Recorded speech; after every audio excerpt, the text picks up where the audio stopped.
Daytona, Talladega, we see it green, yellow, red, not by design. I mean, that's the facts, right? This place is basically a little over half the size of Talladega. Things happen twice as fast. And we're going to talk a lot about fancy turns, downforce, drag, trimmed out, and that's going to make a difference for half the field. Half the field's going to have the wrong setup. The car's going to drive like crap. They're not going to have a chance. But I will tell you, from listening to these drivers up here and seeing the last 8 or 9 races in this configuration, Jamie, Jeff, I really think if you're in one of the front half cars where your crew chief has made the right decisions, the rest comes down to attitude. You better want to be here, because this isn't right. If you go down in there and someone takes you 3 wide and you get mad, you better take a deep breath and have a good talk with yourself, because you might not have the right attitude to win tonight. Well, mindset's everything. I mean, every single weekend that's important, and I got to give Hocevar props. He likes this type of racing, and I think that is part of what makes him good at this. He's really aggressive, but coming here this weekend, the entire week prepping for this, he couldn't wait to get here, and that's going to show tonight. The radius of these corners is so much shorter, tighter than Daytona and Talladega. You're going almost the same speed. Things happen so quickly, you don't have a chance to think. You got to respond and react. You see something, you got to make a move right now. If you don't, it's too late. And we see people try to defend a move here that works at Daytona, Talladega. It doesn't work here. It causes a wreck. You can block there, but it happens so quickly here. If you try to make a block too late, it's a multi-car wreck. Wouldn't be surprised to see that tonight. Blocking's part of the game now, but it's just much more difficult at this racetrack. I want to point out that when we put that graphic up and we compared Daytona, Talladega, and here at Atlanta, the first thing Steve said is that it was short. Okay, I was going to say that was the highlight of that graphic. Was the distance. You're a pioneer. You're just ahead of your time. What is up, motherfuckers and party people? How the hell's everybody doing today? Hope everybody's having a great fucking day today. Having a pretty good day. About to get even better because we're about to have some racing. Don't we love racing? Daniel Suarez has more top 5. Who doesn't love racing? Configured Atlanta than any other Cup Series driver won this race in 2024. Daniel, what do you think track conditions will be? Excited for some racing. It might be treacherous. Yeah, racing. Especially because we're going to start. So today's race is the Quaker State 400 from Atlanta Motor Speedway in Hampton, Georgia. It is a 260 lap race around a 1.54 mile track. The race is like a super speedway almost. But yeah, it comes out to 400 miles. Stage breakdown for today's race. Stage 1 is 60 laps. Stage 2 is 100 laps. And the final stage is the final 100 laps. 9 to the tires. A fuel run is 64 to 70 laps. So in the first stage, you will not have to pit under green. But if the final 2 stages went green, you would have to make a pit stop. Our win picks for today. I have Chase Elliott. Dom has Ross Chastain. And Jaden has Joey Logano. And then me and Dom's starting spot for his work thing that he does. I have 20th, and he has 16th.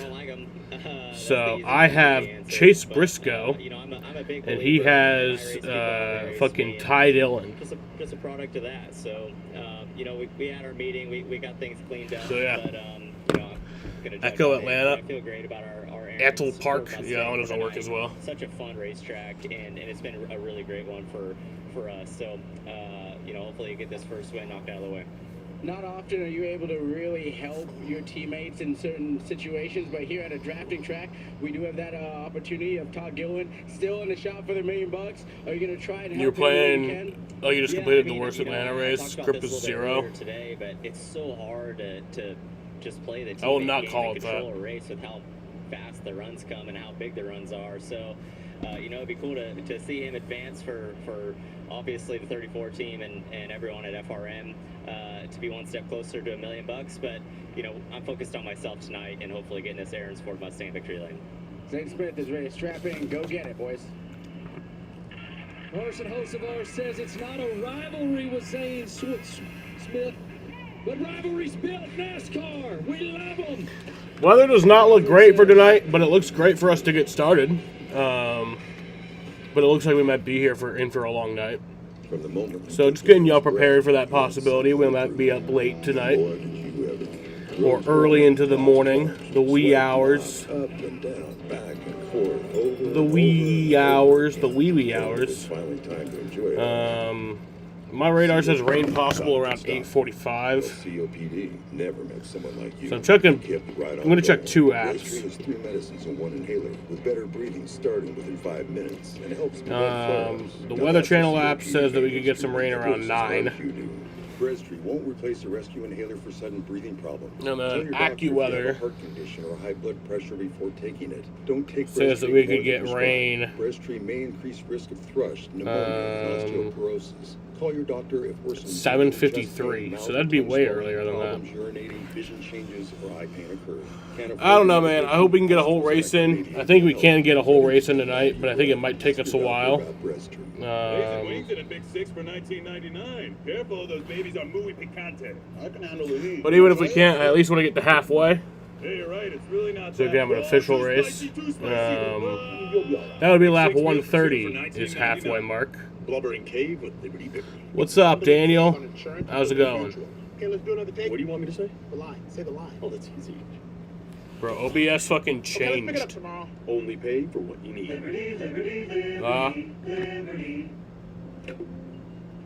When I do this, can you hear me? Can you hear me?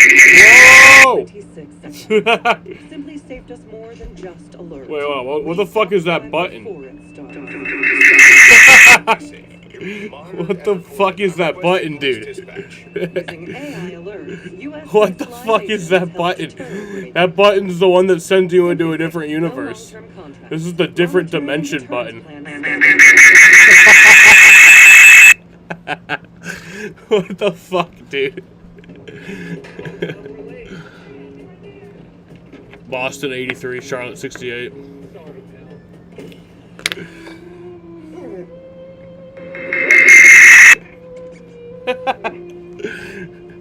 That's the summoning demon button. Science with our clinically proven antioxidant blend, helping pets live healthier as long as possible. Because you're only human, there's Hills. Science does more. You know, my Medicare statement said I got a knee brace. The last I checked. I wouldn't do anything because that's just okay. Yeah. This button is dangerous, dude. Oh, look for my Medicare number.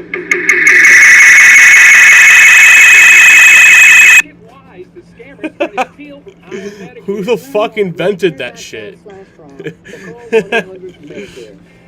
Do it randomly in the stream? I think I will. Keep you guys on your fucking toes. Live from Echo Park Speedway is presented by Nereus. Order now at Nereus.us. Trade the biggest moments in racing on Kalshi for a limited time. Download the Kalshi app and use code TNT. That is an insane discovery. Kalshi trades. What's next? Time for our Kalshi market odds. Kalshi traders currently forecasting. Who's winning, Latart? I'm sticking in the Ford camp. I'll take Cinder. Been a tough year, but not tonight. Joe Logano. I'm going to go with the odds right there. I'm taking Ryan Blaney. All right, thank y'all for joining us. We got 400 miles of great Cup Series racing ahead here at Echo Park Speedway. See you. With Kalshi, you can trade on anything. Man, tell them something that don't. Like, I'm from Greece. Looking good, Johnny-O!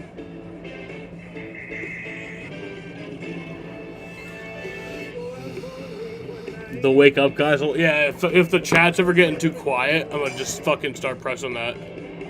That'll get you guys to wake up. Turn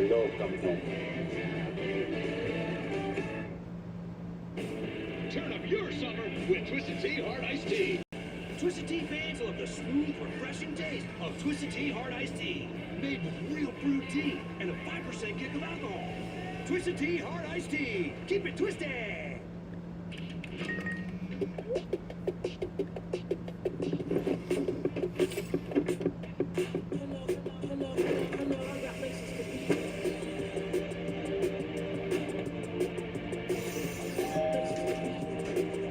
That's annoying.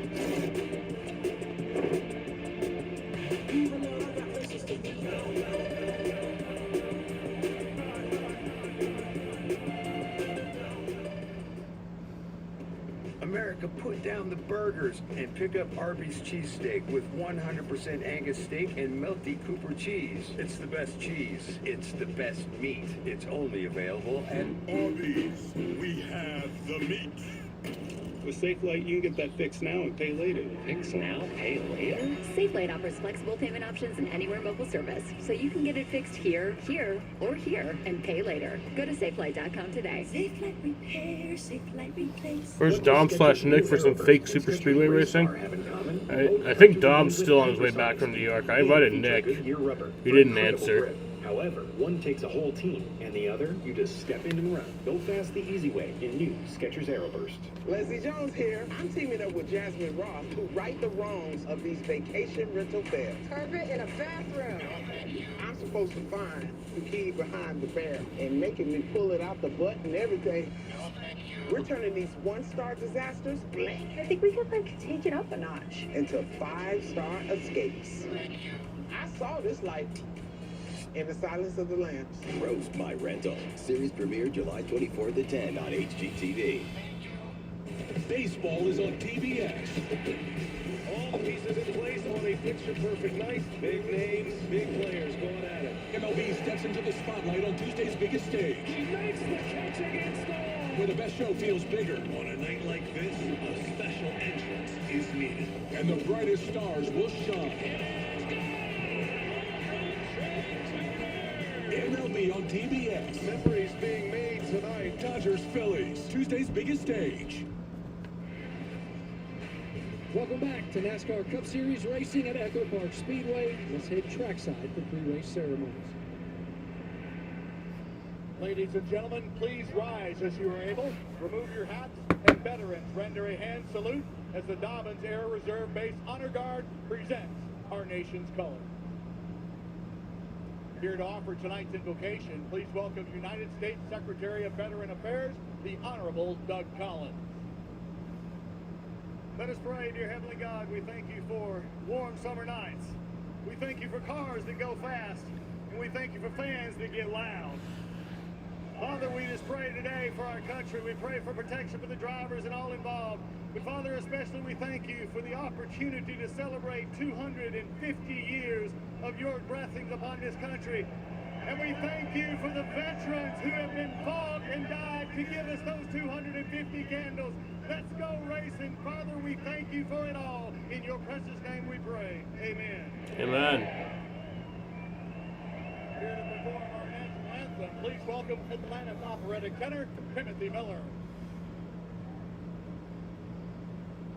Oh, can you see by the dawn's early light what so proudly we hailed at the twilight's last gleaming, whose broad stripes and bright stars through the perilous fight o'er the ramparts we watched were so gallantly streaming, and the rocket's red glare, the bombs bursting in air, a proof through the night that our flag was still there. Oh, say does that star-spangled banner yet wave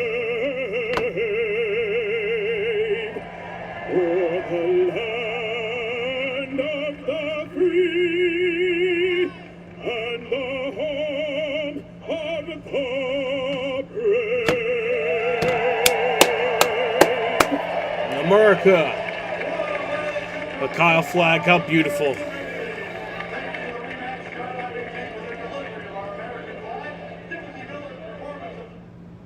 Does RAV stand for Remarkably Agile Vehicle? Or Raw Adrenaline Vehicle. Or Rapid Acceleration Vehicle. Toyota, let's go places. Blazing wings in a big 6 for $19.99. Careful, those babies are muy picante. I can handle the heat. You want to try it? Here. Hey, you're right. It's really not that. Oh, too spicy, too spicy. You'll be all right. Big 6 meal for 2 for $19.99. And Doug. I'm glad we could all play today. They say tennis is great for remembering you. Wearing a suit and bow tie to a race is crazy. Mutual. Do they, Doug? You know what? I'm gonna do that now. Lima, ball me.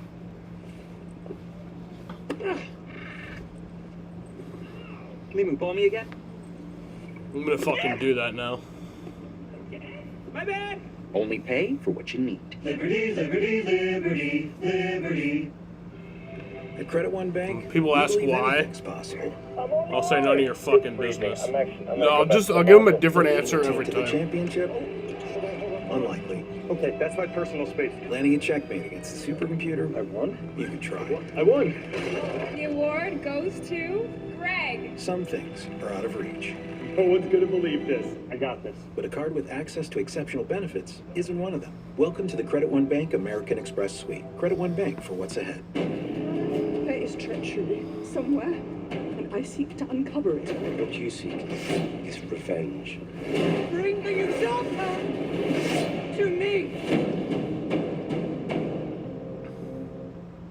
They've risen to the top of the game, playing for different teams. Now they share one, when the U.S. takes on the best in the world for the biggest prize in women's basketball. The FIBA Women's Basketball World Cup 2026 begins September 4th on True TV. William Matar eats, breathes, and dreams about car crashes. He's too fast. He's going too fast. I knew it. Way too fast for the conditions. And one more thing William Matar does. He wins. Dear Savvy, who says you can't have it all? You got the tech. You've got the drive. And now you've got Toyota value. Lease the tech savvy. Only car to the rear is zero Chad down, or the Fincham all-hybrid Camry with for zero adjustments down, that he made to his car after a spin in qualifying. Find yours at Toyota.com. Toyota. Let's go places. Why choose William Matar for your car crash case? Largest. Being the largest motor vehicle accident firm gives us the knowledge and experience. Yeah, we're gonna go racing tonight. Isn't that cool? Car, call William Matar. 444-4444. First of 3 straight night races too. Or the second of 3 straight night races. Last week was the first of 3 straight.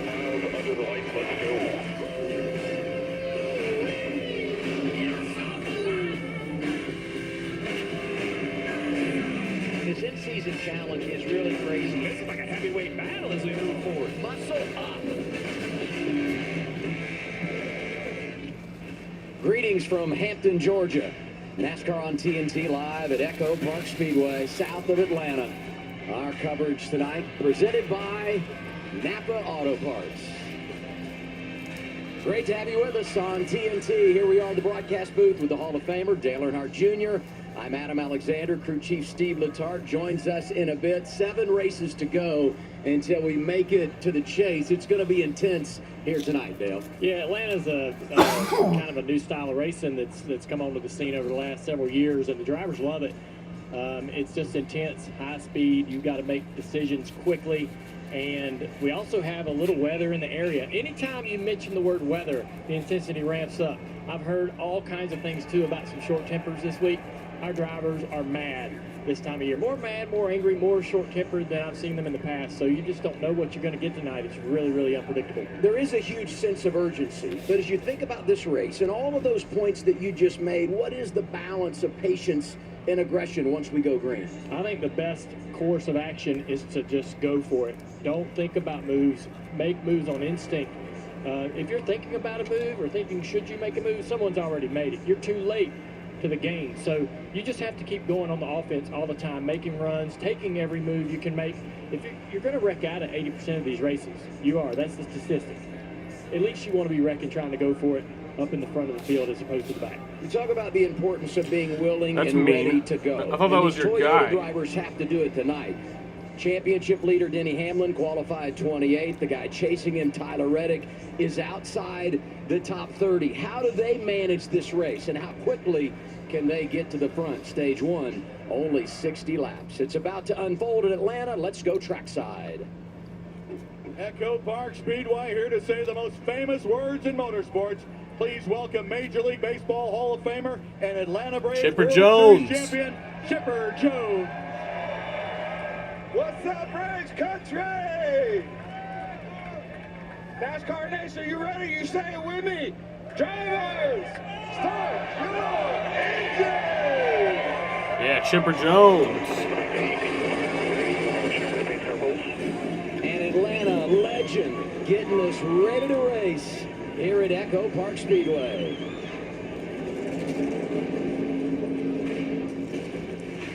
NASCAR Cup Series racing on TNT is brought to you by Napa Auto Parts, Toyota, let's go places, and by Credit One Bank for what's ahead.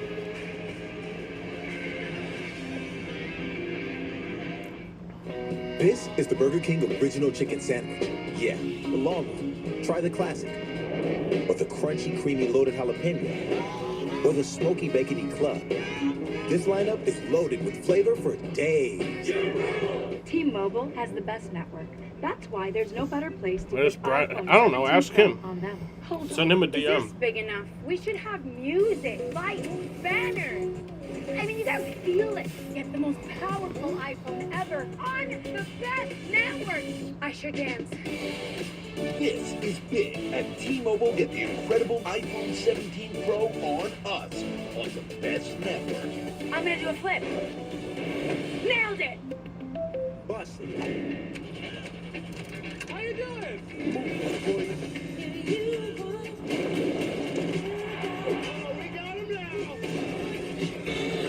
Just bust the move. You're sexy fighting. Break it down for me, fellas. What'd you service?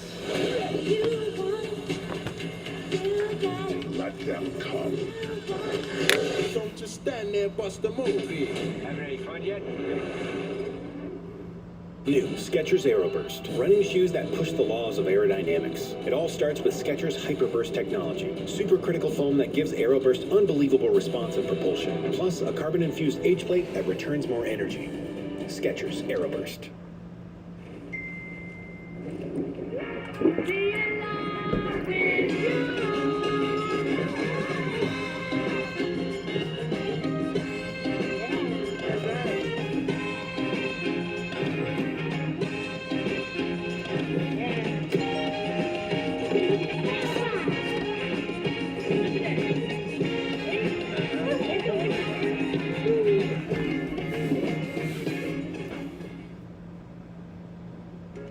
Moving?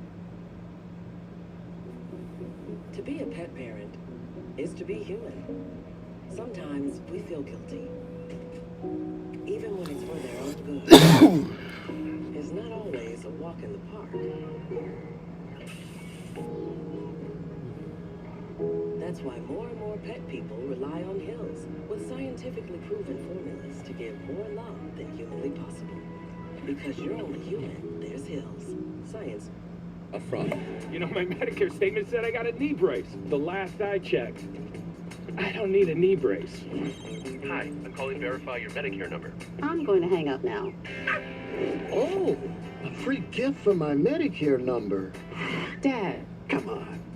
I know this is fraud. Let's get wise to scammers trying to steal from our Medicare. Learn more at medicare.gov/fraud. Or call 1-800-MEDICARE.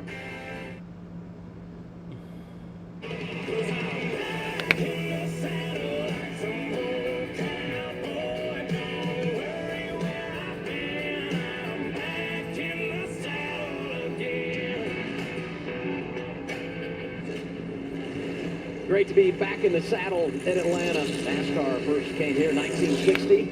And this evening going green. Back in the saddle and I'm fucking your mom. We had qualifying yesterday. Let's get to our Napa Auto Parts starting grid.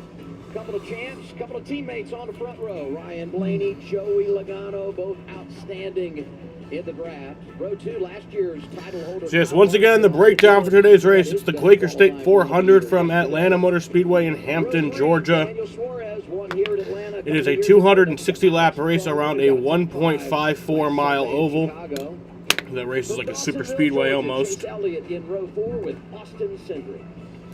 Comes out to 400 miles. They're always entertaining. Mr. Aggressive Ross Chastain. Stage breakdown for tonight. 7 times in the draft. Stage 1 is 60 laps. Stage 2 is 100 laps. And the final stage is the final 100 laps. 9 sets of tires. The fuel run is 64 to 70 laps. So in the first stage, you will not have to pit under green. And the second and third stage, if it went green in its entirety, you would have to make a pit stop. Win picks for tonight.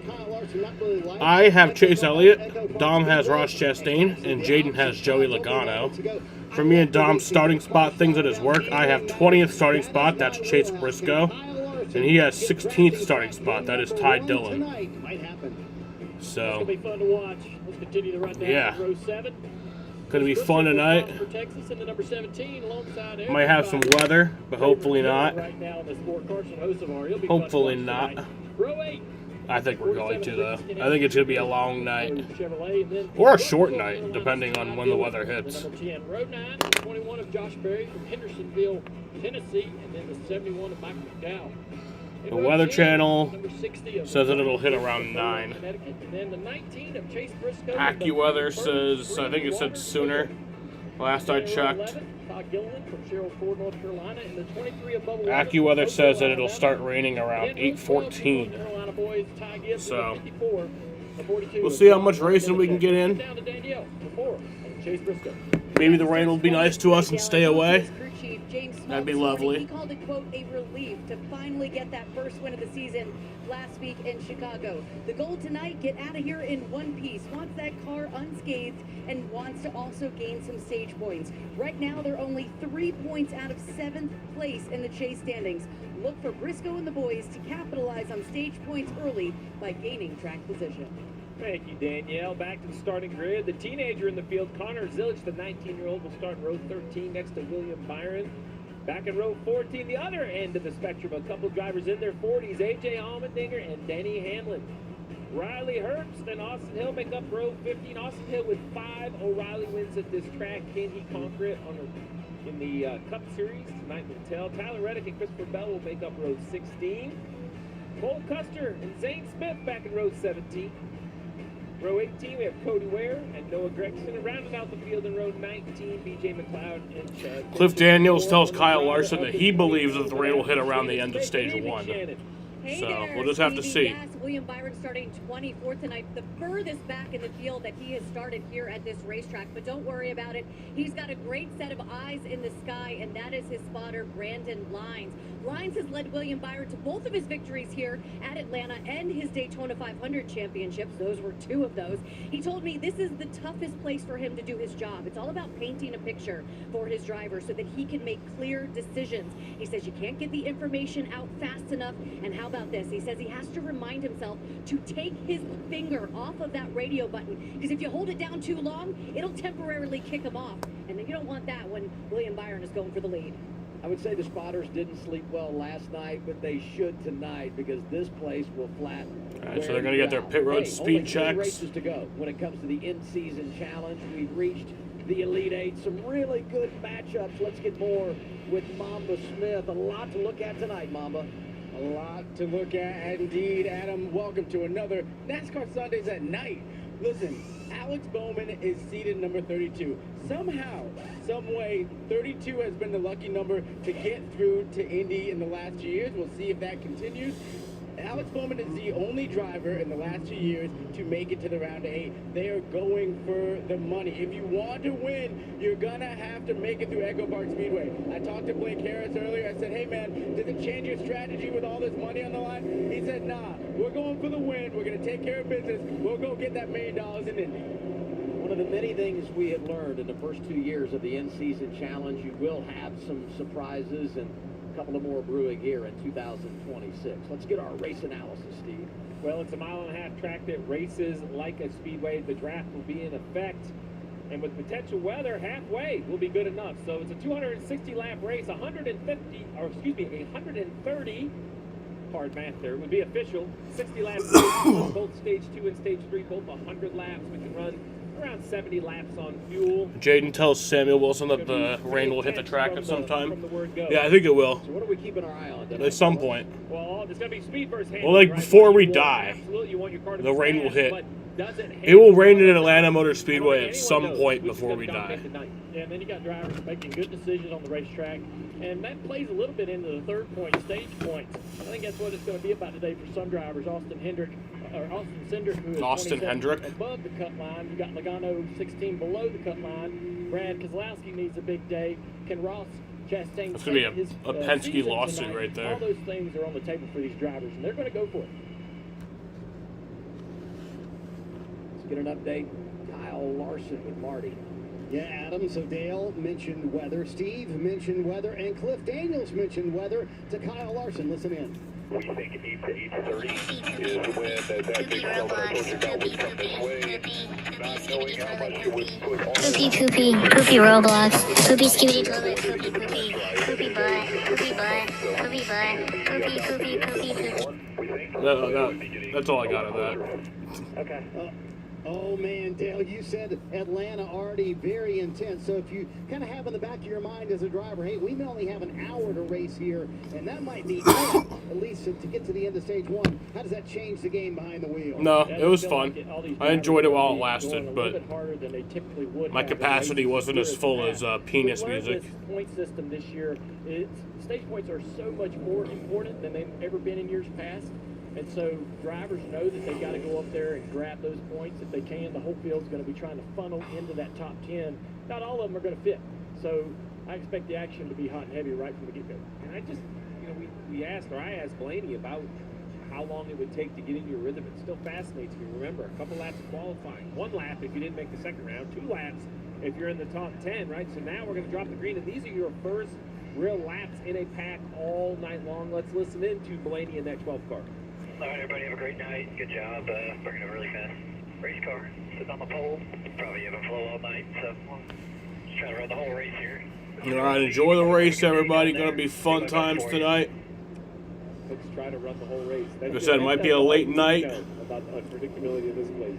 But better late than never. Going into this is how would drivers starting on time, though. Selection at the initial start and on restarts. At least we're doing something right. Impacts the guy that wins the pole. But Ryan Blaney says, I'm going to go outside here. And with his teammate on the front row with him, maybe that gives you some more options. We'll see how we get things managed once the green flag goes in the air. Plenty of tension tonight. The stress and anxiety. The weather, the unpredictability of this place. 7 races. Let's do this. Good crowd on hand. It's an all Penske front row. Here we go. Pace cars off. Champions, Blaney and Logano.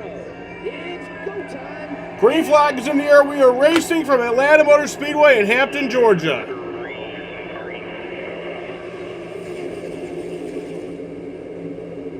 Atlanta Park? That's different.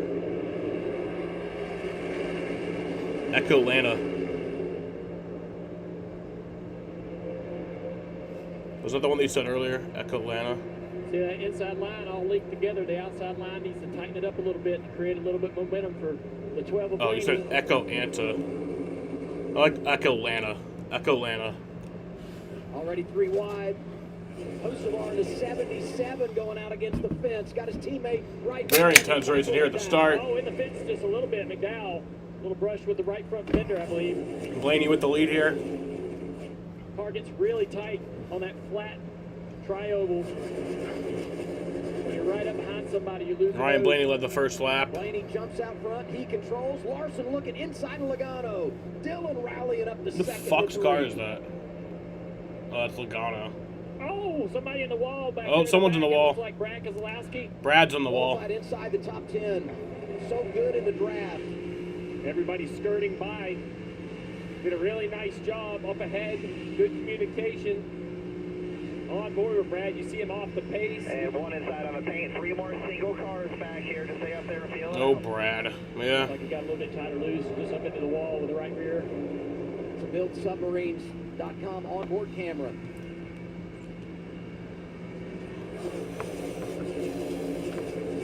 Logano, who was going backwards a half a lap ago, back up to second. The give and take in the draft. Yeah, so crazy how quickly these runs come and go. Let's see what happens to the 6, bottom right of the screen.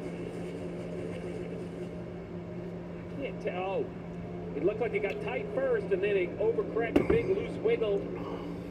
Kosovar in the picture. Nothing to do with it, I believe, but and he seems to be around all the chaos. There will be finger pointing. Oh, for sure. Watch this. Let's ride on board with the 6, bottom right. They're just down in the corner here, and just gets a little bit loose right there, Steve. And just not a lot of room to correct the car, and gets into the fence just a little bit. Still on the racetrack, making laps, trying to make sure everything's in good shape. Marty, what you got on the 6? Yeah, Brad says his car is that's okay. What Brad said, what you said, Dale, just got too free, as Steve and you pointed out, and he said he described the wall contact as just a brush, but you heard TJ Majors say, feeling it out for now, only 5 laps into the race. Seems like that there's good comfort in turn 1 and 2 for the cars. They get down into turn 1 and 2, they all stay tight around the bottom of the racetrack.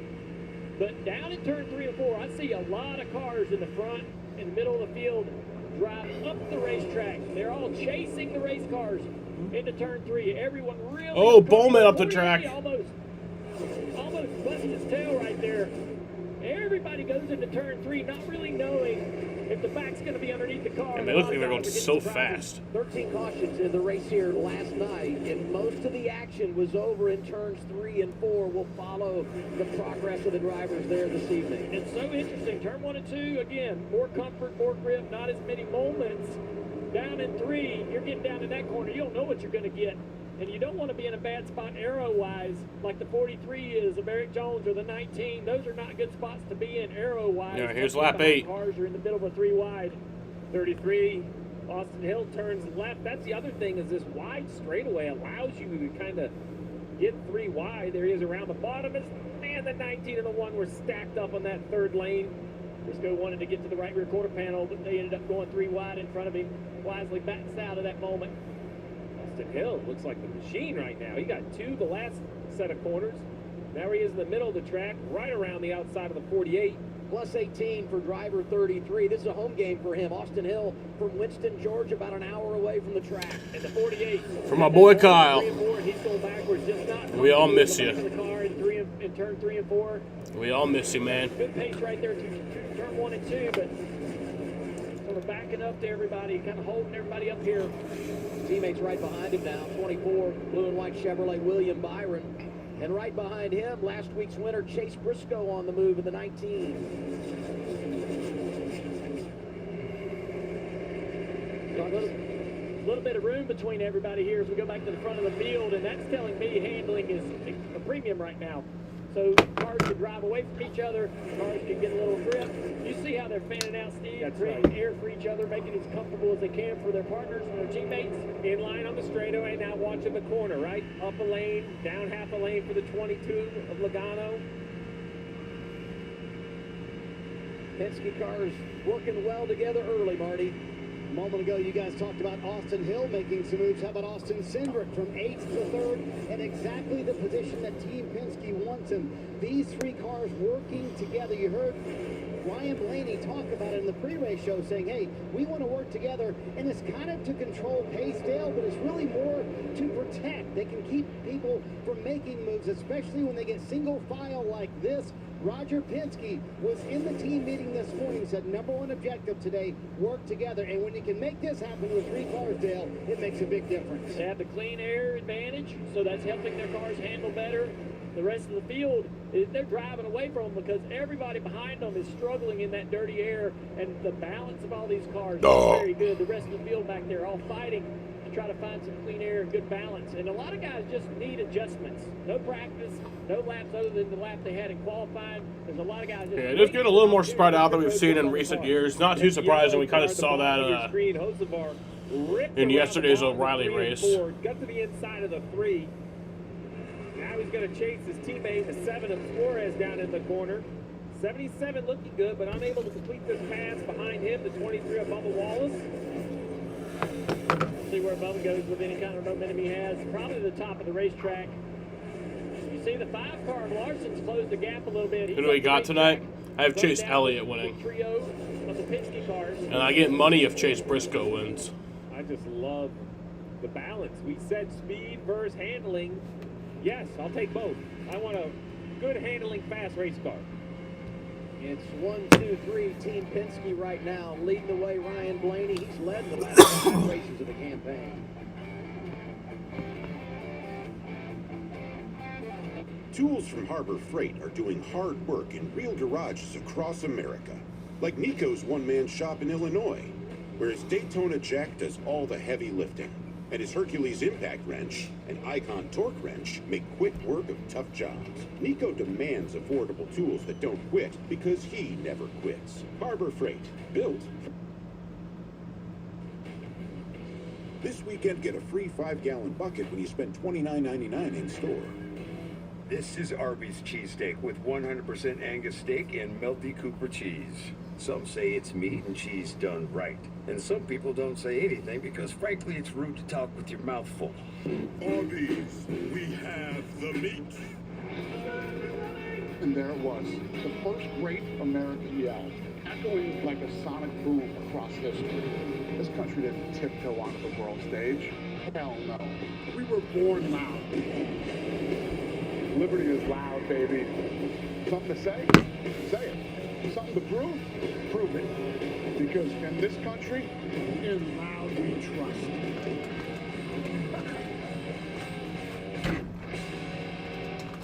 A Chewy pharmacy order is on the way for Homer, the homebody who only goes outside when nature calls.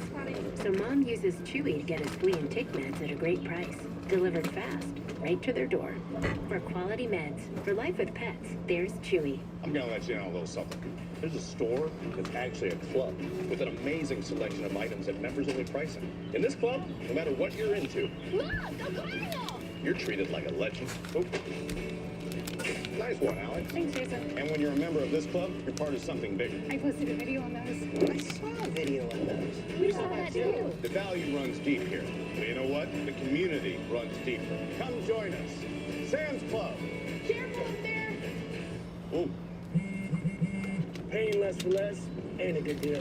But when you pay less and you get more, that's Straight Talk Wireless. Just Straight Talk move. is the same prices they started Move. in 2009. Straightforward, always. And now, plans starting at just $25 a month. I don't want to step on my damn power strip. My watch is broken. You can tell time by measuring the sun's distance from the horizon. Looks like happy hour. Head for the mountains. Imagine buying that fight last night. Yeah, that would have been Go inside the race with Nascar quite the waste of money. Presented by Straight Talk Wireless. So I stopped watching fights. I had like a few year period where I kind of was watching like UFC. Only on HBO Max. And just like the stuff that wasn't even UFC also sometimes, like the exhibition shit. It continues to be Ryan Blaney showing the way. He's led all of them so far from the pole. Yeah, and that's what's going to be exciting. Yeah, I just stopped because it's just like they never tell you the actual time that the fight's supposed to really start. And you're waiting all night, and then the fight usually sucks. The racetrack for some cleaner air. Yeah, everybody's starting to get a little bit closer. You see the 77 back there, the 3 as well of Austin Dillon. Really fascinating to watch the Penske cars go in the corner and fan out. You know, the 12's kind of running up the racetrack, giving Joey a little clean air. Joey's giving the 2 a little clean air. That's keeping their tires happy, keeping their cars turning. But it's allowing the rest of the field to close the gap just a little bit. Yeah, I saw that. Let's talk about Daniel Suarez, who's currently running 9th, you guys. He was part of that wild finish 2 years ago here at the track. Says he doesn't know why he's been so good. Gives a lot of credit to the cars he's had. His car is pretty good right now. He says it's fast. He is able to hook the line in 3 and 4. But Ryan Blaney's leading. He's led every lap so far tonight. Vibrating. What does that do for a driver inside the car with such tight quarters? Well, that rear view camera is an absolute tool. They get 3 wide, so if there's any sort of issue with it, that's really just taking a tool away from the driver. It's probably fine right now, but in those last few laps of the race, when you have to make those aggressive moves, we'll have to see if it bothers the driver at the 7th. Yeah, they got so accustomed to having such a clear view. Having any kind of a blurred view out in the back would be tough to be able to know how to defend. Larson now does the Penske cars change what they're doing. Now Larson's going to get to this right rear quarter panel of the 2. As the when the 12, the lead car, goes up the racetrack in the middle of the corner, that's allowing a draft for this 5 car to utilize. He's drafting a little bit off of the lead car here. Carson's been pretty patient in that HendrickCars.com Chevy. He's trying to get to the right rear quarter panel of the 2 car. Now, as the 77 and the 3 close in, that's going to create a little energy for the 5. It's going to push this 5 car right around the outside of the 2 as the 77 and the 3 get back there. It's kind of like a beach ball between the 5 and the 77. Going to push that 5 car forward. Who's getting a push here? He's going to block the 5. Now, that's going to really take away comfort and ability for the 5 and negate any run that he can put together. So now the 2 is went to a defensive line there, Steve, in the middle of the corner that he was not running before. Yeah, he was just kind of following team orders. Now he has to look out the back and the front, back to the bottom. Just let the 5 climb the hill. The 77 is going to look to the bottom of the 5, or really just trying to get some clean air. And now it's about trying to get the right push at the right time for these 2 cars. Hocevar on the move. Here he goes again, diving to the inside of Larson. He's going to clear Larson. Now Larson's going to push the 77. He might be able to get a run and put that together to be able to go up there and try to battle Cindric. Danielle, what you got on the 77? Man, he's on the move, Dale. He started 14th. He's now in the 4th position. His spotter said your pace is really good, but Carson is saying, I didn't Austin Hill up 23 positions into 8th. Now he has the 5 behind him. Dale, what's it like as a driver to feel these guys out and know who you want to work with? Yeah, you can just kind of see the 77 can wrap the bottom better. Now he's going to pull up alongside the 2. The 77 has better turn. The 5 is struggling with tight. We heard that from Marty earlier. So the 5 car can't make the front turn in the corner. So he can't make these runs and moves that Hocevar can. He's struggling just a little bit. Had to lift out of the gas right there, did Larson.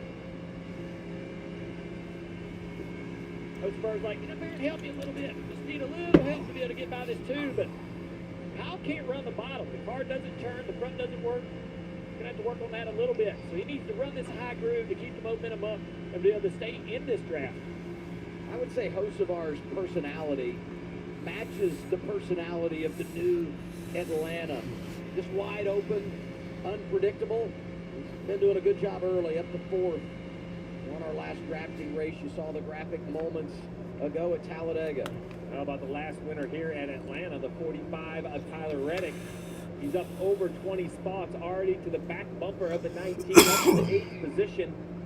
That win in the spring was missing a right front fender on the warmer racetrack. I think that'd be a little bit harder to do, but the 45 has got it figured out.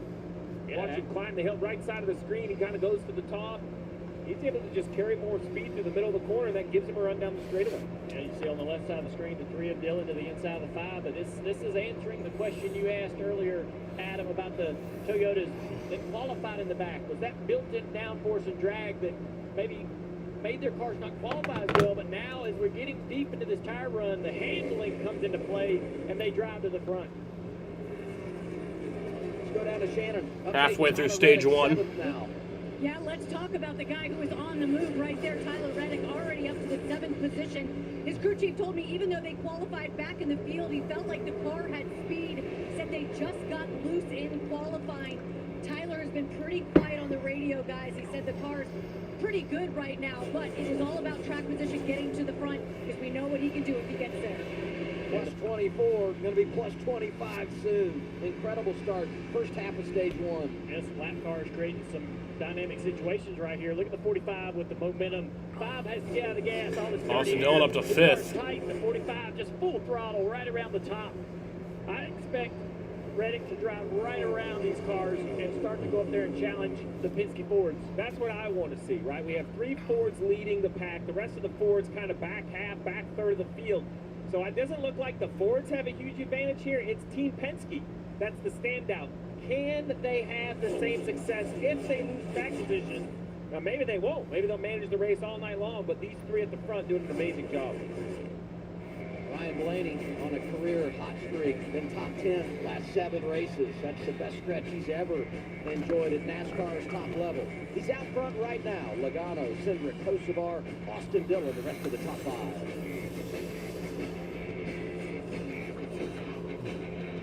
With Kalshi, you can trade on anything. Man, tell them something that don't. Like I'm from Greece. Looking good, Johnny-O! AccuWeather saying rain starting in 57 minutes.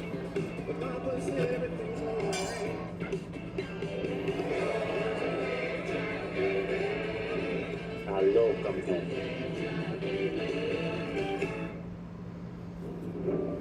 I've doubted myself more times than I can count. Heard every opinion. Read every headline. It's about what I'm getting from the Weather Channel, too. But when you're surrounded by the right people, you learn it's about more than just racing. It's about why you're racing. Noah Gregson, BJ McLeod, Cody Ware, and Chad Fincham are all a lap down. You take control of your story. What does Skechers' new Aeroburst and Skechers race car have in common? Both cut through the wind with This track is going to be weird as it ages. Yeah, it will. Goodyear rubber for incredible grip. It's already getting However, weird. One takes a whole team, and the other, you just step in and run. Go fast. Not much racing going on, though. It's just a lot of follow the leader. In a big six for $19.99. Careful, those babies are muy picante. I can handle the heat. You want to try it? Here. Yeah, you're right. It's really not that. Oh, too spicy, too spicy. You'll be all right. Big six meal for two for $19.99. And Doug. I'm glad we could all play today. They say tennis is great for remembering you can customize and save hundreds on car insurance with Liberty Mutual. Yeah, the Atlanta race in the spring had a 57 lead changes. That was a track record. Ryan Blaney's on all 35 laps tonight. You mean ball me again? My bad. Only pay for what you need. Liberty, liberty, liberty, liberty. Reddick does have a really good car. He's moving through the field. 26 seconds. Simply saved us more than just alert. We stop crime Up to before fourth. it starts. Stop. This is Simply Safe. You're being monitored and recorded. I'm requesting police dispatch. Using AI alerts, U.S.-based live agents help deter break-ins. Simply Safe. No long-term contracts. Monitoring and deterrence plans starting around $1 a day. Woven into a fabric as rebellious as our roots. Race. Outdrive. Outlast. Outfeel. Joy. Yeah, Reddick's up 29 spots since the start of the race. Until one drive. He's flying. Emerges. Winner. Finally. You good, bud? Authentically NASCAR. You all right, buddy? Got something in your throat? Trade the biggest moments in racing on Kalshi for a limited time. Download the Kalshi app and use code TNT to get $10 when you trade $10. Kalshi, trade what's next. You're watching the Quaker State 400 available at Walmart. 22 to go, stage one. 45 cars on the scene. We talk about Tyler Reddick. This 45 not only has decent speed, but outstanding handling. He's the first driver to really put a move on these three Penske cars. It's going to be tough, though, without somebody pushing him. Yeah, Cindric's kind of been the blocker for the three Penske fours, and he's getting a little bit tired of doing his job.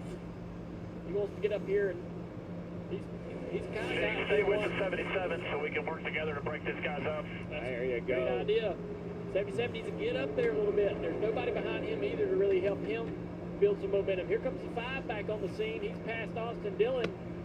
The 5 car, Larson's went way up the racetrack to find a little bit of turn. Best way to find an ally is to have like enemies. And right now, that's what they're trying to do.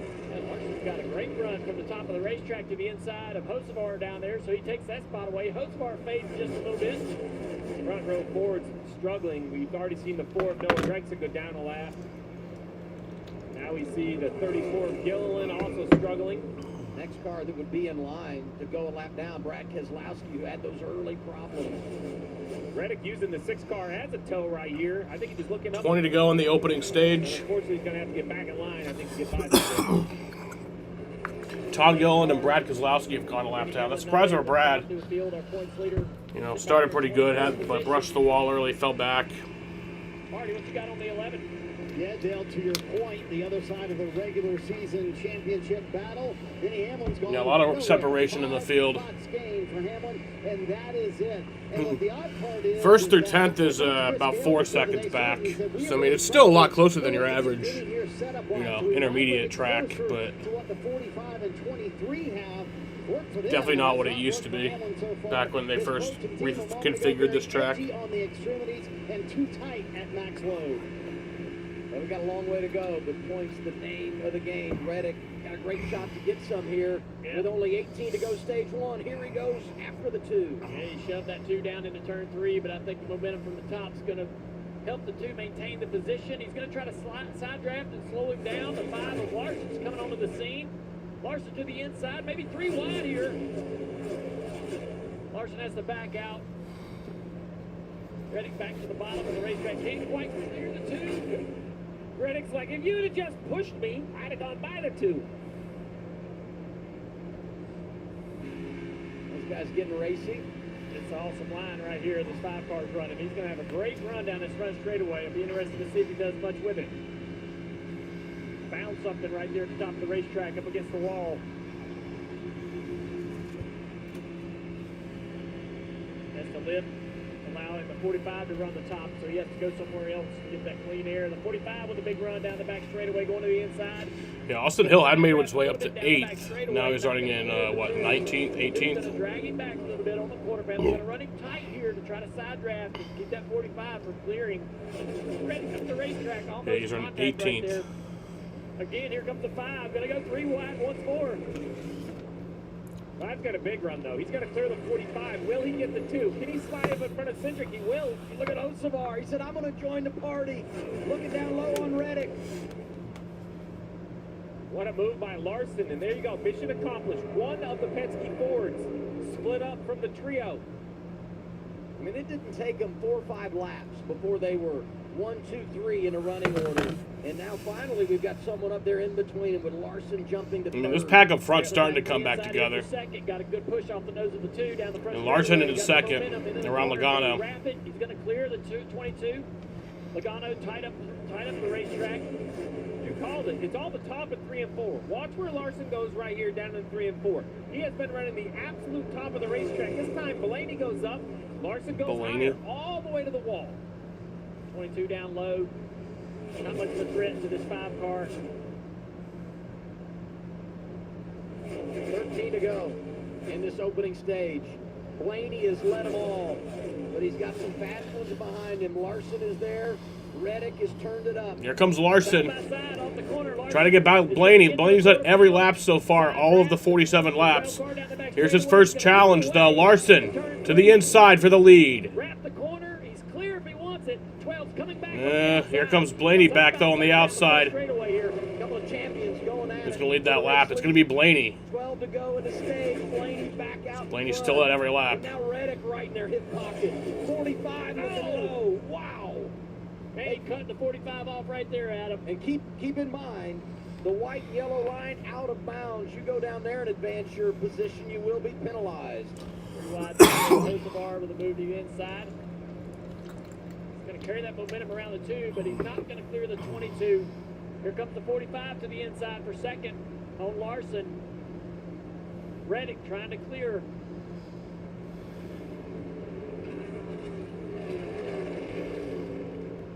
Going to clear Larson right there. Reddick into second. Reddick's into second now. At plus 29. So Larson had taken the lead for a split second, but didn't lead the lap, so it doesn't actually count as a lead change. Lead changes are only counted at the start-finish line. Allowed the 12 car to drive away. They're going to run him down, though, quickly. Him out there running by himself.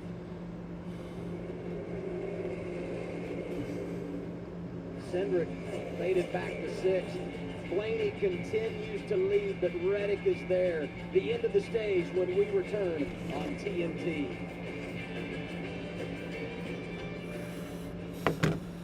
The 3 for Me, only at Chili's, is now available with the big crispy chicken sandwich that's so big the McDonald's McCrispy has nowhere to hide. Oh, never mind. It was hiding right there. Hey, little fella. This Chili's 3 for Me is the best $10.99 you can eat. For the first time in over 40 years, a new option for people with motion sickness. Nereus is approved for the prevention of vomiting induced by motion in adults. In clinical studies on boats in the Atlantic and Pacific Oceans, Nereus decreased vomiting by 60%. The most common side effects of Nereus include drowsiness, headache, and fatigue. Nereus may impair your ability to drive or operate heavy machinery. Strong CYP3A4 inhibitors may increase Nereus levels and the risk of side effects. Monitor breastfed infants for drowsiness. Nereus has not been studied in people with liver or severe kidney problems. The first new option in 40 years for people with motion sickness. Order Nereus today on Nereus.us and have it delivered to your door in 2 days. Nereus, don't travel without it. By Vanda Pharmaceuticals. At least SafeLight could come to you for free. They can come to me for free? That's right. SafeLight can Ross come to you Chastain for is going to free, lap so down. you can get your windshield fixed anywhere you want at no additional cost. For free mobile service, go to SafeLight.com. SafeLight Repair, SafeLight Replace. T-Mobile has the best network. That's why there's no better place to get iPhone 17 Pro on them. Hold on. We should have music. You gotta feel it. I should dance. This is big. At T-Mobile, get the incredible iPhone 17 Pro on us. Turn up your summer with Twisted Tea Hard Iced Tea. Twisted Tea fans love the smooth, refreshing taste of Twisted Tea Hard Iced Tea. Made with real brewed tea and a 5% Ryan Priest is going to lap down. Twisted Tea Hard Iced Tea. Keep it twisted. Since the dawn of America, we've craved speed. Pretty dang fast, and we gotta go faster.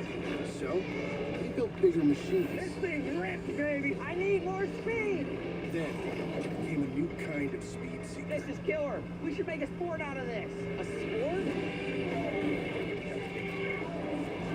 America's been chasing faster for 250 years. We just built a sport around it.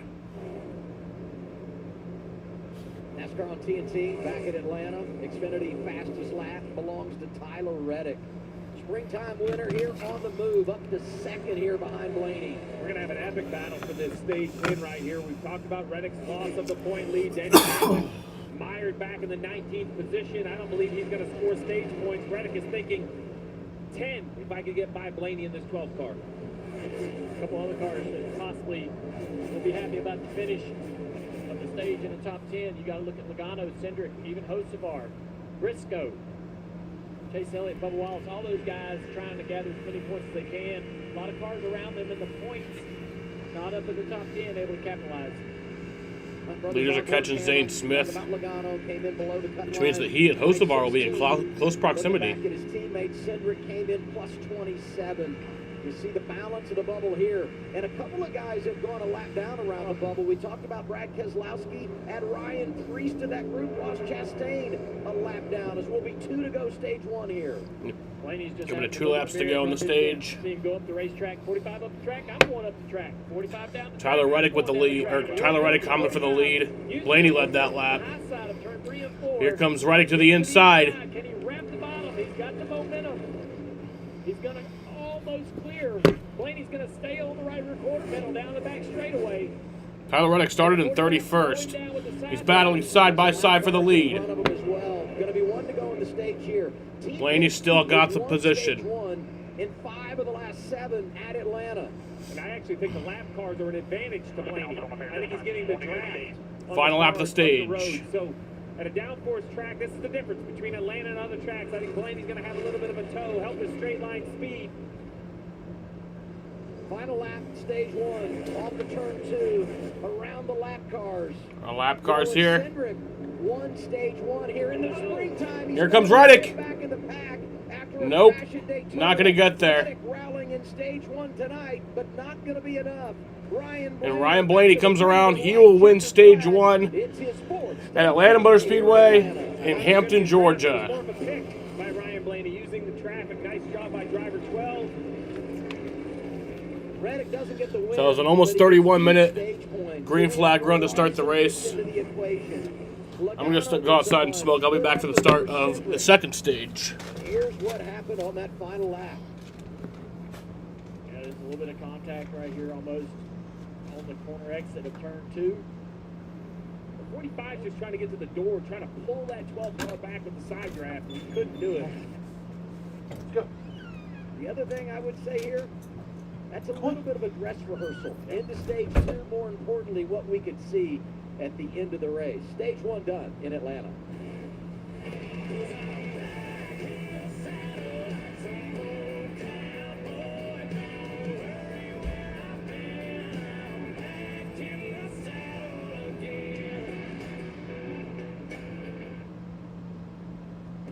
America, put down the burgers and pick up Arby's cheesesteak with 100% Angus steak and melty Cooper cheese. It's the best cheese. It's the best meat. It's only available at Arby's. We have the meat. Harbor Freight Tools are working hard in Nico's one-man shop in Illinois. He demands affordable tools that don't quit because he never quits. Harbor Freight, built for tool people. This weekend, get a free 5-gallon bucket when you spend $29.99 in store.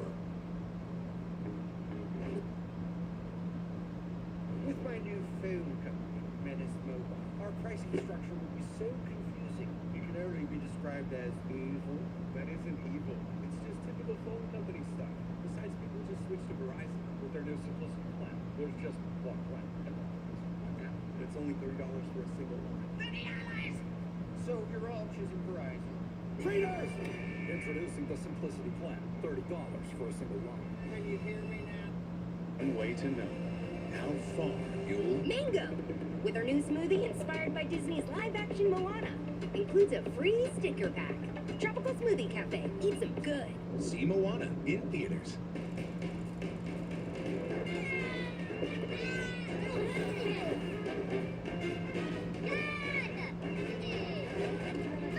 Buy King's Hawaiian Banana Bites for a limited time and see Minions and Monsters only in theaters. From the moment you took your first breath, you had something to prove. And boy, did you ever. Roads worn, clocks punched, sweat mopped, up and down, back and forth, over and over and over again. And when it was finally time to enjoy it all, COPD thought it could stop you. Well, COPD never met someone like you. You kept right on going. Breztri has 3 medicines and 1 inhaler with better breathing starting within 5 minutes and helps prevent flare-ups. Now that's a COPD maintenance treatment that works as hard as you do.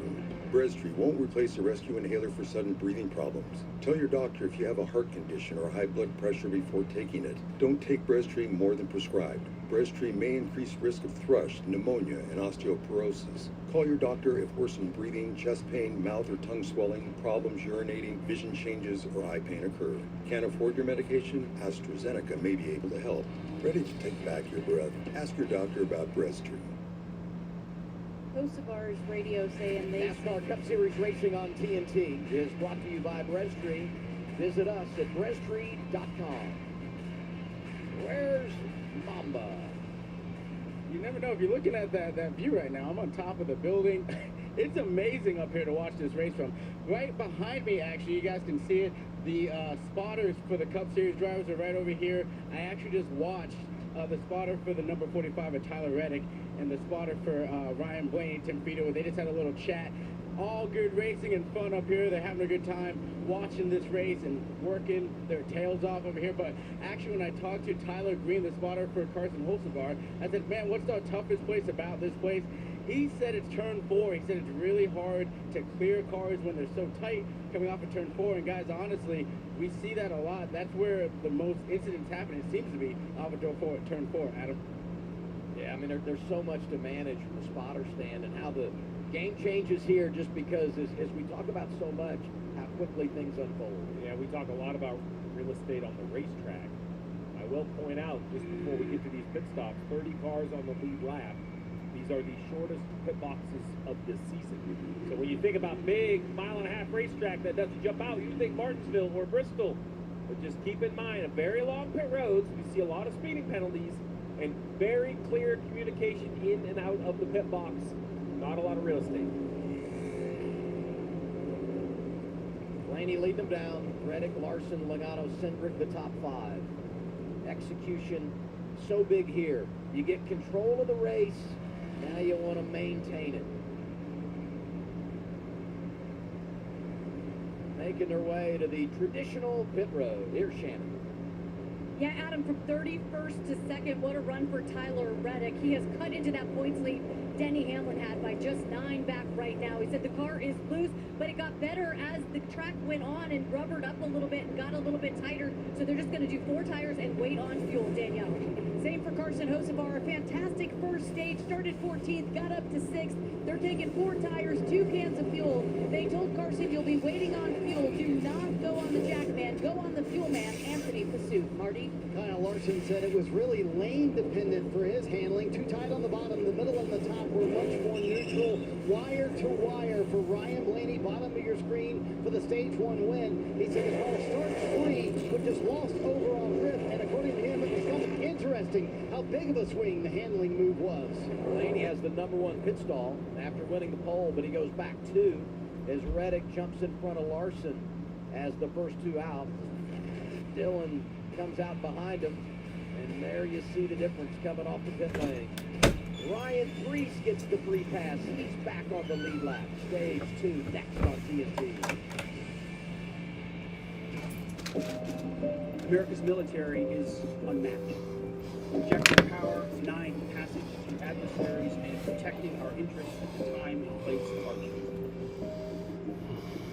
America is winning. We will measure our success not only by the battles we win, but also by the wars we end, and perhaps most importantly, the wars we never get into. It's called peace through strength. Through our power and might, we will lead the world to peace. Our friends will respect us, our enemies will fear us, and the whole world will admire the unrivaled greatness of the United States military. Ryan Blaney will not lead every lap tonight. He just lost 2 spots up pit road. New leader Tyler Reddick. Serving overseas, and God bless the United States of America.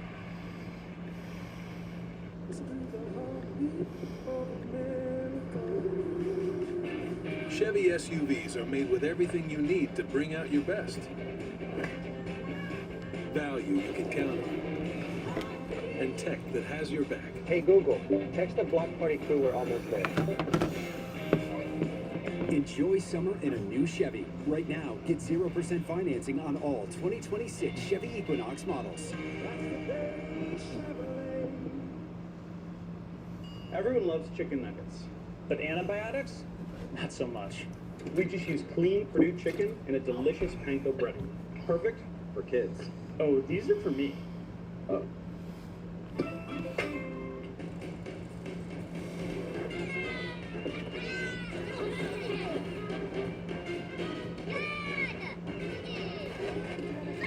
Buy King's Hawaiian Banana Bites for a limited time and see Minions and Monsters only in theaters.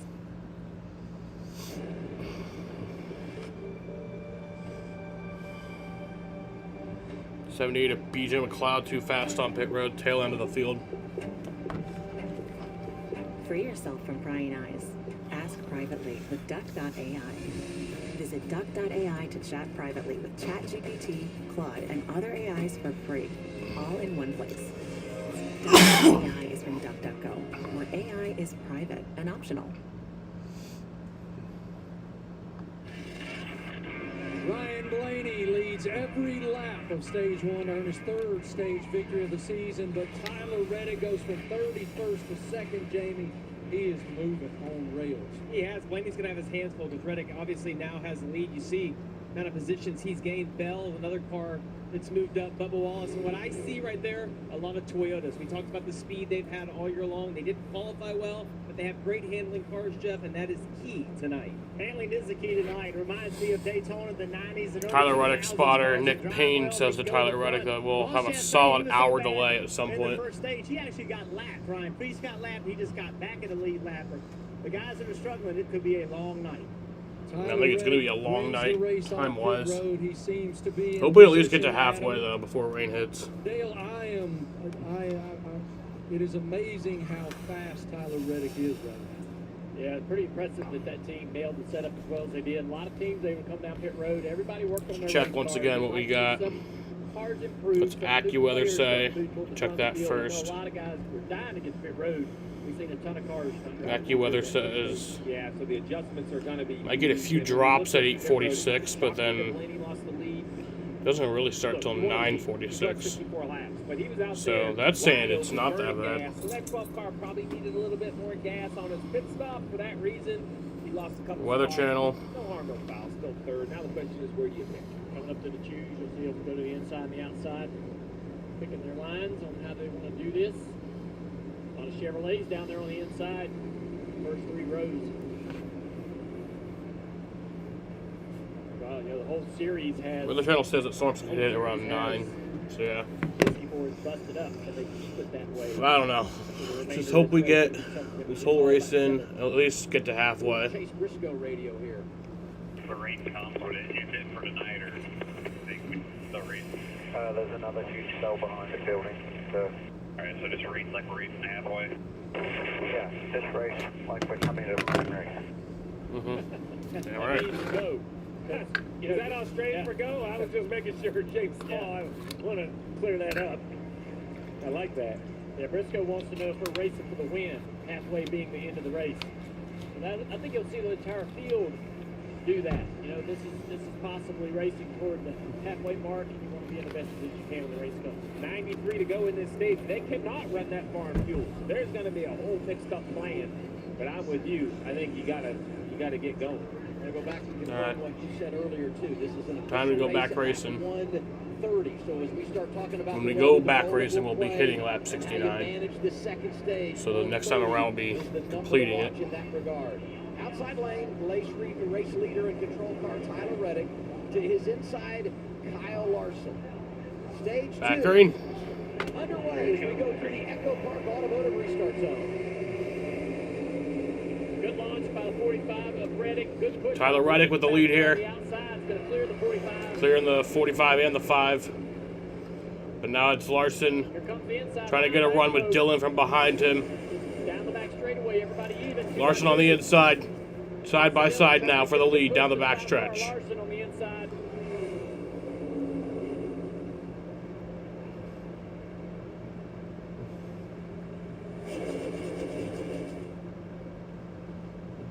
Larson trying to squeeze up in front of Tyler Reddick is Mr. 69. I mean, one was going high, one was going low. 3 wide for the runner-up spot. Blaney high and Austin Dillon making a rally in the inside lane. Took that risk and it put him in the middle, lost a couple of spots now. Bit of an aggressive move, but he had to try it. Chase Briscoe, listen to his crew chief, 19 outside lane, making up some ground on the restart. Side by side for the lead. Larson trying to get the outside corner on that 77. 77 is just going to go to the inside. Hocevar down into second place. Battling with the 12. He's going to wrap the bottom. Not quite clear Blaney. Blaney's going to come back on the outside. Toyota, Ford, Chevy. Top 3 right now. Here's Hocevar now.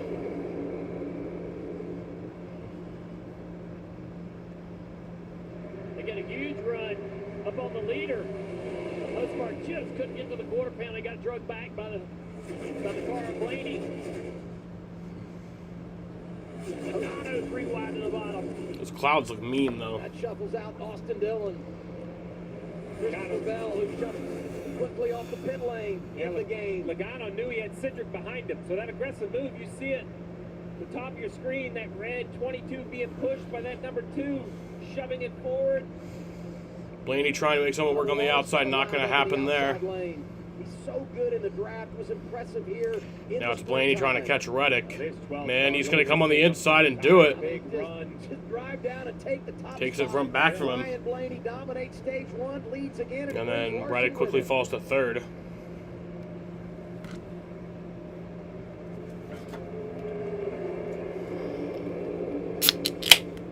Look at Bubba Wallace, little crossover move. Goes underneath Hocevar, gets Bell as well. Right with Logano. He's not afraid on this restart. Bottom of 3, middle of the bottom of 3. Got the 77. Then Eric Jones on the top of them going by. You see the 43 car using the top of the racetrack, making some moves. They're still 3 wide off the turn 2.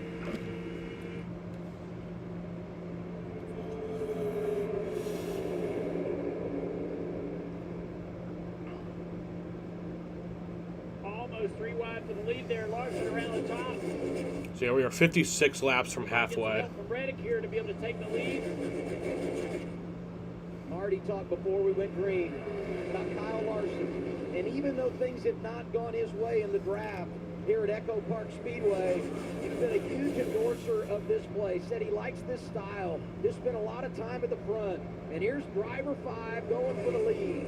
And Larson trying to get by Blaney for the lead. Have cycled towards the front, though. We now have a Toyota 3rd, 4th, 6th, 7th, 8th. Xfinity on board, ride with Wallace. One of those Toyotas that's found his way into the mix. Back to 2 even lanes here, still out there 45.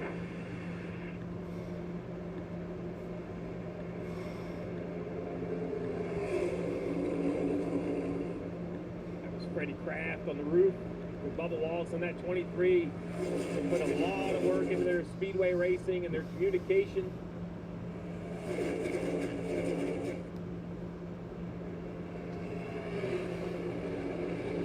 Get an update on that 23 team. What's going on, Bubba Wallace, Danielle?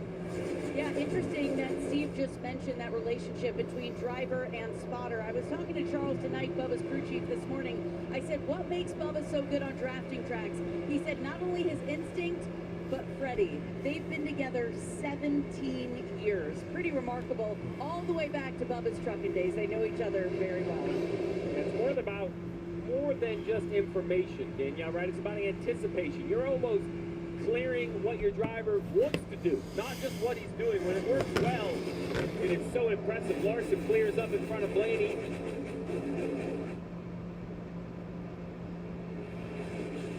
Little less separation now. You can say everybody's worked on their cars. Handling's gotten a little bit better. We're not seeing as much separation at the front. Also into the wall off of turn 4, Steve. Light contact. We'll see if it does any more damage to that 77. I was mentioning those track also probably cooling, which is helping. Blaney says it doesn't matter. I'm just going to go back. You want to lead? Okay, I'll take it back here. 12 strong tonight. Started on the pole. Big run by Hosvar down the back straightaway now into 3rd position. The 77's gained several spots. He's to the inside of the 5 now for 2nd. That 77's working around the bottom of this racetrack. One lap you kiss the wall. Next lap you're thinking about the runner-up spot. Here's the 77 dancing around Larson. Not able to make the pass. Now he's in a bad spot. The 5 and 45 on the outside. Probably going to create momentum and go down the back straightaway. He's going to hang on the inside, though, in this 5 car. And said Chase Elliott's name a lot tonight. He's up there in the top 10. 2 wins this year, 2 wins in the draft at Echo Park Speedway. Hosvar just needs some help. Somebody on that inside line to get up there and give him a little push. A friend, you might say. You saying he needs a friend? Yeah, he needs a buddy. It's going to be tough to be able to clear this 5 car. I love how drivers put their differences aside when they need a shove in the draft. We'll see who reaches out here. The inside. Blaney's still leading. He didn't quite do it. How about that black car with the yellow hood about 5 cars back on the outside? SVG in the 97 getting himself up in the mix. 3 wide around Bubba Wallace and Chase Elliott. SVG had the spin here in the spring, came back to finish 6th. 2 wins this year and all those points in the road course races have put him above the Chase cut line. 14th coming in tonight at plus 30. Ryan Blaney is on 70 laps tonight. Hosvar, Larson, Elliott, Reddick, the top 5. You're watching NASCAR on TNT. We're live in Atlanta.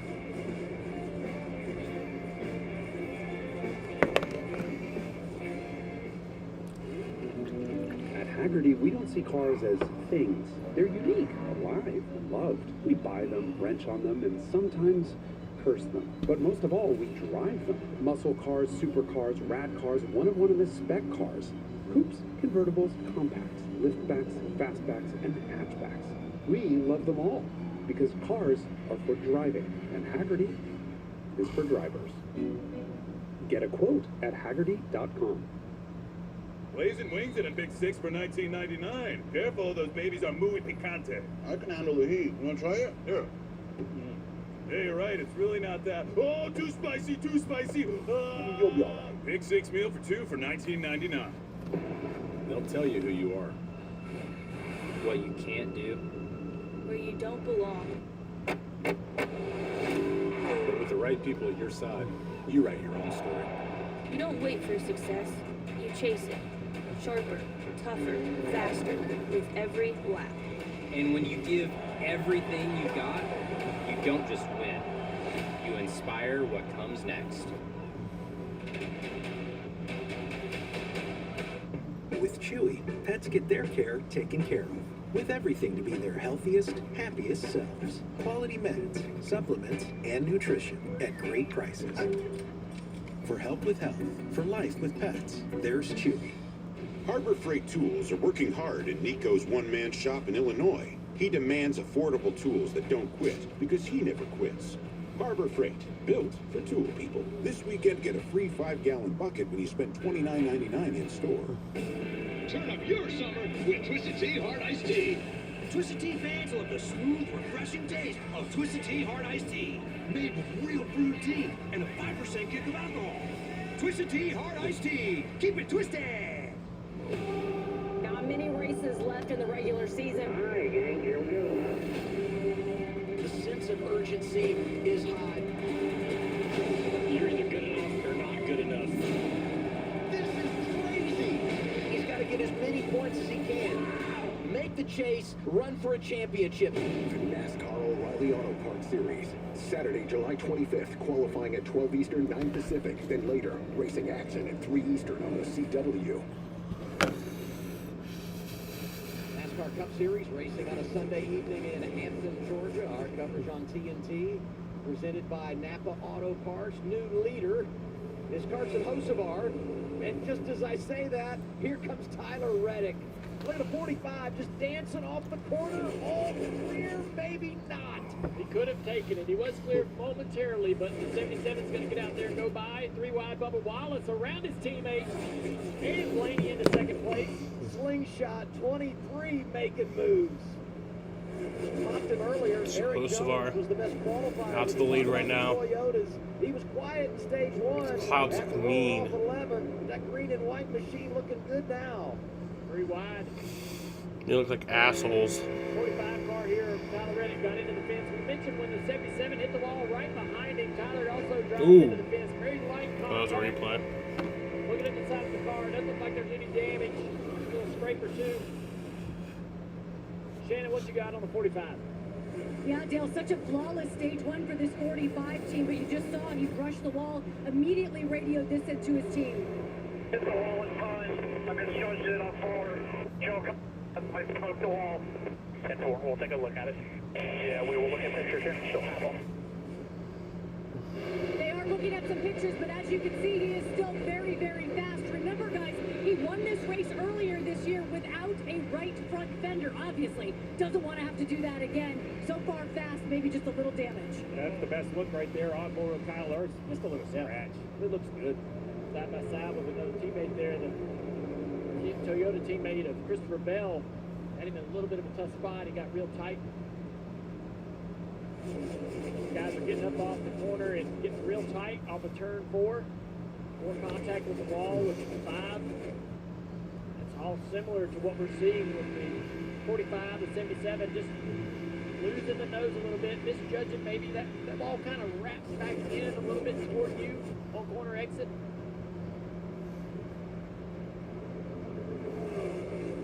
Going to be fascinating as this stage continues to run 92 laps complete. Oh, somebody's in the wall back in the field. Looks like it's Ty Dillon, or Ty Gibbs, I believe, the 45. Ty Gibbs. Or might have been 35 car here. Oh, that's Riley Herbst. Riley Herbst, yeah, he had a very similar looking race car, but he got into the wall quite a bit harder. Middle of the corner, but continues on. William Byron takes advantage. Daniel Suarez waiting there, and just outside the top 15. As we go back to the front, Hocevar, Blaney, Bubba Wallace, Kyle Larson. 37 laps till halfway. 4 runner-up finishes this year for driver 20. Got that banged up wrist. but boy, has he been playing strong in the summertime, despite the injury that he suffered in Michigan. Balance starting to go away on these cars. You see them using up a lot of racetrack. The 22 Logano having to lift right there. Down here in 3 and 4, they're starting to drive up the track into the door of each car on the outside line. Getting into the tire run here, losing some balance, losing some comfort. Savard and Blaney side by side for the lead here. Now that's the part where we're starting to see more lead changes. Intensity is ramping up. It's not getting as spread out as it did last run. Season challenge, some great matchups. Briscoe and Elliott going head to head. The teammates Hamlin and Bell. Really good from Byron and Blaney. And the upset special, Bowman 24th, Todd Gilliland 34th right now. Trying to advance to the final four. We'll give away $1 million in Indianapolis. Look at Yeah, Larson lost a few spots there. This feels like something's about to give here.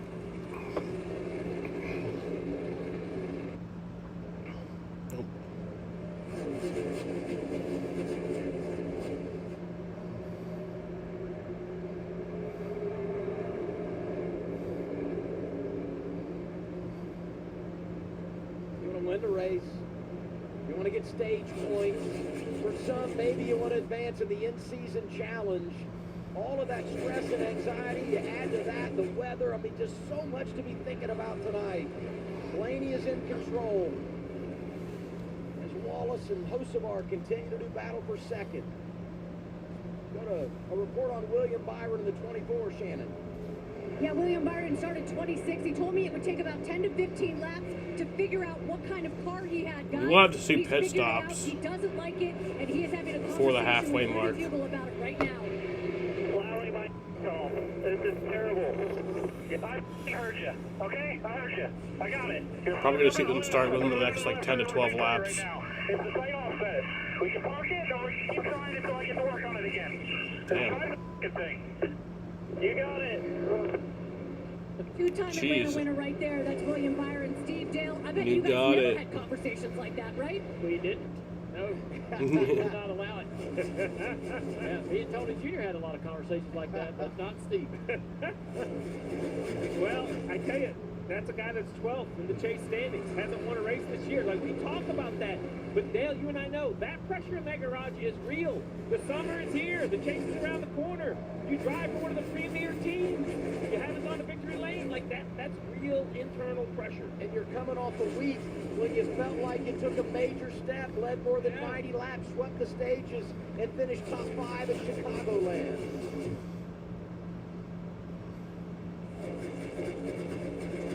We've hit 40 laps gone by in our second stage. Blaney, Wallace, Bell. So we're at lap 100 the top 5 on the race. Nascar on TNT. 30 laps till halfway. In the US, gonna make it 30 more laps. Every 26 seconds. Simply So I don't have to call out of work tomorrow. Alert. We stop crime before it starts. Stop. This is Simply Safe. You're being monitored and recorded. I'm requesting police dispatch. Using AI alerts, US-based live agents help deter break-ins.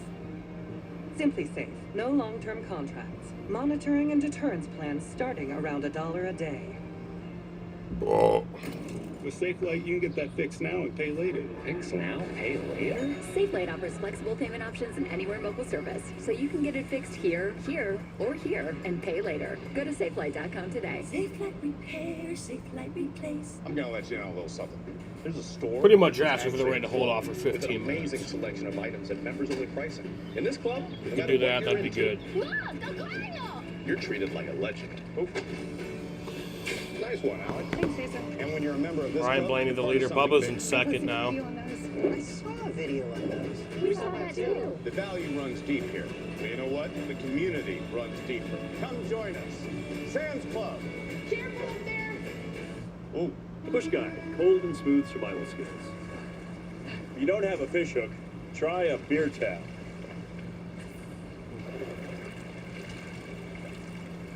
Now that's a catch. Head for the mountains. Xfinity wants their customers online even faster. So now they're offering same-day Wi-Fi delivery. Do you think you're up for the job? I mean, I am pretty fast. How do you feel about cul-de-sacs? Just keep turning left. Parallel parking? Easier than a pit stop. Speed bumps? They're more of a suggestion. 3-point turns? I'm a 2-point kind of guy. Good. Most people panic on that one. I'm here for the interview. Bubba. Tyler. Same-day Wi-Fi. Delivered NASCAR fast. This is the Burger King Original Chicken Sandwich. Yeah, the long one. Try the classic.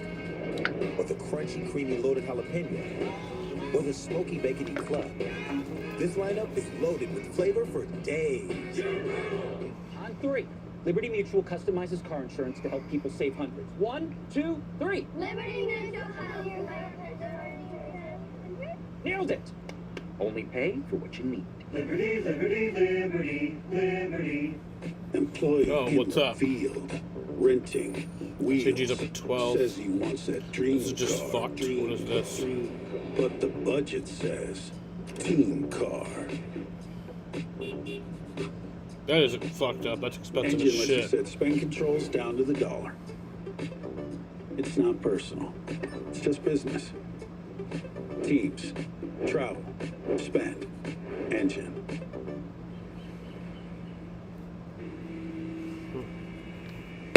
The fight returns on August 1st as Lamont Roach Jr. battles William Zepeda for the vacant WBC Lightweight World title. Live on TNT, True TV, and streaming on DAZN. 55 laps to go. Stage 2. And there is so much going on track and in the sky. Riding with Denny Hamlin here. Toyota Racing onboard camera, you saw it. He's up to 15th in the running order. Well, you just let us get to halfway. Coming 24 laps to an official race. Like, I would do want Layer on top of that, about have a full race. 25 laps from when everybody's going to need fuel. And I'd be fine staying up till fucking 3 a.m. to see it, but At the end of stage 1, that's how he jumped those spots. So he'll probably be on pit road maybe 5 or 6 laps earlier, but there's going to be a lot that goes into these next 23 laps. The first is, do we stay dry? And if we stay dry, how do you manage it? We have not seen many green flag pit stops here. It's interesting. It's a long pit road. Caution. It's messy. Oh, the yellow's out. Lightning. Cancel all that. Caution for lightning. Great. 20 radio. We didn't make it to halfway That's yet. what the radar looks like. And it had been kind of breaking up inside of that circle, that inner circle, but finally broke through. Getting a little bit too close. And There will be a red flag. You know, we learned during the Coke 600, you get lightning within 8 miles of the racetrack, you shut things down. But we also learned during the Coke 600 that if the meteorologists say, hey, that lightning is moving away. Well, please let all this shit move through. Now that's not necessarily how NASCAR evaluates this, depending on which direction the weather system is moving. it's I kind of prefer this, honestly, as opposed to what chaos you were describing, Steve, with the race getting toward the halfway point, potentially becoming official, but also having a pit cycle right on top of it. And if we would have got rain in the middle of all of that mess, could have had some sort of So they're coming down pit road. great result of the game, right, or the race. And I think we want the opportunity to really truly run this out. Caution number 1 comes at the end of the opening stage. Caution number 2 for weather here in the middle portion of stage 2. Green pass goes to Ross Chastain. Crazy Chastain had fallen a lap down after qualifying inside the top 10, and this has been a track that's been remarkable for him. Now all the cars come down the pit lane. The only Ford that was able to really stay in that top 5 was the 12 of Blaney. See his teammates slowly starting to slip out of the top 10. 24 Logano in 9th. Yeah, I didn't think that thing was work. They were not able to really get back It is up there working. and join his teammate up in front of the field. NASCAR says they will So we're going to stop the race. Drivers will get out of their cars. Drivers will get out of their cars. Second caution of the night leads to a red because of weather in Atlanta.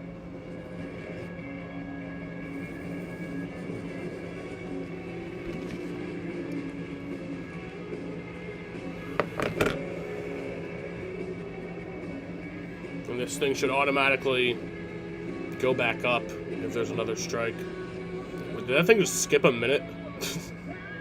How'd that happen?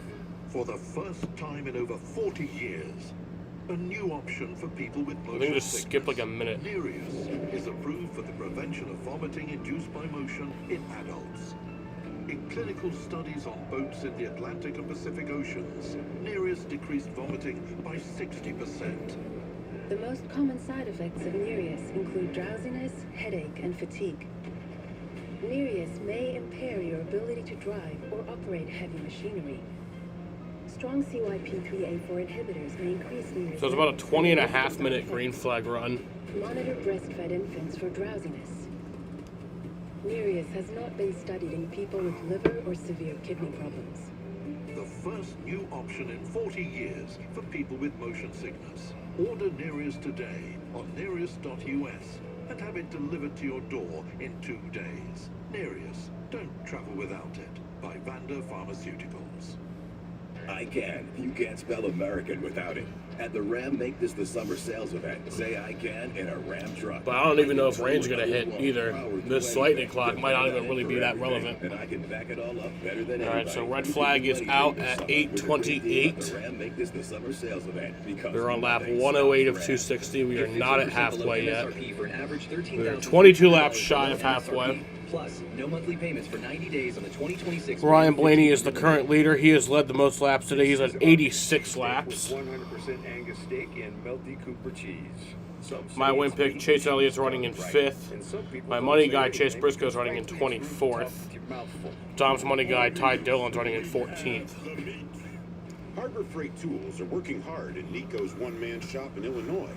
He demands affordable tools that don't quit because he never quits. Harbor Freight, built for tool people. This weekend, get a free 5-gallon bucket when you spend $29.99 in store. T-Mobile has the best network. That's why there's no better place to get iPhone 17 Pro on them. Is this big enough? We should have music, lights, banners. I mean, you gotta feel it. Get the most powerful iPhone ever on the best network. I should dance. This is big. At T-Mobile, get the incredible iPhone 17 Pro on us. On the best network. I'm gonna do a flip. Nailed it. This NASCAR fans, the Rolling Stones. Get the hell in, boys. We're going racing.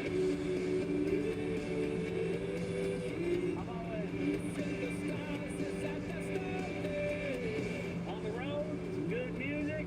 That's not a song. We're living the dream. No, there was another one. So it just reset.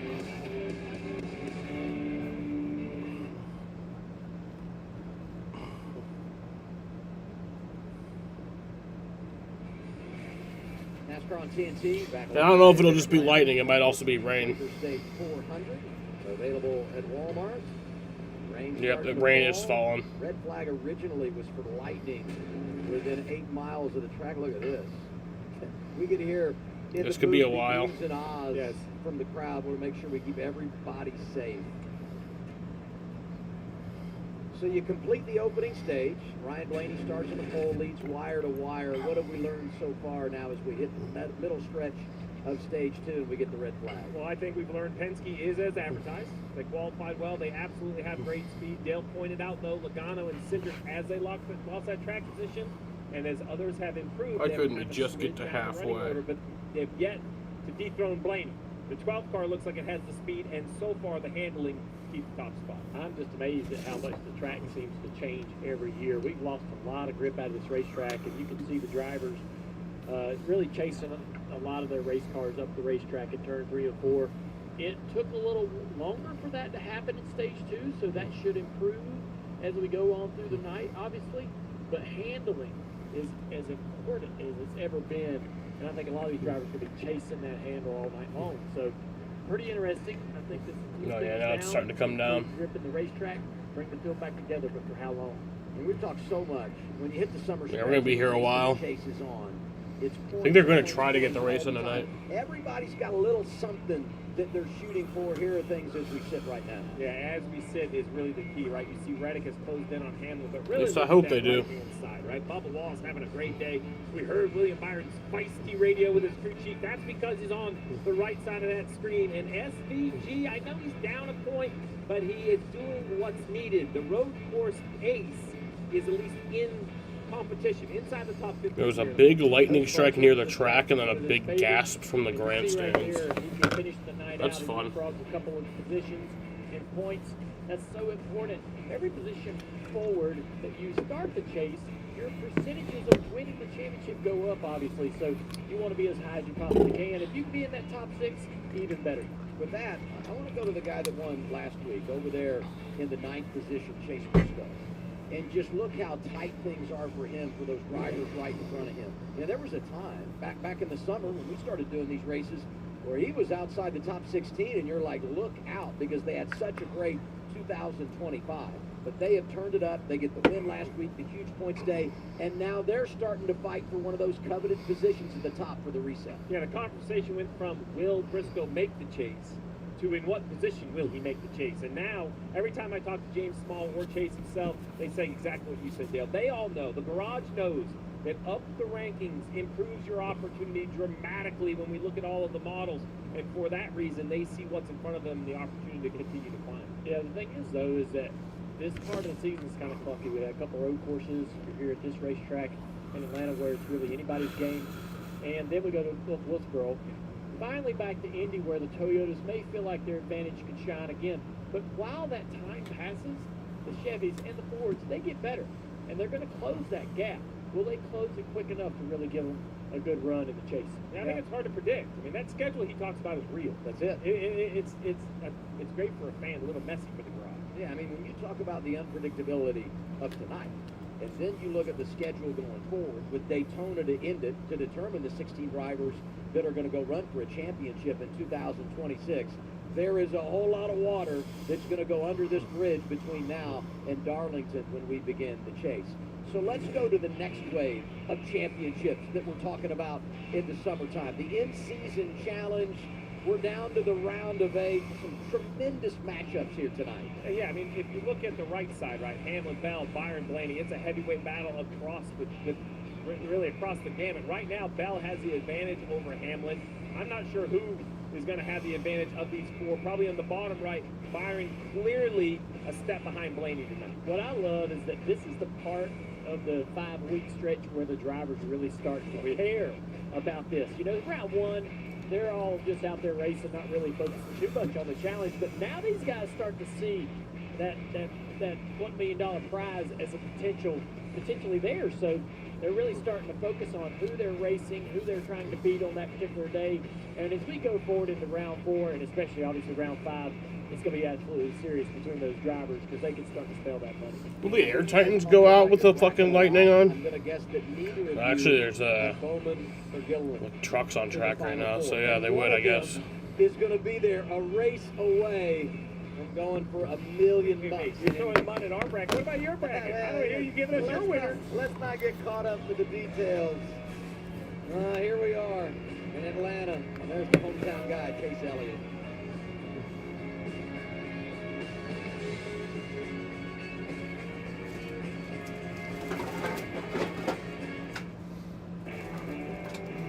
Napa knows that 1 in 4 vehicles will need a new battery this year, and that's just the tip of the electrical iceberg.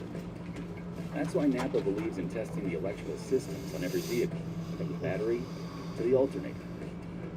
And why we're a trusted solution for the electrical parts, tools, and expertise you need, catching problems before they become breakdowns, and keeping every vehicle and every business moving full speed ahead. With Calci, you can trade on anything. Man, tell them something that don't. Like I'm from Greece. Looking good, Johnny-O!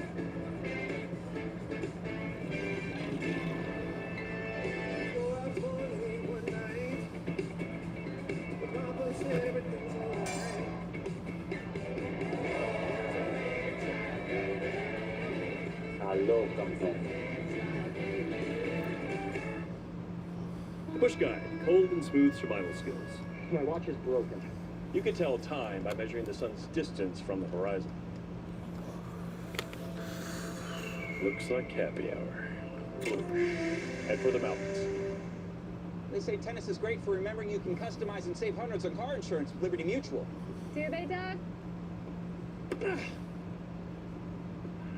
My bad! Only pay for what you need. Liberty, liberty, liberty, liberty. Runners will do anything to cut through the wind. Why? When you can go fast the easy way. Hands-free Skechers Slip-ins Aeroburst. High-performance running shoes designed to cut through the wind with unbelievable speed. Plus, they're lightweight and feature Goodyear rubber. Go fast in Skechers Slip-ins Aeroburst. The 3 for me, only at Chili's, just got crispier with the big crispy chicken sandwich that's way bigger than McDonald's McCrispy.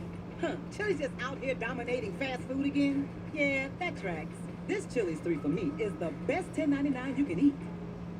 This is Dunkman. A new league for professional dunkers. Dunkman has the best dunkers in the world. All competing for the World Dunk Championship and a cash prize. Winning that $500,000 will change my life. They are ready. One of the most dangerous. They are ready. Show what I got in my bag. They are rising up. Creativity, your style, your technique, explosive power.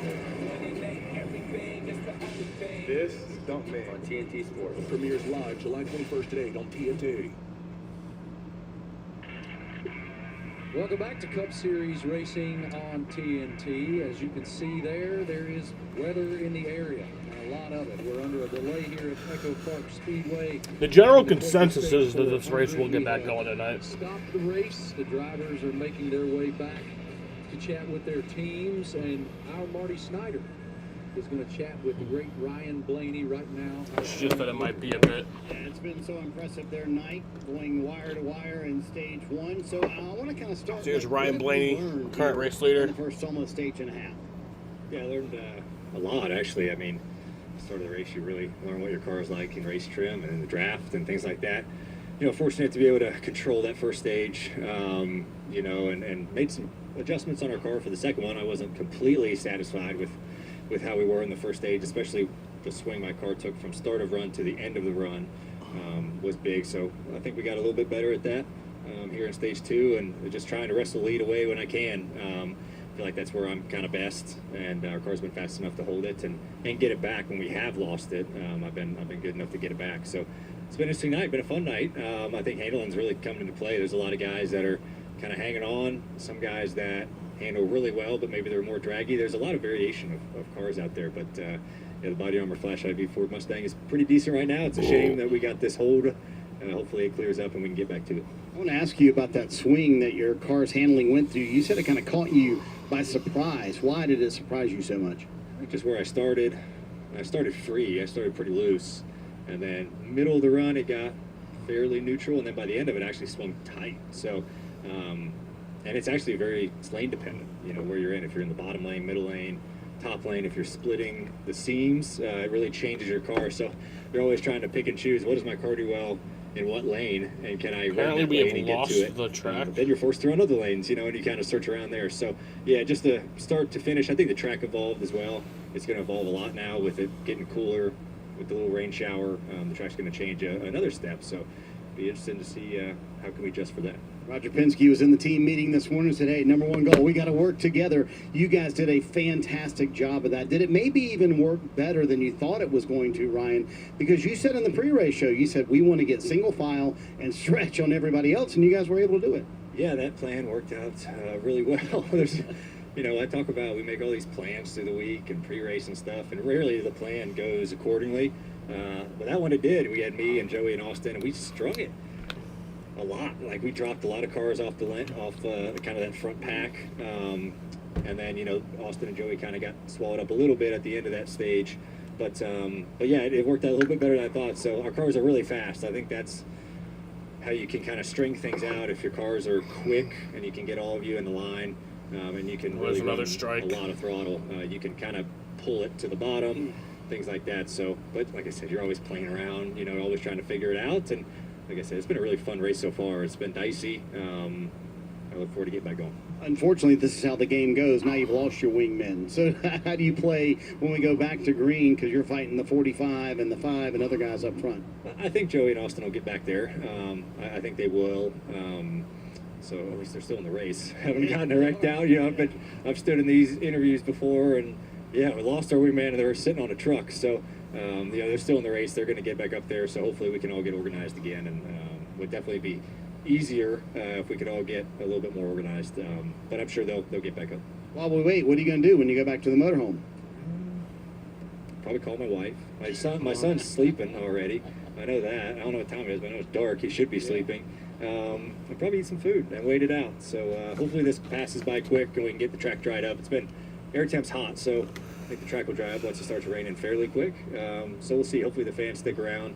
Hopefully they have some shelter with some big lightning strikes. But yeah, I'll probably eat too much. I love it, Marty. A man with priorities. He's going to go call the wife. That's what we all would do, right? I mean, the man. Well, yeah, the track has been lost. Very smart, Ryan Blaney. Always call your wife, as you guys can It is see pouring. there, it is dumping here at Echo Park Speedway. All going according to plan right now for Ryan Blaney. So yeah, it's going to be a while. 80% of the laps in this race so far. Welcome into our wonderful rain. It's fantastic. Thank you, everyone at TNT. Jamie McMurray, Jeff Burton, I'm Marty Smith. And when you're in this situation, guys, you've both been in the situation the drivers are in, teams are in right now. What do you do? How can you use a moment like this to benefit? Well, rain delays are tough. If you heard William Byron, some frustration with Rudy on the radio, face-to-face is much different than over the radio. That's a different communication that you get with your crew chief. They can sit down and talk about that a little bit more and not have the frustration that we heard on the radio. The one thing that I heard, though, as I listened to Ryan Blaney, I liked everything he said about the track. And this race is significantly different than what we all expected that we thought we were going to see tonight. We thought we'd see a bigger pack and just the draft play out differently. But I like the fact that it's stringing out a little bit, and that handling is important. It reminds me of Daytona prior to the repave years ago, and the fact that you can have a fast car when the tires are gripped up, but as the run goes on, it starts to string out, and to see guys drive from 30th all the way up to the lead in that first stage, pretty exciting to watch. Yeah, I think, you know, if I'm any driver, I'm getting with my crew chief, I'm getting with my engineers, because what Blaney just said was how much he learned. And think about what he said was going on. His car drove one way at the start of the run, completely opposite at the end. It drives different in one lane versus the other. There is a lot to talk about. So this is a great opportunity to sit down and say, all right, what can we do? Now, it's pretty limited, the changes that you've got, but not only can you make changes. This is not restarting tonight. Oh, it is. The general consensus is that it is restarting tonight. We'll have to be patient. That's the thing. We're going to have to be patient. It's going to take a while. But the general consensus is that this will restart. That way, if you catch a guy in a horrible position, Still you early. straight to your car and the weakness of their car, and you're trying to take advantage of it. When you are in that position, Jamie, and you do feel how your car is changing and it's reacting differently in the air depending on where you are in the running order, what adjustment do you have to make? As Jeff said, you have to be the person that adjusts your approach. Well, the reality is, if you are a guy that's car is driving terrible right now, hope is what you're going to base on. That's not a strategy. It's not, but if it rains, you're going to hope that the balance goes the right way, because as Jeff said, there's not a whole lot you can change. And you've maybe already dug your hole before you showed up this weekend and missed the setup, or you chose for a less draggy package that doesn't have as much downforce. But you can go back and see what the leader's doing, the lines they're running, and that's what those guys will do. They'll study that, and even if it doesn't help, mentally it gets you in a better place of something that you can try once we go back green. I've enjoyed, like, Eric Jones is a guy that we've been watching, and you know, as the race goes on, he's kind of committed to this high side, but he's been able to sneak by a lot of guys running right up against the wall, and it's been fun to watch. I love the fact that we're sitting here talking about handling. I mean, to me, we've said it several times, Daytona, this reminds me of vintage Daytona. Like, you got to have a fast race car, but it has to drive well. You've got to do a great job of... All right, I want to go smoke with my sister. Gets put on the pit crews. She's already outside, so... Matters. And those guys that don't have the fastest race cars, maybe their car drives really well. Blaney made a point of that. He's I'll be like, back. You got these draggy race cars that are slow, but they drive really well, and those guys can be aggressive. And on top of all that, the track's going to change 180 degrees. And this rain is going to cool it down a ton. And somebody that's happy with their car right now may hate their car when we go back green. Let's go out to Danielle Trotta. She caught up with Ty Dillon. Danielle? Yes, we are inside the media center watching all of this rain. Ty Dillon, we were watching your car crack the top 10 there just before this weather came through. How was your car in the first stage and a half or so of this race? Yeah, I'd say in the first stage we were pretty out of control, loose, but Andrew and the guys really did a good job on the Grizzly nicotine pouches, Fallen Outdoors Camaro. We were really strong there, driving really good. We have a little bit of a power steering issue, so that's going to make for a long night, but that's what we do it for. And you know, I think as a driver, it's how you respond on the tough days that make your career longer. And I'm ready to take on the challenge. And as long as that car's fast, I don't care if there's power steering or not. I knew that your teammate AJ Allmendinger was having issues with power steering as well. If we could ask our cameraman Stoley, who's fantastic. Ty, can we take a look at your hands here?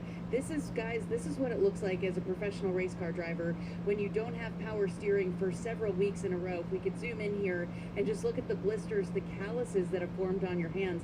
How long has the steering issue been a thing at Colleague? Are you guys working through it? Yeah, we are. You know, we work really hard, and I think it's probably two different issues right now.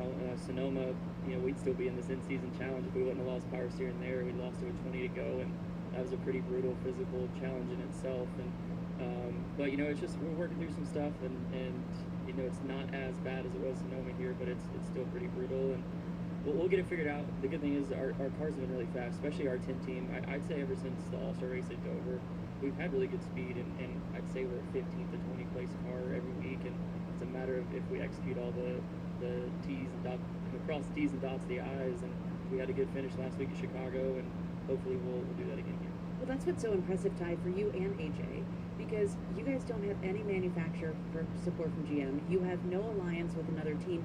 AJ's tied in points with Joey Logano, just below the cut, and has a chance to make the playoffs. How are you guys able to perform so well with these big teams that have so many resources? I think as a team at College Racing, we're just relentless, you know, and it's made us become a team. When you don't have all the resources, you go back to your racing roots. AJ and I have worked really good together as teammates, communicating and everything that we feel and see, and that goes through our crew chiefs and everybody in the organization, led by Ty Norris and Chris Rice and Matt Collick. Like, there is a severe focus on us just doing what we can do, handle what we can handle, and you're seeing the results of that. And yeah, it would be nice to have some of the help that other teams are getting, but I think we've found who we are in this process, and like I said, Chris and the guys, they lead us every weekend to get better and to keep innovating and not make an excuse of what we don't have, but focus on what we do have. And I think we've all, you know, taken to that and made the most of it. I feel like our team is having probably a better year than we had last year, but our points don't show it. But our speed and the recipe of success has been there. We just got to get the results going. And you know, AJ's a dog, and he's fought in this series for a long time, and he's doing an awesome job showing what College Racing is about. Well, both of you guys are. It's very impressive to watch, Ty. When we go back racing tonight, hopefully we can restart this race. What do you expect track conditions to be like? The guys were just talking in the booth about handling, grip level, tire wear. Where do you think we'll be at as a track when we get back? I think hopefully if we get back racing tonight, the pack's just going to get tighter and tighter as it goes. You know, the first stage got strung out. If you watched the O'Reilly race last night, it's kind of the same thing. Bad handling, everybody gets strung out. And later the race goes, everybody's a little tightened up. We definitely lost a lot of grip in the track from each time we come back, but by the end of this thing, it'll be chaotic. It'll be the crazy Super Speedway race. He was closer there in that stage, starting to string out a little bit at the end, but we were able to run a little bit more wide open. But it's fun, you know. Like, I think I only got to run maybe one race in the old Daytona style racing, and it reminds me a little bit of that. But I was such a rookie. I don't know if I can remember much from that trip, anyways. But it's really cool. It's a different style, and every time we come back here, I gain more and more confidence, and looking forward to a good finish tonight. We look forward to watching you get back out there. I know you cracked the top 10, 14th when we get back racing. Ty, how important is it to keep that track position? Can your car do it without power steering? What's your game plan to kind of stay up front in contention? Yeah, we can. Just a matter of me just fighting through it and not worrying about it for the rest of the night and doing my job. And, you know, it's everybody wants to be a race car driver, but it's these days that really make you one. And I'll do my job, do what I get paid to do. Will you be sore tomorrow? Arms, shoulders, cold plunge, sauna. What do you do to kind of rest and recover the body? I have a pretty strict workout routine each week, no matter what. I starting on Monday. And the older I've gotten, the more that's become important, especially with kids that don't care what you did the night before. They're up at 6 o'clock in the morning. So from the time the race is over, I'm trying to eat some good stuff. I use some recovery tools on the airplane.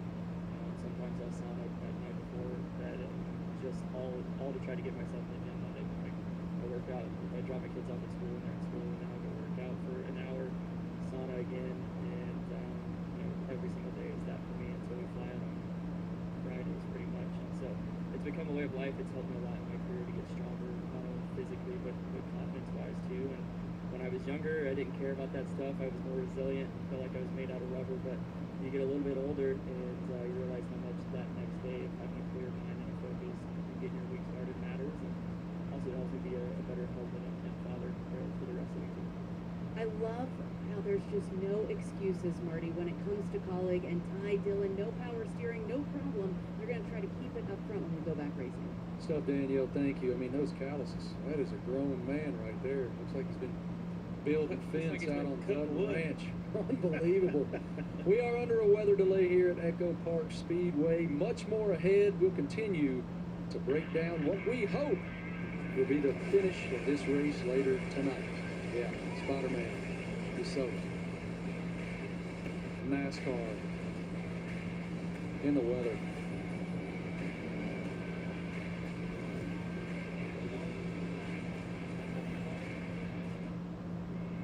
At Credit One Bank, we believe anything's possible. I'm on Mars. It's freezing. I'm gonna go back to the module. But leading your team to the championship? Unlikely. Okay, that's my personal space. Landing a checkmate against the supercomputer? I won? You can try. I won. The award goes to Greg. Some things are out of reach. No one's gonna believe this. I got this. But a card with access to exceptional benefits isn't one of them. Welcome to the Credit One Bank American Express Suite. Credit One Bank for what's ahead. Harbor Freight Tools are working hard in Nico's one-man shop in Illinois. He demands affordable tools that don't quit because he never quits. Harbor Freight, built for tool people. This weekend, get a free 5-gallon bucket when you spend $29.99 in store. This is the Burger King original chicken sandwich. Yeah, the long one. Try the classic. Or the crunchy, creamy, loaded jalapeno. Or the smoky, bacony club. This lineup is loaded with flavor for days. That's right, Mom and Dad. My new boyfriend rides a motorcycle. Oh, it's just a cruiser for unwinding on the weekends. Protected by America's #1 motorcycle insurer. How responsible. Very sensible. And he has a tattoo. Temporary for my niece. She insisted. Oh, that's cute. Well, guess what, Mom? I chopped my hair off. Wow, I stand corrected. It's lovely. No, it's not. Super cute. Very in right now. It's my rough and tumble little girl. With my new phone company, Menace Mobile, our pricing structure will be so confusing, it can only be described as evil. That isn't evil. It's just typical phone company stuff. Besides, people just switch to Verizon with their new Simplicity plan. There's just one plan and one price. What now? And it's only $30 for a single line. $30! So you're all choosing Verizon. Traders! Introducing the Simplicity plan. $30 for a single line. Can you hear me now?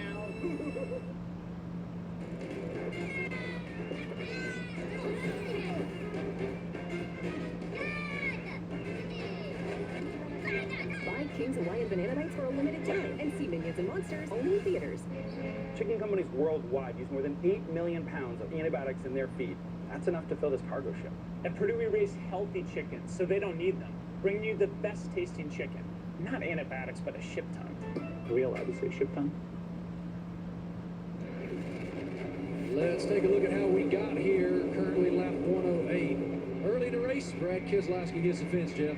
Yeah, Brad has not been good the last 10 races. He was really good at the points, and that has all gone away, and he has an uphill battle for the rest of this race. Yeah, not too much damage, though, guys. I think he's still going to be okay. We see right here this epic battle for the lead at the end of stage 1. It looked like Reddick was going to be able to get by Blaney, but Blaney answered back, able to get back in front of him, and then a little bit of a pick here with a couple of lap cars coming to the stage finish. Blaney goes on to win stage 1. Led every lap in that stage, earns his 3rd stage victory of the year, and Carson Hocevar, he's wheeling, dealing, and slapping the fence, but he's fast again, Jeff. Yeah, he is fast. He doesn't mind being aggressive. He doesn't mind smacking the fence as long as he's fast. Battling for the lead. Ends up driving underneath Blaney, takes the lead away from him. It was short-lived, though. Ryan answers right back, as we've seen all night long. Anytime someone is able to get by him, the 12 car able to maneuver back by. You see a little bit of assistance right here from Bubba Wallace with the draft, able to get right back by. Smart. Seems like Blaney's car is good enough that he can have some patience. Well, yeah, I mean, he's led over 80 laps of this race tonight, and as I said there, as every time somebody would get by him, he can answer immediately. It shows just how good that 12 car is. Lightning bolt. And now you see the weather there. We are still under this weather delay. It is raining at Echo Park Speedway. More ahead here from Hampton, Georgia.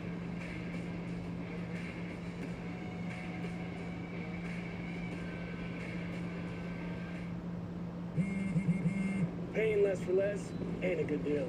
But when you pay less and you get more, that's Straight Talk Wireless. Straight Talk's been the same price since they started in 2009. Straightforward, always. And now, plans starting at just $25 a month. America's military is unmatched. Injecting power, denying passage to adversaries, and protecting our interests at the time and place of our choosing. America is winning. We will measure our success not only by the battles we win, but also by the wars we end, and perhaps most importantly, the wars we never get into. It's called peace through strength. Through our power and might, we will lead the world to peace. Our friends will respect us, our enemies will fear us, and the whole world will admire the unrivaled greatness of the United States military.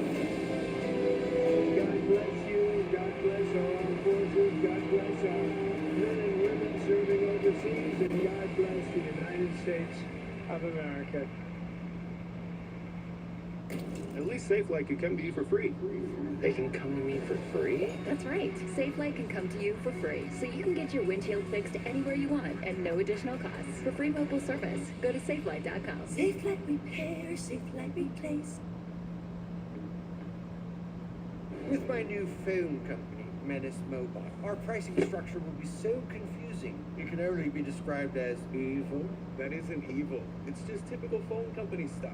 Besides, people just switch to Verizon with their new Simplicity plan. There's just one plan and one price. What now? And it's only $30 for a single line. $30!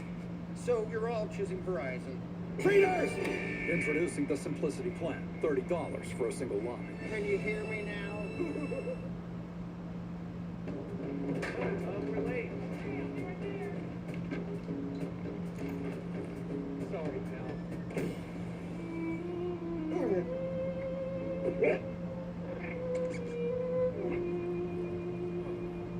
You only have so much time. So feed Science Diet with our clinically proven antioxidant blend, helping pets live healthier as long as possible. Because you're only human, there's Hills. Science does more. Welcome back to Echo Park Speedway, the Quaker State 400. Currently under a weather delay here. Don't really have a whole lot of action going on there on the racetrack yet, as it is still raining. Carson Hocevar, the lightning rod in the NASCAR Cup Series right now, currently running 8th. He caught up with us earlier during the pre-race show here on TNT. Thank you so much for your time, Carson. We appreciate it. All right, man, look, we're going to jump right in the deep end, all right? Right in the deep end. Zane Smith, you guys got together last weekend. You got a little bit of a history. He called you a coward.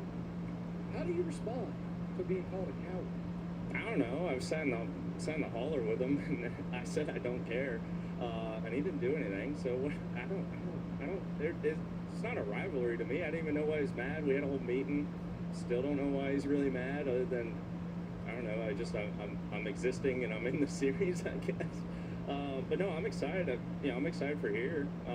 It's my favorite race that we have on the schedule. So yeah, I'm looking forward to it. So this morning, you tweeted out to fans to come over to the merch hauler and bring any T-shirt of any driver. Trade that shirt in, and you'll give them a brand new Carson Hocevar shirt. How many Zane Smith T-shirts do you think you got? There's a lot of them. More so mainly because they were brand new and people went and bought them just to trade them in. So I thought that was good. So Yeah, it was crazy how big of a crowd. There's just as many people behind. So I don't know. It was just really cool to see. But it was wild how many T-shirts they were so quick. We limited it to 77. I thought of that weeks ago, and it seemed perfect right now. When I think about T-shirt sales like that, Zane might become your fan if they're buying his shirts and bring it back over to trade them in for you. That's kind of a win-win for everybody.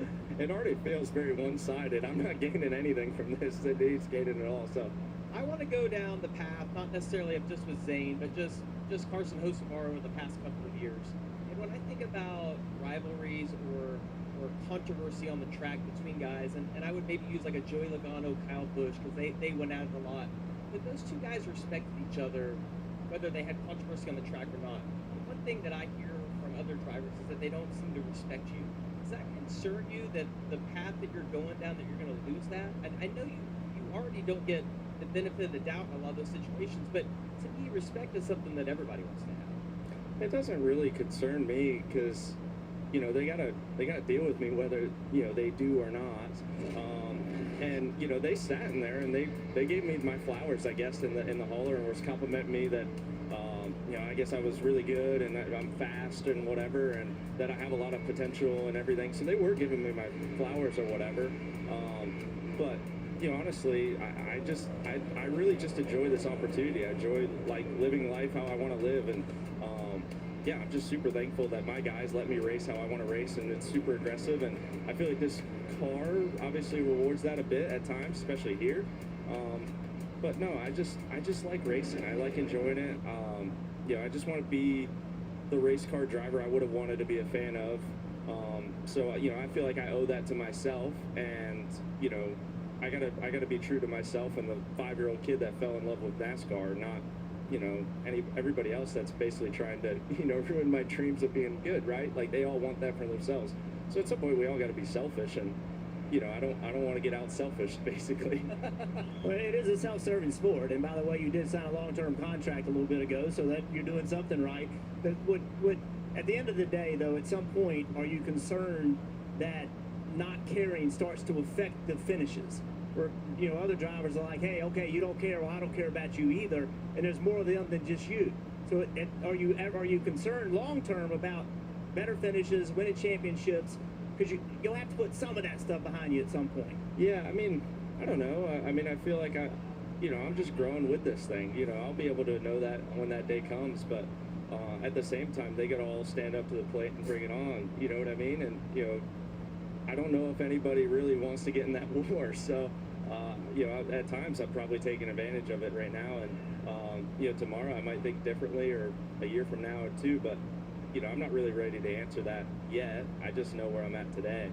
Well, let's talk about today. We're in Atlanta. This place is unlike anything else. The race is like anything else. I think it's an attitude racetrack as much as a car racetrack. You seem to be having as much fun or more fun than everyone. Is that an advantage? Like, take the fan. What are we going to see tonight on the track, and why should you be the one they cheer for? I mean, it's just the most fun I've ever had in a race car, honestly. It's close to emotion and seeing it as I've ever seen it in a race car, in a race and everything. You can, you know, when you watch basketball or football, you can tell when the guy's just trying hard and wants to have it more than everybody else. And I think here you could see that. You could see emotion, you could see it all. And for sports, I think that's really tough for us to portray, because you're just watching cars. There are a lot of people that are, especially casual fans, don't even know the guy that's in the car. So yeah, I think, you know, when I'm most aggressive and most fun, I think it rewards me here, and it's been good. But yeah, I don't know. I mean, if people want to just enjoy it, go to my in-car camera and just watch and have fun. What fascinated by something you just said to Jeff about nobody wants to get in that war? Why don't they want any part of that war, personally? I don't know. I mean, it's tough to fight somebody that when they don't got anything to lose.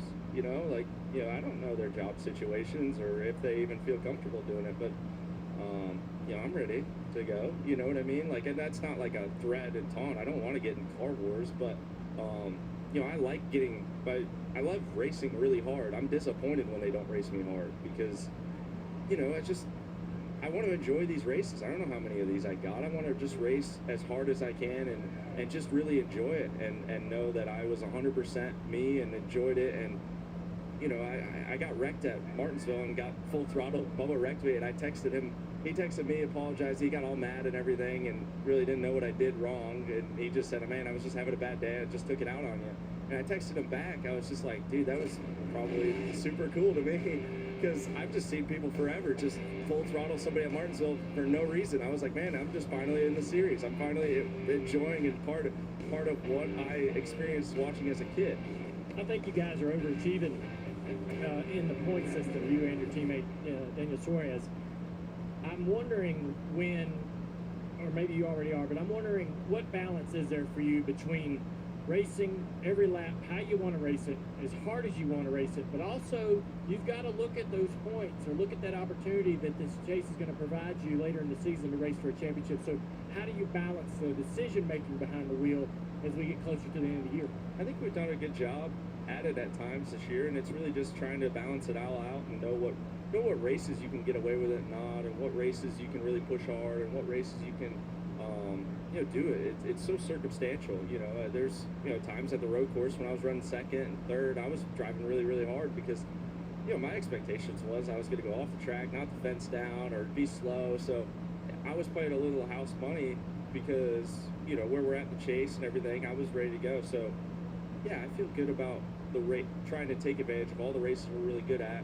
And if there's races where we're struggling a little bit, you want to manage that. But racetracks that we thought we were going to struggle and were really good, I'm trying to get just that little bit more, just because then I'm playing with house money per se in our journey here. And once we get into the chase, every lap, every point's going to matter, obviously, once we get there. What do you need to get better at? Like you talk about some of the tracks. I know like you've been hit or miss at a lot of different type tracks. Sometimes good at road course, sometimes struggle there. But you look at the championship, the chase starting. Where do you think you need to have the biggest improvement with your group? Man, just details. It's really difficult to just have it all work out. You gotta to win the championship or have a shot at it, you're gonna have to especially for where we're gonna stack up here, is we're gonna have to outpoint them, which is gonna be outqualify them, which is gonna mean we gotta be faster in qualifying and figure out how to be faster and translate it to the race. So it's just gonna be all just circumstantial. I just hope they make a rule change here or something to slow the Toyotas down, and then we're back in the game a little bit. I can tell you this, young man, the way that you drive, your personality, your conviction, these people out here love it. There are Carson Hocevar t-shirts all over this place. And I met this little girl earlier. Her name was Cora, and she had a little stuffed goat, and she named her little stuffed goat Savar. That's awesome. Isn't that fantastic? No, that's super cool. I mean, I love the fact that there's so many kids here that are just enjoying what I enjoyed, and yeah, it makes me sometimes sad. I'm like, dang, I wish I was a kid again, still just enjoying this. But it's super cool, and that's why I love trying to make sure I have all the give every kid, because I remember I watched. Sorry, Dale, you're sitting next to me, but you got bombarded at Daytona, and I stood there, and that's the only time ever in my life I stood there and literally froze and didn't get an autograph. And we can get you one now. I know. But I try to literally try to look out and see kids that are nervous to come up and are intimidated because adults are scary sometimes, and we get to enjoy it, and I try to make sure I sign every kid I see. Thank you so much for your time, man. We really appreciate it. Have fun tonight. Just two drivers have passed Ryan Blaney tonight for the lead. Two-time Cup Series champion Kyle Larson. That young man right there, Carson Hocevar. Guys, I'm fascinated by him. He seems so unencumbered by conflict. Most people aren't wired to be elite or excellent within chaos that seems to follow him like a tornado everywhere he goes. Well, everybody has a different personality. I would find that really hard. Me too. I wanted everybody to like me. It just was my personality. I lived my whole life that way, just always trying to be nice to everybody and never having controversy. But we're all wired differently.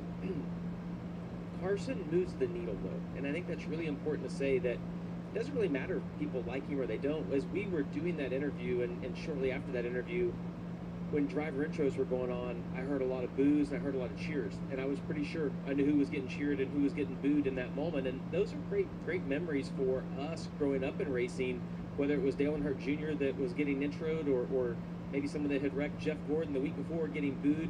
That's fun when you get in a big crowd like that and you hear all of it. And Carson, he feeds into it. Like when you watch that, I also get a kick out of people that just go crazy on social media over him, defending him or ripping on him. I'm like, he moves the needle, it stirs it up a little bit, and it's fun to watch it all happen. It is fun to watch it, and he does bring attention.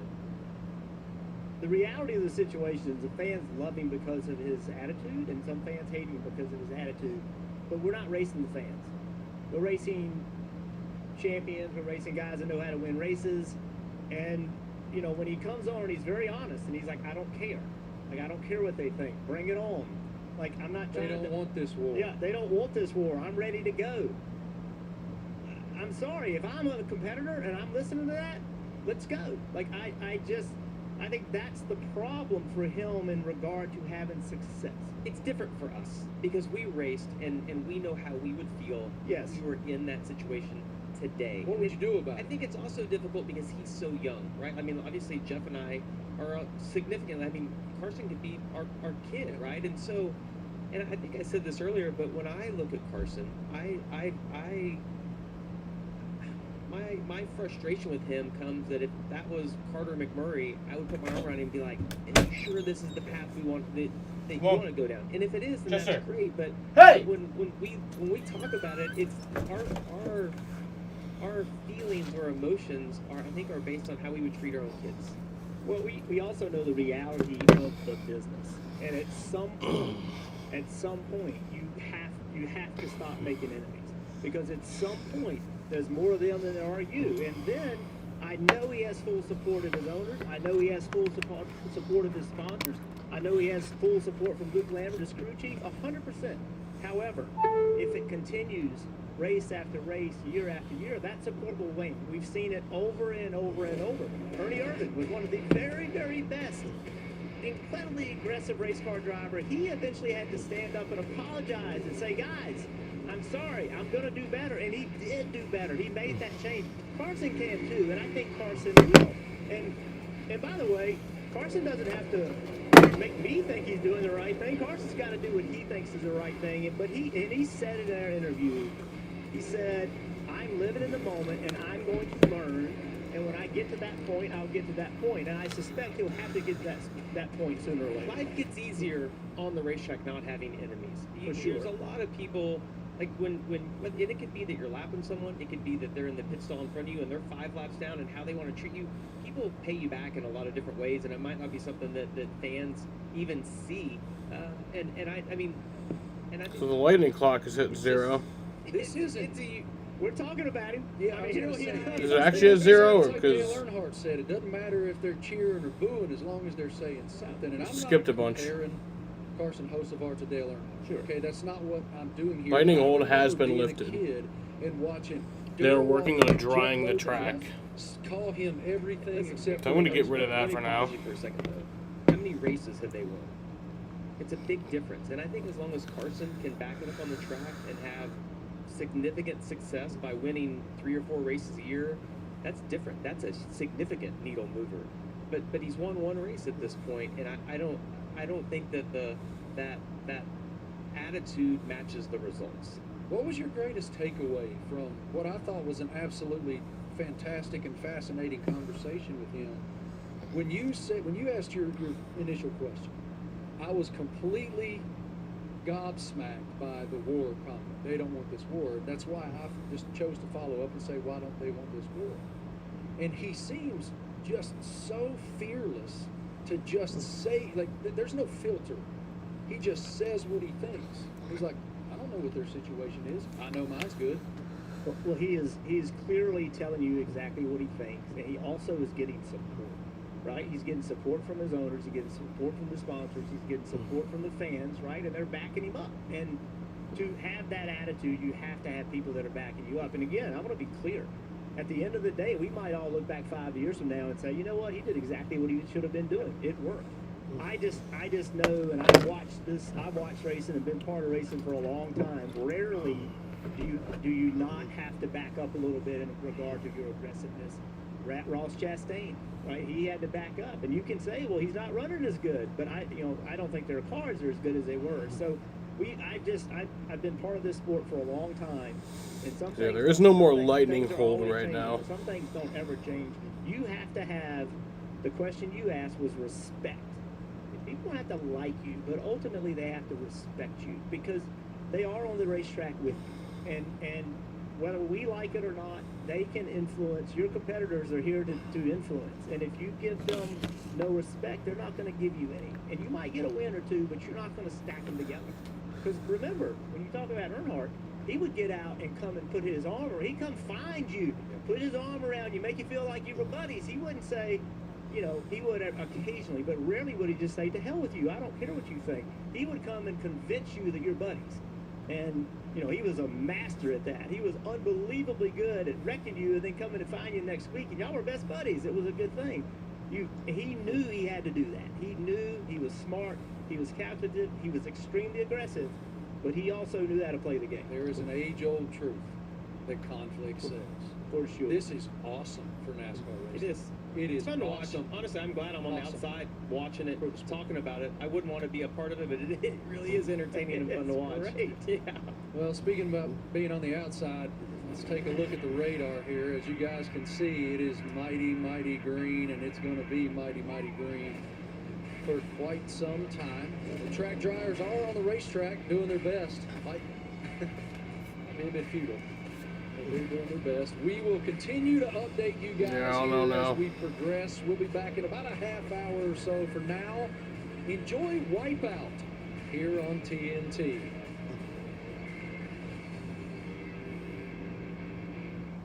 I don't know, Since the man. dawn of time, they've always been the coolest. Oh, they had a pretty big influence on art, too. Everything is better with art. Oh my goodness. And where would our nation be without The wind. It is windy. The current is with us, and so are the sharks. Now let's follow them to victory! Keep going, Gilligan. It's Shark Week.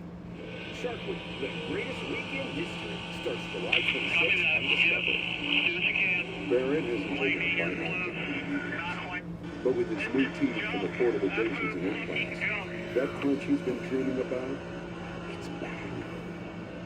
Affordable dentures and implants is what we do.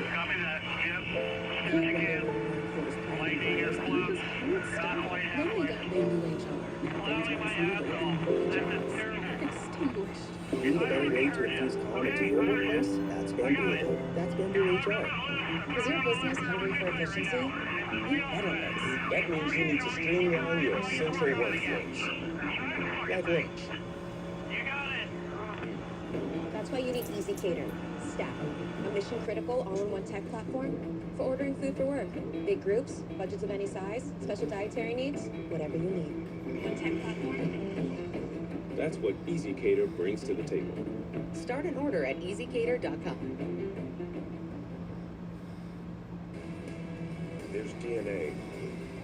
Then there's heavy-duty DNA.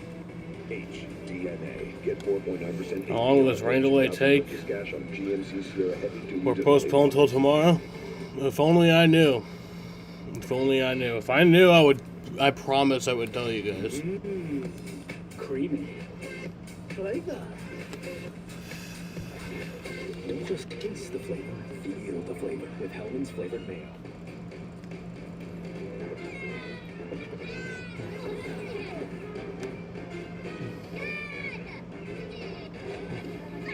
Buy King's Hawaiian Banana Bites for a limited time and see Minions and Monsters only in theaters. There's DNA. Then there's heavy-duty DNA. HDNA. Get 4.9% APR plus $2,000 purchase cash on GMC Sierra heavy-duty Denali bottles.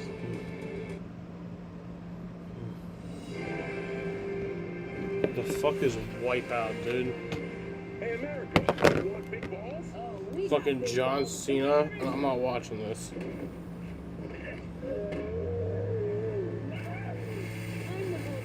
I'm John Cena. Switching over to my PlayStation.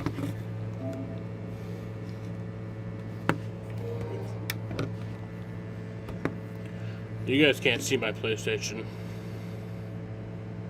But,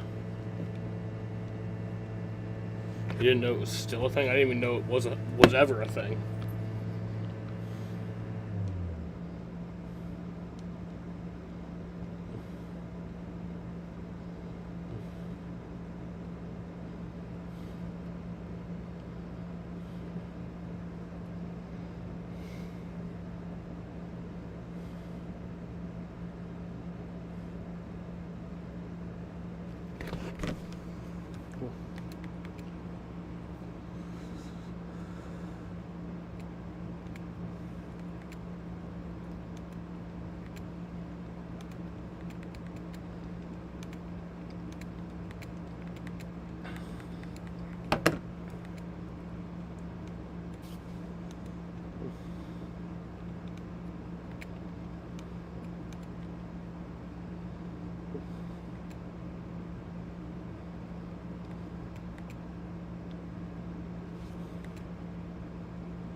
This sucks.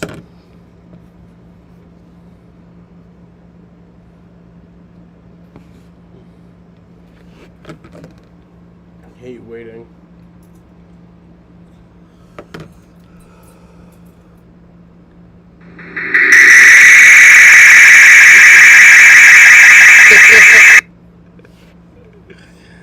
Oh god. That thing's fucking ridiculous.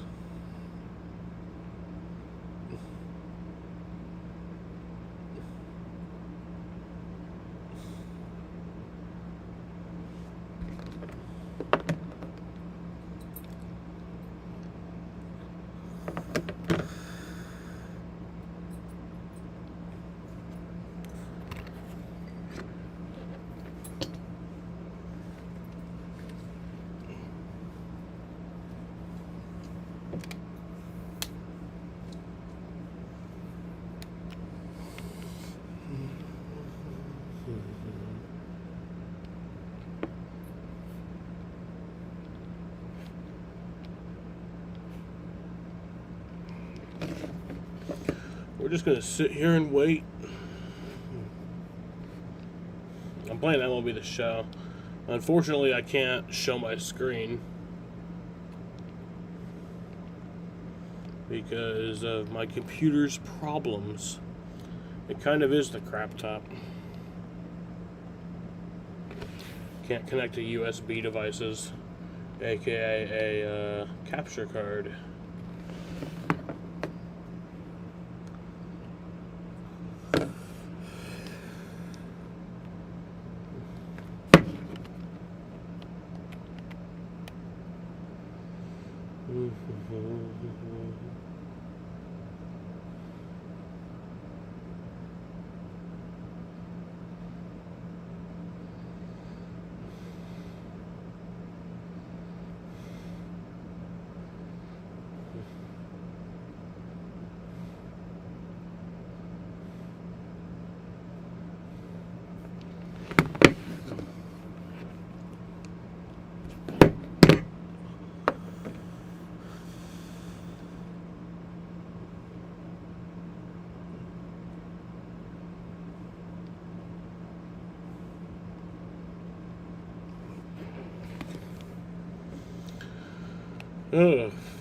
I'm doing good in MLB The Show. I had my Red Sox team, so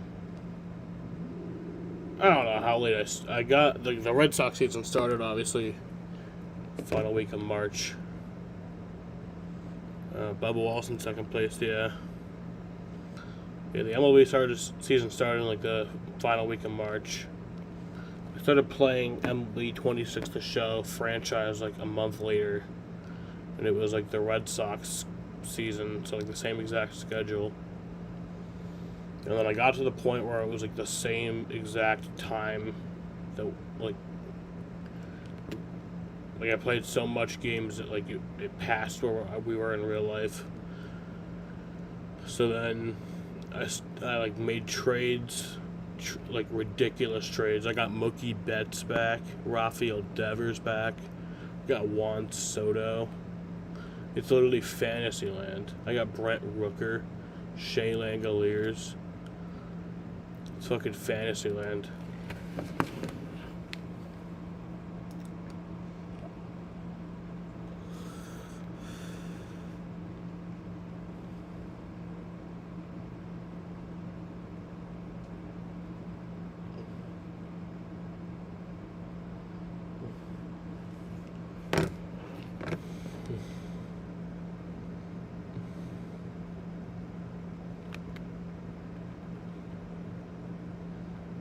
I don't know if I can have fun with you guys just watching me, though. Maybe I'll turn on some baseball. Like real baseball.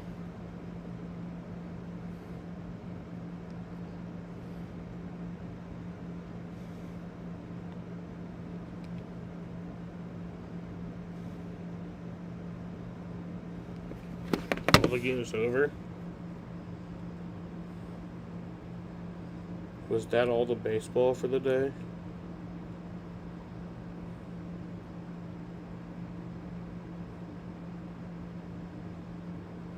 It was.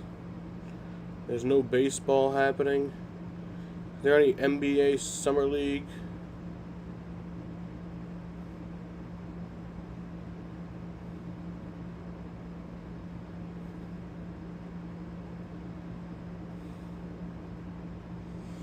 We can switch over to ESPN and watch the fucking Bucks and Spurs Summer League game.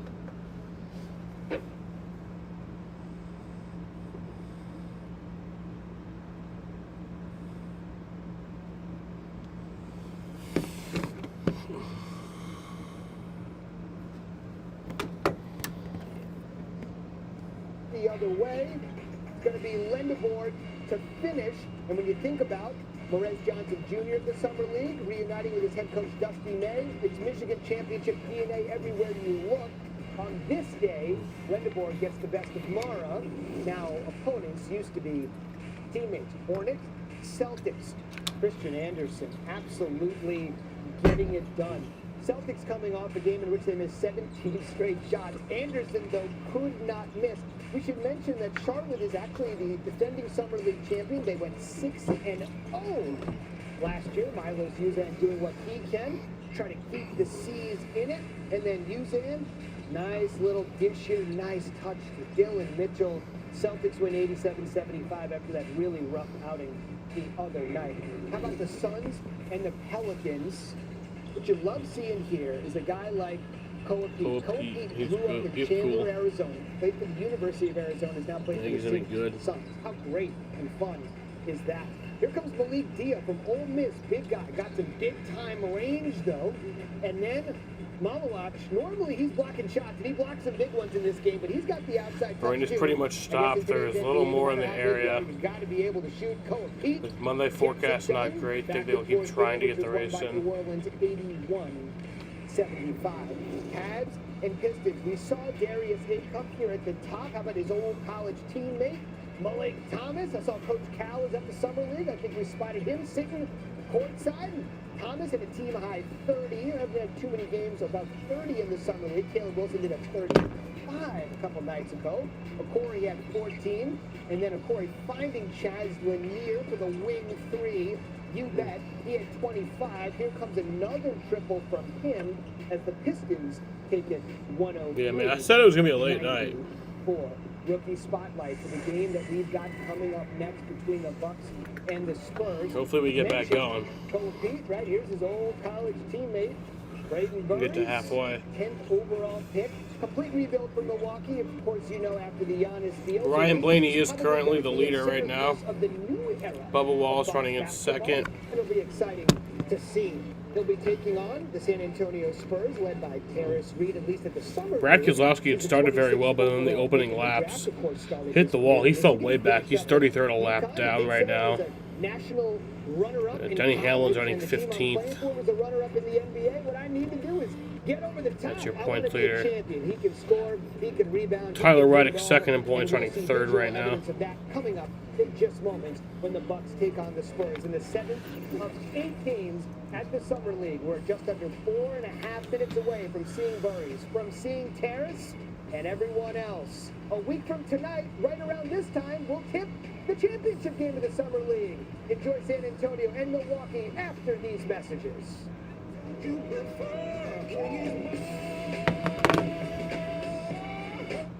Back pain. When you've got it, you know it. I hope. Welcome back to Wipeout. We're halfway through the qualifier and quickly finding out who is the most qualified. We're talking skills, charm, and strength. Because I think you know who that is. I'm talking about which... Advanced X compression system. The X-Back evenly distributes the support across a broader surface area of your back for relief of lower back aches and pains. The new belt is fantastic. I feel a bigger area of support. Immediately, there was something different about this. A super lightweight mesh fabric, ventilated for unmatched breathability to increase airflow and release excess heat. You have to try it. You haven't felt anything that's going to give you the kind of support and relieve the back pain that you have, but it is unbelievable. unbelievable. Our copper-infused fabric, made with the most advanced materials for superior support and lighter than air comfort. It's just relaxing all that tension that you get. Wow. Oh, that feels So we've great. been under the red flag now for about an hour and 5 minutes. I have a history of back issues, man, and this is really hard to Quite a believe long what I'm feeling time. right now. Still gonna have to keep being patient, but I think we can do this. And 4 built-in flexible stabilizers to help improve alignment and promote better posture. Usually Still pretty early in the night. There's pain. With the belt, there's absolutely The forecast's not looking good for tomorrow either. Is this really happening? I really haven't felt anything like this before. The all-new X-Back from Copperfit, the most effective, breathable, customizable support for relief of lower back pain you will ever wear. Guaranteed or your money back. Get yours now at getxback.com for only 2 payments of $29.99 or call 1-800-267-5850. Order right now and your shipping is free. This is by far the best support that I have found. You feel like, you conquered the world. It's life-changing. The all-new X-Back from Copperfit. Feel the difference. Welcome to the 2026 NBA Summer League here in Las Vegas. A cool 103 degrees outside on the Strip as we get ready for the Spurs and Bucks fans piling in to see the stars of tomorrow on display today. And welcome inside the pavilion. Alongside NBA vet Corey Alexander, I'm joined. And more trouble. At the top of the course, Dominic and Kimie. These two look awfully uncoordinated. 103 degrees is not cool, yeah. Interior, exactly what the Spurs need to bring into the fold, averaging 9.5 rebounds per game throughout this first 2 Summer League games. Of course, Jacoby Gillespie out of Tennessee, who is an elite level scorer, and Malik Brown defensively is one of the best in the business. Still got a lot of racing left tonight, too. To their depth of riches that they have on their roster. Let's flip over to the Milwaukee side. They've got a pair of rookies as well, Burries and Amen. How about those guys? Well, Brandon Burries is elite offensively. He's a young man with great size, positional size to be able to get downhill, finish at the rim, but also his shooting touch allows him to be special on the offensive end of the floor. And now with the Bucks in rebuilding mode, he has an opportunity to play a lot early alongside an all-star by the name of Tyler Hero. And so therefore, when you look at Brandon Burries, great chance for him moving forward. Nate Amen didn't have his best performance in game 1, only 3 of 7 from the field for 6 points. Expect from Nate to be more aggressive and more effective here in game 2. There you see the numbers from Friday night against the Heat. Our starting lineups today. For the Bucks, it's Amen, Nance, Markovic, Yakachonis, who was traded from the Heat, and basketball. For the Spurs, it's Miller, Milicic, Brown, Davis, and Gillespie. This game is in Las Vegas. For the San Antonio Spurs, This is every Summer League game. Pat St. Andrews. Well, the main Summer League. And our officials tonight, Ian McClenny, Sandra Hortz, and Wojciech Duska. So Sandra Hortensia, Ian McClenny, and Wojciech Duska are our 3 officials. So we're getting ready here to tip off.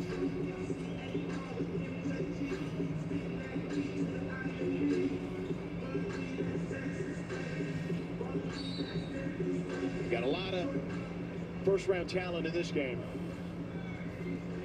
Heck of a showcase for you here on ESPN tonight. Amen comes up with it. Kaspers Yakachonis played for Miami last year. Got some good run, particularly late in the season.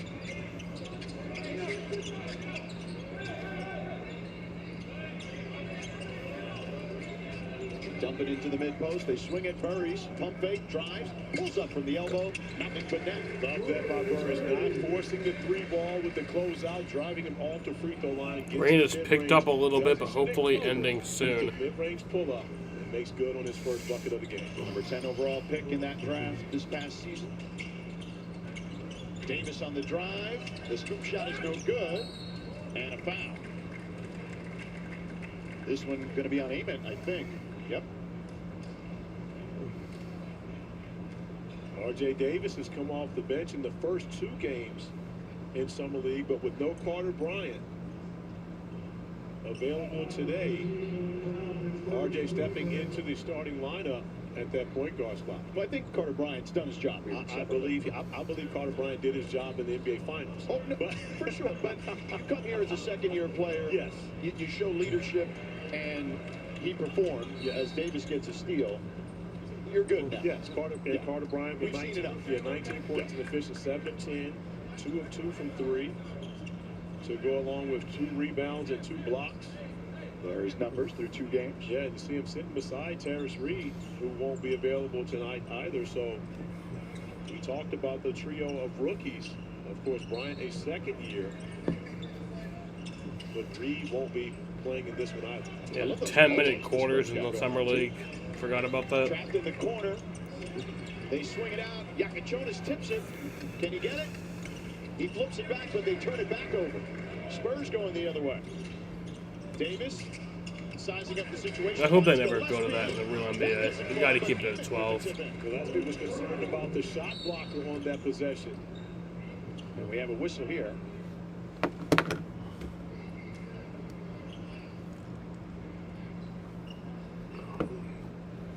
Looks like we have some sort of equipment malfunction. The shot clock didn't reset after the tip in.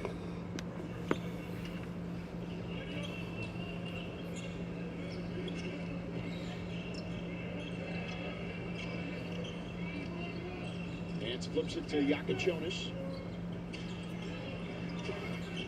Yakachonis tries to get it back to Nance, and there's a turnover. But that was great pressure by Milicic on that one, forcing Yakachonis along the sideline to turn the basketball over. Nance couldn't handle it. He's the son of Larry Nance. Of course, Larry Nance Jr., his brother. Miller, left hand no good. Spurs come up with a rebound, and they'll maintain possession as it goes off Markovic.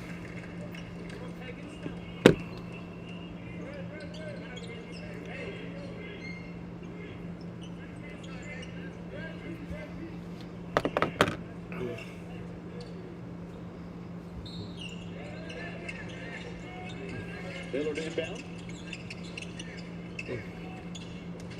They reset with Davis. Hands out there guarding him. Davis fires from long distance. No good. Burries. Thought he had it, but Emmett comes up with it. Gillespie brings it back out. Finds Miller on the drive. Miller, offensive back. There's another Gillespie. To come up with that offensive rebound. Emmanuel Miller, a two-way, undrafted in 2024. Appreciate you guys all sitting here and staying with me through the rain delay. Not really doing much entertaining. You know? And I believe it looks like but I appreciate it. Early challenge that. Yeah. Green light is on. So we'll step aside as the officials review that particular play. We'll be back. In bigger news, and Sam doesn't care about this news, but it is huge news. Lindsey Graham died. The senator from South Carolina died overnight. My thoughts on that are, I don't care. Rest in peace. I mean, that's sad, I guess. Do I care? No. What else is happening in the news?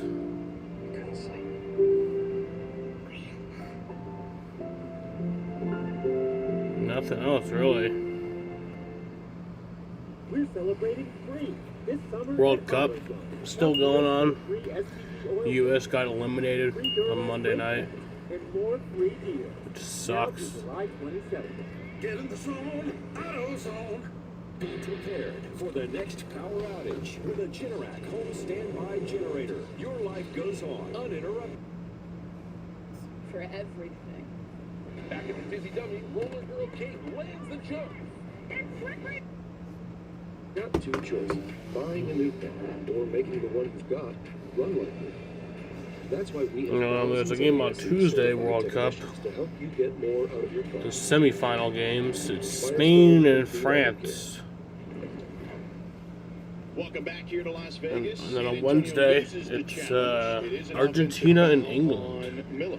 Oftentimes, The winner of those coaches go will to the challenge World Cup final. just to get it out of the way. So therefore, their players Which will are take no place longer at looking MetLife for Stadium in anything East after a Rutherford, play. New I don't Jersey. subscribe to that theory personally. You don't have to because you're not a coach. That's true. But if I was, I would not. Well, I don't think that Corliss Williamson got any advice from the backbench to challenge that one, recognizing that Yakatonis was still moving on that charge. I would save it to the end of the game as much as I could. Wild shot there, no good.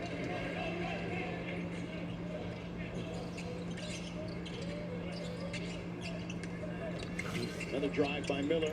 They spray it to the corner. Milicic, he gets rejected by Nance. Great job by Pete Nance, staying vertical on that one, then getting his hand on the basketball. Nate Mint trying to get downhill. Turnaround jumper, bounces in. And that's more so what you normally see from Nate Mint. Not that last shot that he shot wide right. This is Nate Mint's game. Getting downhill, getting to the mid-range, using that length to be able to shoot over top of defenders. Lee Brown finds a wide open look for Milicic. He knocks it down. Milicic turns around with a little something to say to Pete Nance on that one. Gave me too much room. Yakachonis trying to get around two defenders. Able to get it to Nance, inside to Ament, and he misses, and he loses his shoe, too. Yeah, numbers for the Spurs is Bogey recognized that in fouling Gillespie at half court. I see you went with Bogey, which is his nickname, Markovic. It's Bogaloo Markovic. I'm going to stay with Bogey. Okay. 2025 second-round pick, Bogey. Number 47 overall. Just signed a multi-year deal. And watched him play in the Nike Hoop Summit in Portland a couple years ago against Cooper Flagg, and was actually a teammate of A.J. DeBonta playing on the world team before A.J. played on the U.S. team his senior year. He was a gold medalist with Serbia for the under-18 international competition.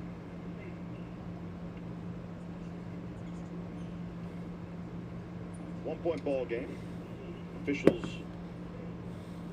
now ready. What do you like about Jacoby Gillespie? I know we talked about it in the open, but we didn't have a time to specifically cite him. Well, I think that his defense picked up significantly going to play with Rick Barnes at Tennessee, which you don't have a choice but to play defense as his teammate Nate Mint tries to help. The former teammate, anyway, is in the gap, not allowing him to get downhill. Yakachonis loses it, but it'll stay Milwaukee ball as it's off Gillespie.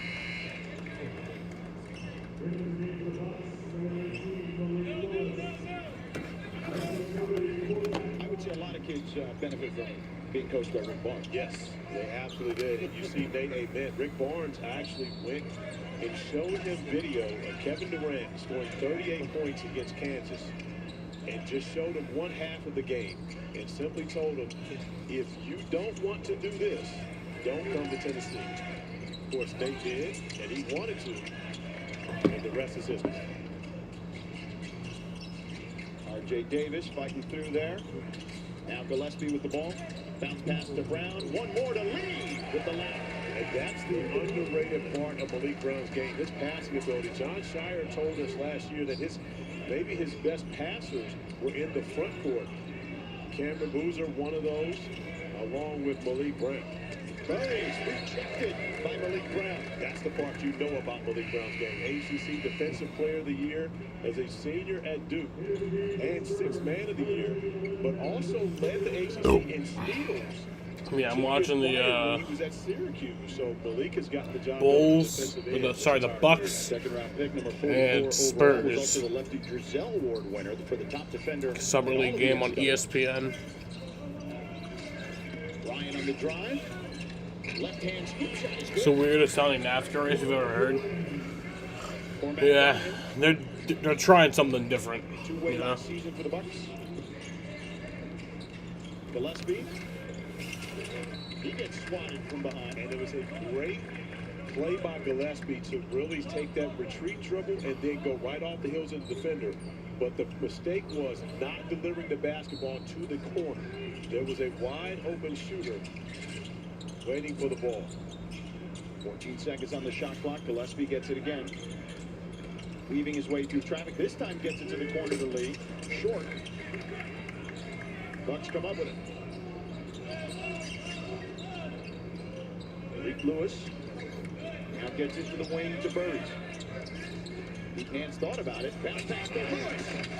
Lewis blows the layup. Gotta dunk that at the NBA level. You can't afford to lose those opportunities around the rim. Lee on the drive. Lee loses it, but he's fouled. Lewis. Rain started again. In between the beautiful find from Pete Nance. That's not good. To get him an opportunity right true. at the rim. Caught in between dunking it and laying it up. The correct answer is always dunk the basketball at this level. Nice find, yeah. Great cut. You got to dunk that. I mean, two-hand stuff was easy. He's fortunate it didn't get blocked. Anytime you're that close to the rim, you let the ball go up in the air. Normally it gets blocked. Here's Hyunjung Lee. Played his college ball at Davidson from South Korea. Misses there. Free throw rules here at Summer League are what the G League free throw rules are. You get one shot for 1, 2, or 3 points, depending on the circumstance. Turnover here. And we go back to traditional NBA free throw rules in the final 2 minutes of the fourth quarter and overtime if necessary. Puts a lot of pressure on you at the charity stripe. Yeah, it does. But it also speeds up the game. Gillespie for three. Gillespie, nothing but net. And that's what Gillespie can really Who the do. fuck is this other Gillespie guy? The only Gillespie is calling Gillespie. This year at Tennessee. Spurs come up with it here. In transition and a foul. Yeah, that was a late whistle. Yeah. Because we heard that Track over here. drawing is stopped. It looks like that's not good. Jaden Nunn on the drive. And a nice job by Nunn maneuvering through traffic to get to the rim, forcing Cormac Ryan to foul him on that right arm. Jaden Nunn, versatile, energetic combo guard. Played at Baylor. Was on the G League team for the Spurs. No, you're probably right, Jaden. This one batted back out to R.J. Davis.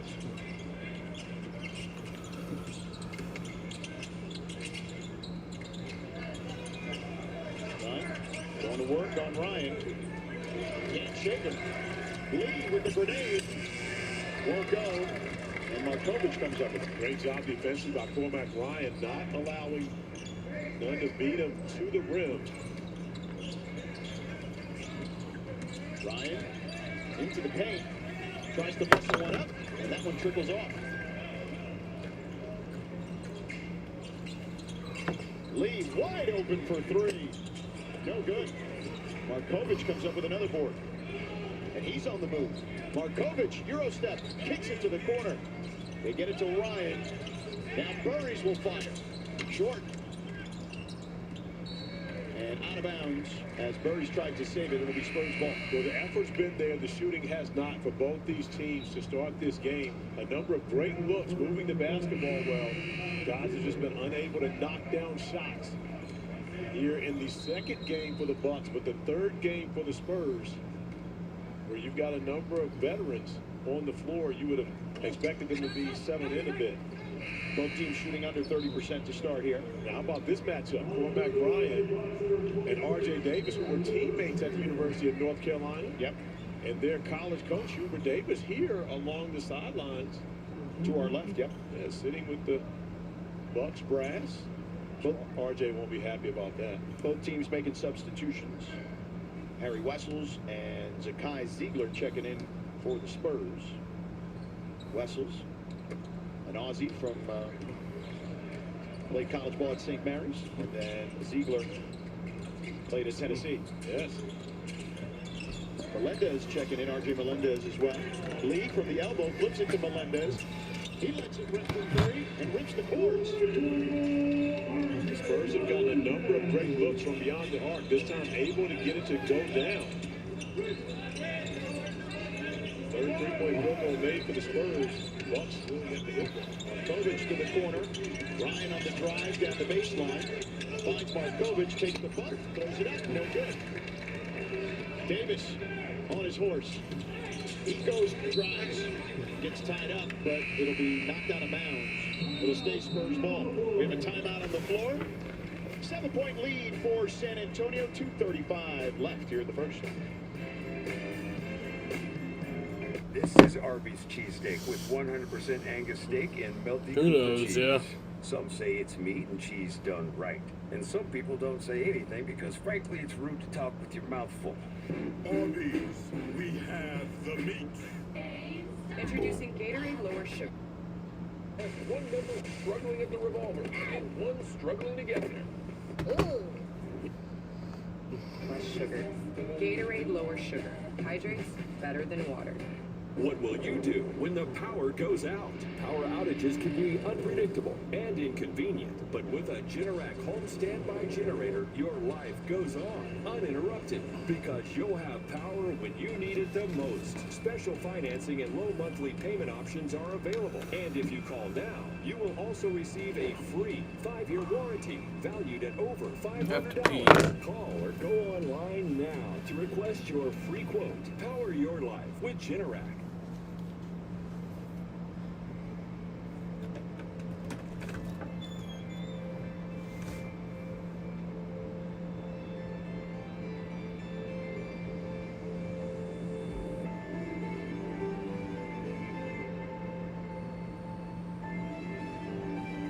The New York Knicks, NBA champions, available now at NBA Store, a Fanatics experience. Welcome back to Las Vegas Summer League, and if you watched the NBA in the 90s or 2000s, you know who Corliss Williamson is, NBA champion and former NBA Sixth Man of the Year. He has been grinding his way through the NBA assistant coaching ranks since 2013. For all he's done in the league, this is the first time he's ever served as head coach at Summer League. He told me he was so excited when Mitch Johnson offered the opportunity. It's the first time he's been in a head coaching role of any kind since he was at Central Arkansas. He said it's really fun to be in that seat again. It's helping me grow as a coach. He also said his experience as an NBA player has really helped him. He said he's been sharing his experiences from when he was a young guy, hoping to help the young guys get acclimated to the league and the culture. George and Corey, I asked him, he said none of the young guys have called him the Big Nasty just yet. He said they may be too young to remember that was my nickname. Yeah, they're also too young to know he's a 1994 national champion with Arkansas, Corey. I know you and him have some history. We do have history. We were actually roommates on the under-22 World Championship team. Corliss was sick. I mean, physically ill. It seemed to be the entire trip we were in Argentina. However, he got 20 every game. Despite that, I would bring him food back to the room. He wouldn't eat anything. I mean, he was physically ill, but when it came game time, he was dropping 20 no matter what. They lob it in. Miller, left hand. He goes in. Did he tip you for bringing the food? Nah, he protected me when we had to get out of there in a hurry. Yeah, I just grabbed on the back of his jersey. Yakachonis, the rest is history. It's the deck, inside, and a turnover.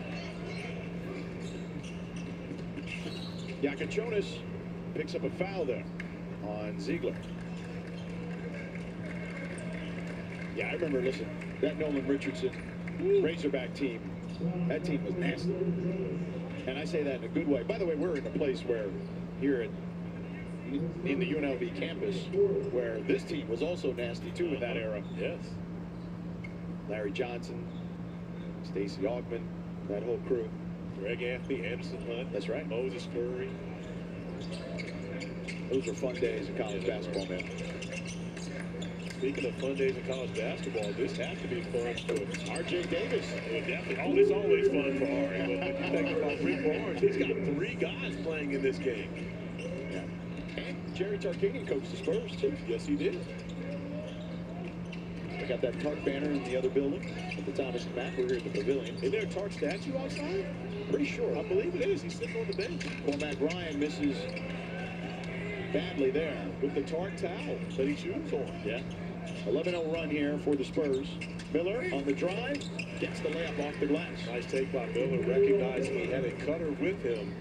And the defenders, Jesse Edwards, undecided as to which defender he should challenge. And then he forces the turnover there. Ziegler to Davis. To the corner, they spray it. Milicic for three. Milicic knocks it down. Nice sharing of the basketball by the Spurs. They found a rhythm offensively, now 5 of 10 from beyond the arc and building a 17-point lead. We wanted to make foods using unique ingredients, things like kelp. Shopify provided us this platform to sell our products to anyone around the world. We're Barnacle Foods, and we're powered by Shopify. Yet another toothpaste that does not whiten. Girl, this one works. Basic toothpaste stops at the top. Crest goes deeper to dissolve the bonds that hold stains to teeth for whiter teeth in one day. Crest. Dad was our foundation, always there to support us. Now he's fighting against mesothelioma. We just stopped on pit road, jet dryers on track. We found the law firm of Whites and Luxembourg. Lawyers who understand this disease and what families go through.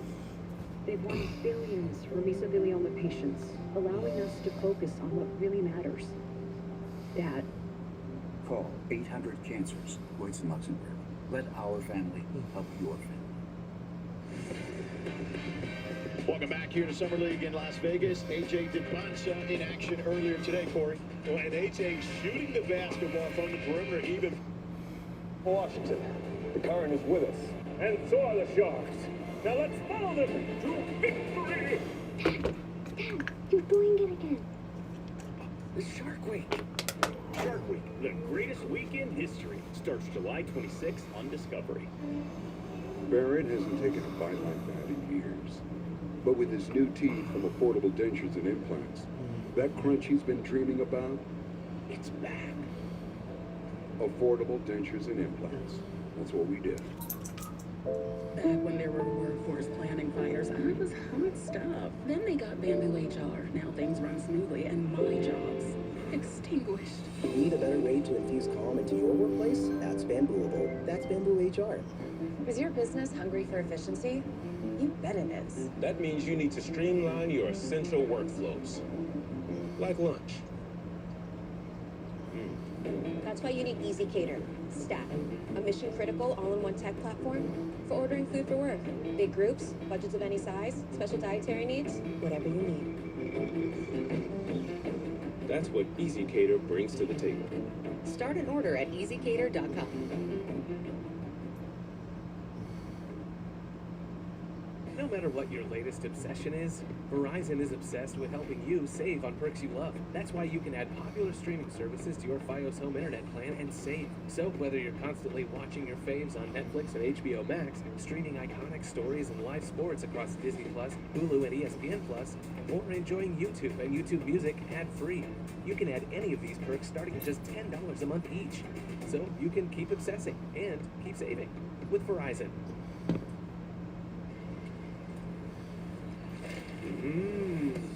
Creamy. The thing is that we can get this in tonight. Just taste the flavor. It just depends on how long NASCAR is willing to wait.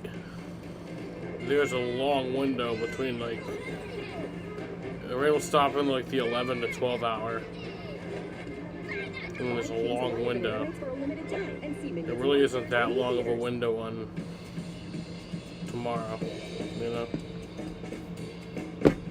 We have so much to talk about. We do. Not allowed to say. I say you're allowed to say. We have this story in common. Yeah. And it took you a while. A lot of no's. I was thinking about giving it up. We really do love it. We work for free for kinda the few is. jobs we get to get paid. Loved it with all my heart. Yeah. Actors on Actors. Episodes now streaming on the CNN app. I just really wish it had reached halfway.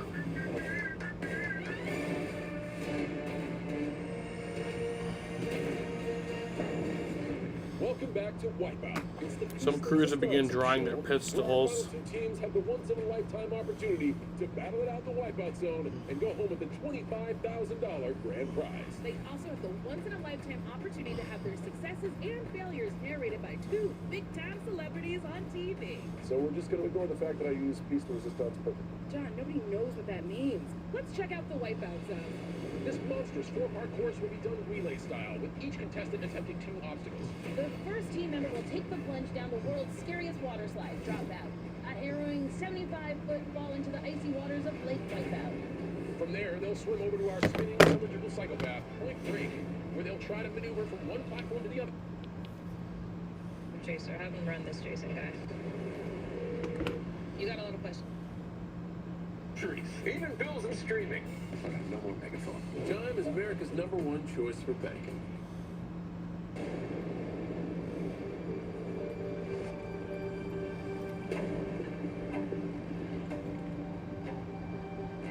Free yourself from prying eyes. Ask privately with Duck.ai.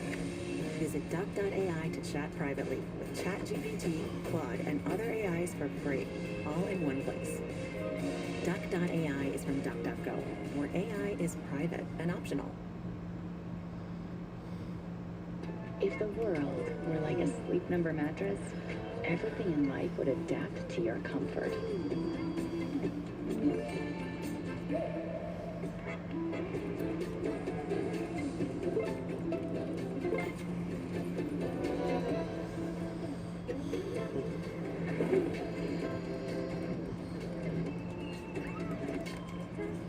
Sleep Number. To a good night's sleep. Joined now by Malik Brown. Malik, it felt like you all really found your rhythm there at the end of the first quarter. What was working? Oh yeah, just trusting our principles. Obviously a couple guys down, so just sticking up. Everybody playing full speed and just keep going. You've been incredibly active defensively already. What parts of your game are you working on in the defensive end out here? Oh yeah, just trying to pick up full speed, pick up full court, making making my opponents, harder to get down in the court. So they're just trying to do that. Thanks. Yeah, appreciate it. Thank you. Guys, back to you. All right, Vanessa, thank you. Malik doing work here defensively. Already has a couple steals, 5 rebounds. Cormac Ryan doing work defensively as well for the Bucks. He's been a difference maker since coming into the game. On the defensive end, it hasn't always resulted in buckets on the other end, as the Bucks only scored 10 first quarter points. But give Cormac Ryan a lot of credit for the energy he's playing with on the defensive end of the floor. Yeah, but two-way last season, played 11 games for the Bucks. Played college ball at Stanford, North Carolina, and Notre Dame. Yeah, he graduated from Notre Dame with his undergrad degree after going to Stanford. I mean, this is 2 pretty smart schools. I would say all 3 are pretty smart schools. I'm in the ACC. We're not giving Carolina that much credit. Ziegler on the drive. The kick. Miller for 3. That one pops off, but back into the hands of Gillespie. Gillespie finds Miller. One more to the Where's corner. Austin Dillon? Oh, sorry, I missed your comment for 2 minutes. Austin Dillon is running in. That's Malik Brown. Yeah. That's what he does. Miller in the corner for 3. No good. 21st position We have a whistle. at this current moment. Malik Brown has a way to As we sit under this rain delay. unlike any other. It's almost as though it's a magnet. Great anticipation. This rain delay has lasted for 1 hour and 38 minutes Led the ACC in steals so as a far. sophomore, and was Defensive Player of the Year in the ACC as a senior, and did it at 2 different schools. Right. Second round pick, 44th overall. David Mukacek.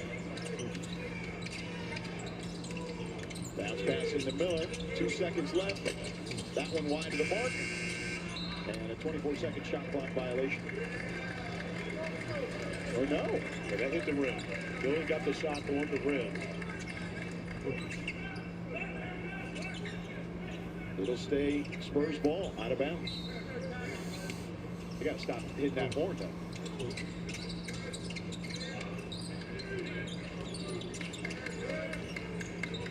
Barnstable in there. Now, Gillespie going downhill in attack mode. Scoop shot. You realize that under 8, you can't get away with that often, especially with a shot blocker like Pete Nance. Amen goes up. He's swatted. That was Buka with the swat there. Gillespie gonna fire from way downtown. Short.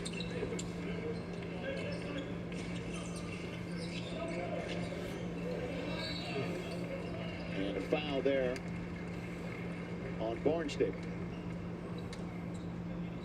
2026 NBA Summer League action continues on Prime and the ESPN networks. Tomorrow on Prime, you can see the Pistons and Knicks at 4 Eastern, followed by the Hawks and Celtics. Then at 8, you can catch the Heat against the Cavaliers, followed by the Suns and these Bucks in the nightcap.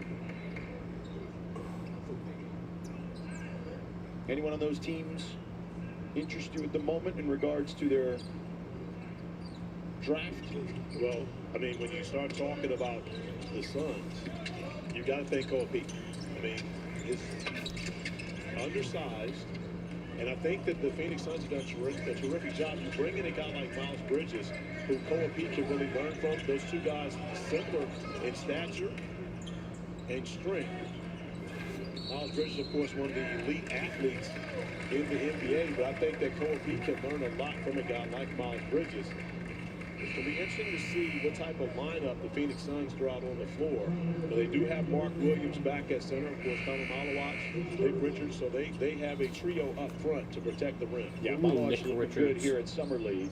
What about this Bucks team? We talked about Kaspers Yakochonis was playing tonight. He got traded from Miami, along with Tyler Hero, Jaime Jaquez Jr., and Khalil Ware. What do you make of the Bucks prospects here moving forward as they try to rebuild? Well, I think you bring in the veterans in Tyler Hero and Jaime Jaquez at this point will be a veteran for that team to go around the young talent that you have in the Brayden Burries, Nate Amen, Yakochonis. So it's going to be a rebuilding year, you know, but you do have some veteran presence in guys like, you know, Tyler Hero, who's been an all-star in the NBA, and who's going back home, and I'm sure will sell a bunch of tickets in Milwaukee. Tyler Hero involved in an incident here in Las Vegas with his former teammate Bam Adebayo. Where Shams Charania reported he was struck in the face by Adebayo. Here's the Bucks depth chart. I mean, that's a veteran group. When you look at that, you got Tyler Hero at your score, Kyle Kuzma, Miles Turner up front, of course, who 2 years ago was in the NBA Finals with the Indiana Pacers. So, you know, there's some veteran leadership on this group. Are you going to say it? And there's still Thanasis at the football on there. Why are you laughing? I mean, we can see Giannis versus Thanasis. Because you were circling that with the imaginary circle on your screen. I don't know that Thanasis will continue to be. We'll see. We will see. Currently on the roster. And on the depth chart. Gillespie fired way out to the mark. And we have a whistle here. And a foul on the Bucks. That's on Braden Burns. That's his first. Head coach Taylor Jenkins taking into action. He'll stop by in a little bit to join us. I thought Taylor was my 2 cents. A little bit of a raw deal in Memphis. He did a tremendous job with the Memphis Grizzlies. So I'm happy to see him back. Yeah. And oftentimes it's simply just you need a change of scene. I mean, how great of a job did Mike Brown do in Sacramento? That's fair. He was NBA Coach of the Year, right? And he was rewarded. Travel here by Milicic. With a change of scenery. With the NBA championship. Well, he got the last laugh, didn't he? He absolutely did. Yeah.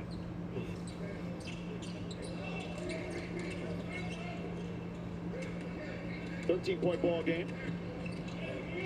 Here's Burries, the Arizona product. 3 ball from the corner. Well shot. Yeah.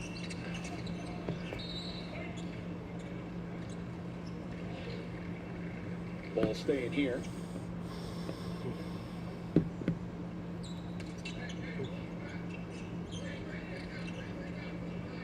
Lewis will inbound. Nope, they'll switch it up. Burries will inbound now.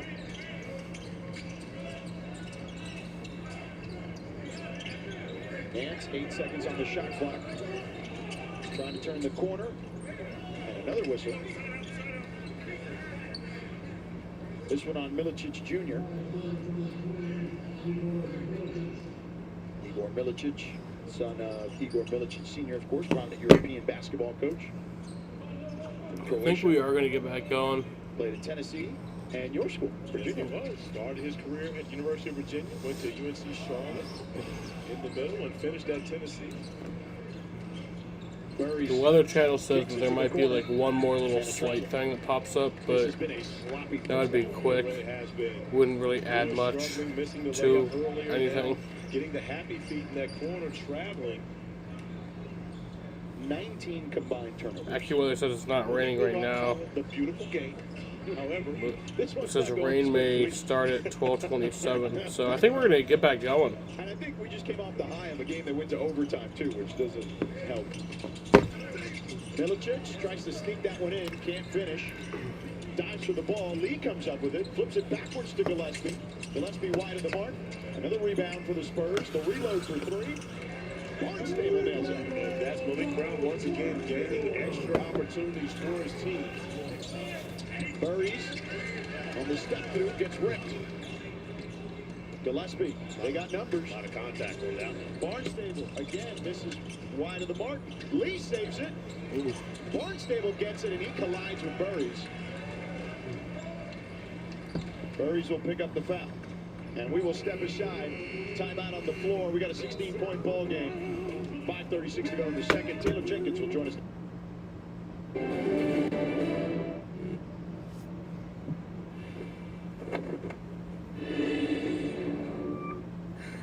I wish I loved my smile. I wish I could get implants. I wish money wasn't so tight. I wish I could justify the cost. I wish my insurance could save me more on dental implants. See what it can do at Clear Choice. Show us your insurance card and save $5,000 on fixed full double arch implants. That's insurance assurance. Jaden! That's built for life. Schedule your free consultation today.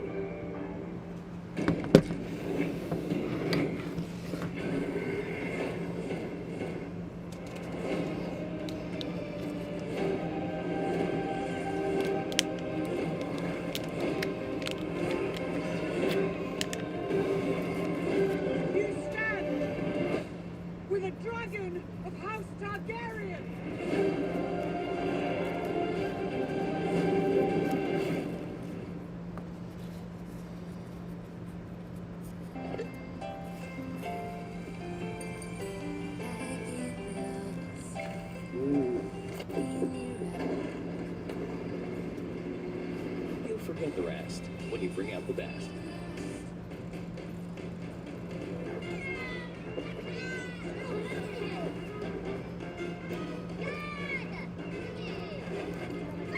Buy King's Hawaiian Banana Bites for a limited time and see Minions and Monsters only in theaters.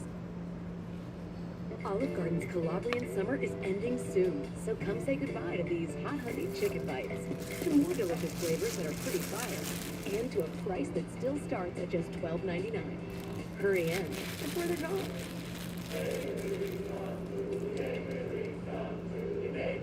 I think we're going to end up having a 2-day race. Well, if we get back going racing tonight, we will.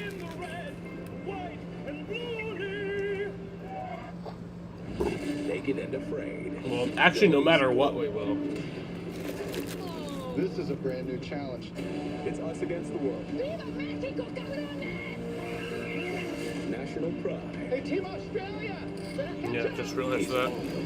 This really is. We will be having a 2-day race. I want the Americans out. Naked and Afraid. Global Showdown. New. Tonight at 8 on Discovery. When you're in the ring with us, you have to earn every inch. You are in the midst of the greatest tag team of all time. Team The kingdom has changed. Done playing games. I truly understand what you guys are doing. The Psycho Killer is coming. I want it all. AEW Collision, Saturdays at 8 on TNT and stream on HBO Max.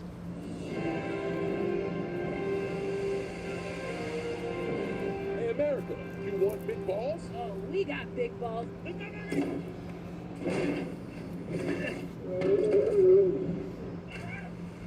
Nicole Byer. And I'm John C. We only got 2 beers left.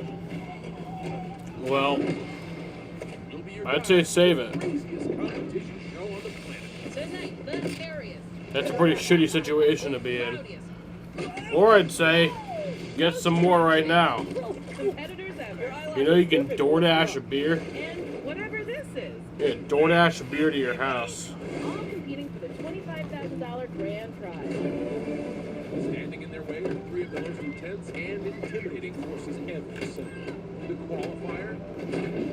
That was awesome. The gauntlet. And the wipe-out zone. It never gets old to watch the bodies fly. Tired after. Nobody was really ready.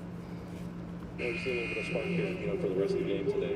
And when you're talking with Braden, did he tell you who he actually played AAU for back in the day? Did he mention that? He may have. I've been doing a lot of homework and intel. So let me guess, it was you? It wasn't me. Oh, okay. He played for Strive for Greatness, which is the program run by one LeBron James. Oh, okay. And so him being around NBA players is not something that's going to be shocking to him at all. No, I mean, I think I said it to someone earlier today. He's just like unflappable. I mean, he's just got this quiet, winning nature, quiet demeanor.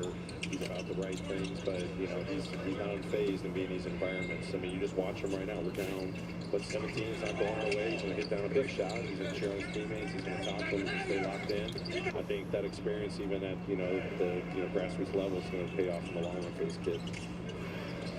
Right here off a turnover, attack, talk to his bogey, run, maybe a John an open shot. Doesn't work out, but he's doing the right things. He's trying to orchestrate, right? Listen, man, I know you want to coach, you're going to be good, but I think you can sit in here. We can do it. Try to take my job, man. We can do a 3-man move. We can do a 3-man move. Guest appearance every now and then. Hopefully I can coach for a really long time. Yeah. No, yes, they want you there today. We want you there. Absolutely. Now, you guys make a trade.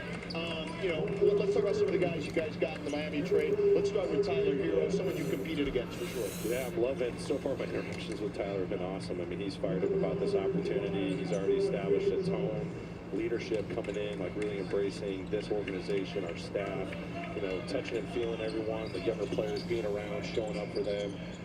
This dude's dialed in. We talked about the culture we're building, the style of play, and he's like ready to rock. And first guy in the gym kind of mentality. And competing against him for a long time. I mean, he's built for the moments.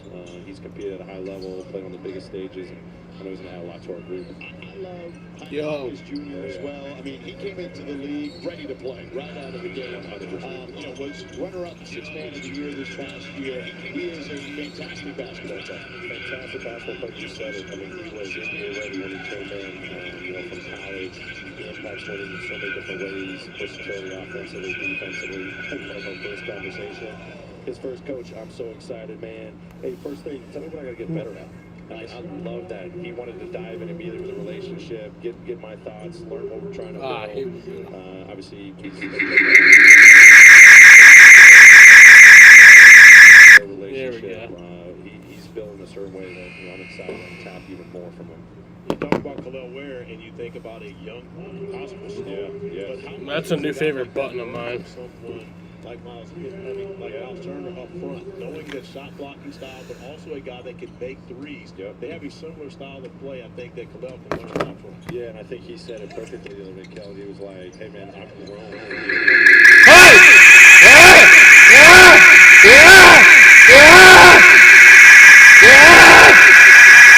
Defensively, he's got more room for growth on the offensive side. About just being on the perimeter, just one side, you got to dominate all over the floor. You got to dominate on the defensive side. So as you said, learn from a guy like Miles, elite defender, fully capable to have those two guys be anchors for us defensively. I love, his attitude right now to show that he's got even more room to grow on both sides of the floor.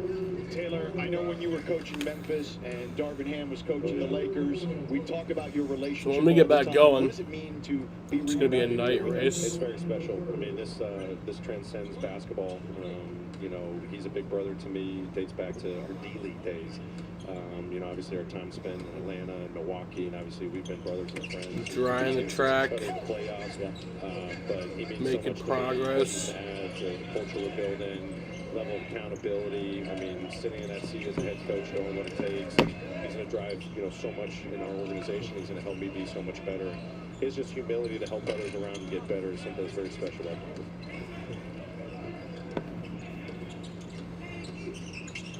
See if we can have a good end of the half. Let's see. Offensive rebounds have definitely hurt us. Second chance opportunities. We got a scrap, got a dive on the floor. Good job by Nate right there, staying in front. None on the drive, the pull up. Tough shots. Clean up good for good attack. Poke from behind. Let's get organized, right? Let's turn something from defense and out. No, it's time to send him back. He's got to go. Corey's kicking you out. I'm not going to have a job by the time we finish this thing. It's been a minute since I've been talking to you guys, so I'm fired up. Taylor Jenkins, great to see you back. Appreciate it, guys. Yes, Thanks sir. a lot. Taylor Jenkins, head coach of the Bucks. We'll be back here in just a moment. Excuse me. Spicy. Moody's rocking his new ensemble on the backbone. You can wear it straight from the bar to the... Crew.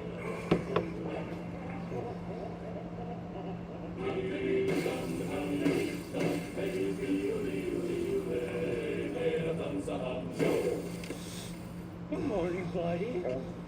Whoa, my breath is Bad breath ruining the morning? That yuck feeling is bacteria that grew overnight. New Crest mouthwash actively controls bad bacteria for 12 hours, so you get your cleanest, freshest morning ever. Crest.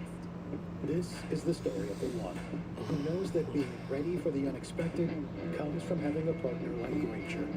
No shit, it was already a night race. Fair enough.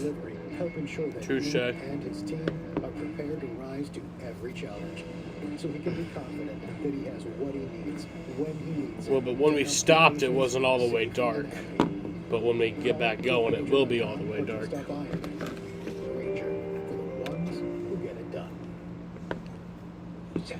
What are you doing? I'm trying to reach this dust. Why don't you just use the Swiffer duster? This cleans in all the really tight places and all the really hot ones, so you don't have to jump.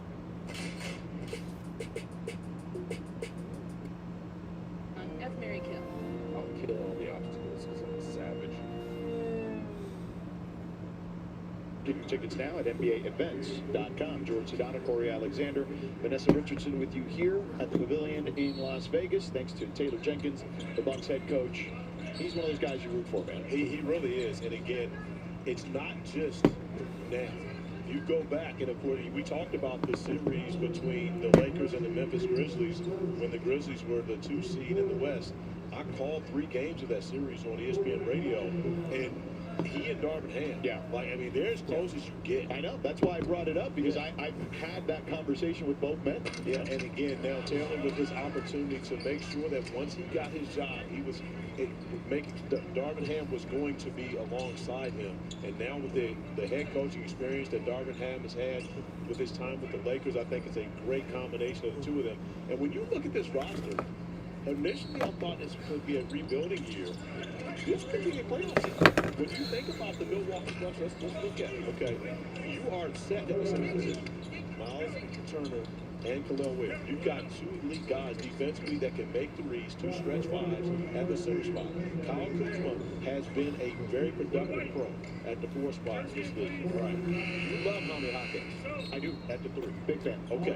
Big fan. We know Tyler Hero's been an all-star. All right. So at the point guard position, there could be that could be an area where they need to address moving forward. But Braden Burries, as a rookie, can definitely come in and be helpful at that spot. So let's do this. Let's do the math here. New York, Philly, who else top? It's Boston, Miami, Toronto, right? Who else am I missing? We don't know about Toronto. Okay, maybe we'll see. Indiana will be back. We don't know about Miami. I think Giannis can make the playoffs. All right. Who's the guard? Right now, it's going to be Wiggins and Davion Mitchell. Okay. That group of guards did not make the playoffs last year. Detroit. I get it, Giannis. Right, they didn't make the playoffs last year, but they didn't have Giannis. Right. Giannis last year only played 40-some-odd games, and still averaged like 30, 10, and whatever, And he's been a top 4 MVP candidate in 6 of the last 7 years. But here's the thing. We get here every summer and we talk about this team is going to be this moving forward. And how often does it actually materialize? What were our hopes for the Orlando Magic at this time last year? I forgot Cleveland, too, by the way. So I think there's just a lot of teams in the East. So, look, let's do it again. New York. Okay, here we go. Got an update. Detroit. I would put Miami. Indiana's in that mix. I just think Milwaukee's more of a play-in team than a playoff. Track drawing efforts are underway at Echo Park Speedway, Atlanta Motor Speedway. NASCAR estimates drawing should be complete by 12:45 with no more rain. Drivers will report to their cars prior to that time. Perhaps. Okay. And so that's the thing. The Charlotte That is from NASCAR. Oh, and I forgot Orlando, too. I mean, the East is more competitive than you think. No, it's not. The East won the World Championship this year. They're very competitive. Yeah, I mean, by competitive, I mean deeper than most people have given it credit for in a long time. I think 3-ball, they're playing combat right. Again, they're all NBA players. But when you look at that, We're going to have a long night tonight, but it's going to be a good one. Don't have to be a part. And I forgot Atlanta, too. I mean, there's a lot of teams, man. Look, yeah. So, like, the East is going to be tough. So that's why I think it's not a given that Milwaukee is a playoff team. Bob says that he's not sure if NASCAR would run the full distance to try to set an adverse conditions time. They should not do that. If you're going to fucking do this, just do this the right way. Yeah, I would agree with that. I think those three, yes, for sure. But I would also, I'd put Cleveland and Detroit in that category still as well. You know, Indiana, if Halliburton is healthy. Now, so here's the thing. All right, you look at the Detroit Pistons, and I'm not saying that they're not, but they lost Tobias Harris. They did savior for them. They did this year. Yes. What happens with James Harden? If you're going to run it off the whole way. No, I know. They got to sign. Right. But again, he may be traded. We'll see. We'll see. So and by the way, we're missing one key component here.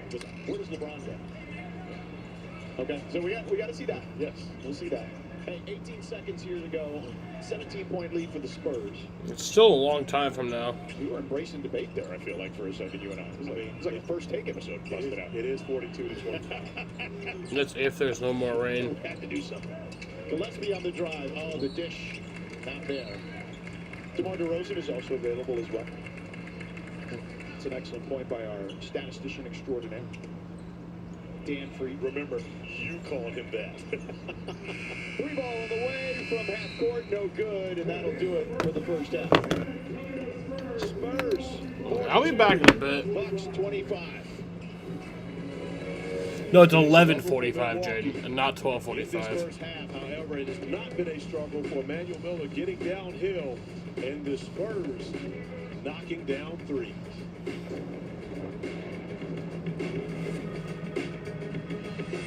Introducing B of A Rewards, a new loyalty program that grows with you and celebrates what you do. Like taking a big step.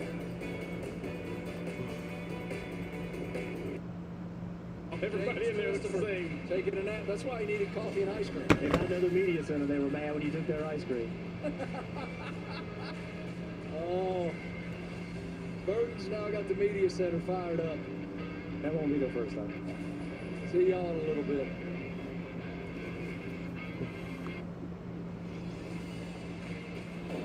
Since the dawn of time, they've always been the coolest. Oh, they had a pretty big influence on art. I did not say 12:45. I said 11:45. Same day delivery. I swear I did not say. Maybe I did. You know what? We're fucking finding the replay. I'm running the challenge flag on that. August 16th. Report to their cars. All right. Orlando Magic at this time last year. I forgot Cleveland, too, by the way. So I think there's just a lot of teams in the East. So, look, let's do it again. New York. Okay, here we go. Got an update. I would put Miami. Indiana's in that mix. I just think Milwaukee's more of a play-in team than a playoff. Track drawing efforts are underway at Echo Park Speedway, Atlanta Motor Speedway. NASCAR estimates drying should be complete by 12:40. Fuck me, dude. I'm so fucking sick of this fucking life I live. Every time I try to fucking prove Jaden wrong, because like I know what the fuck I meant. What the fuck, dude? What the fuck?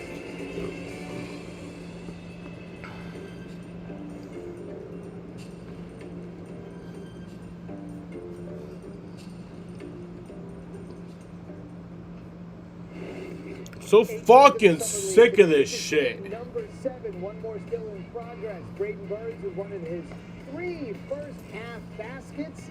What the fuck, dude? We'll get to him in just a second, about 5 or so minutes away from the start of the second half. Welcome inside the Summer League halftime report. I'm Zubin Mehenti. How lucky are we for the 3rd night? 5 nights overall of the Vegas Summer League. We're getting a matchup of 2 top 10 picks. We got Devonta and Peterson, we had Loser and Wilson, and now we got Devonta and Darius Aycock.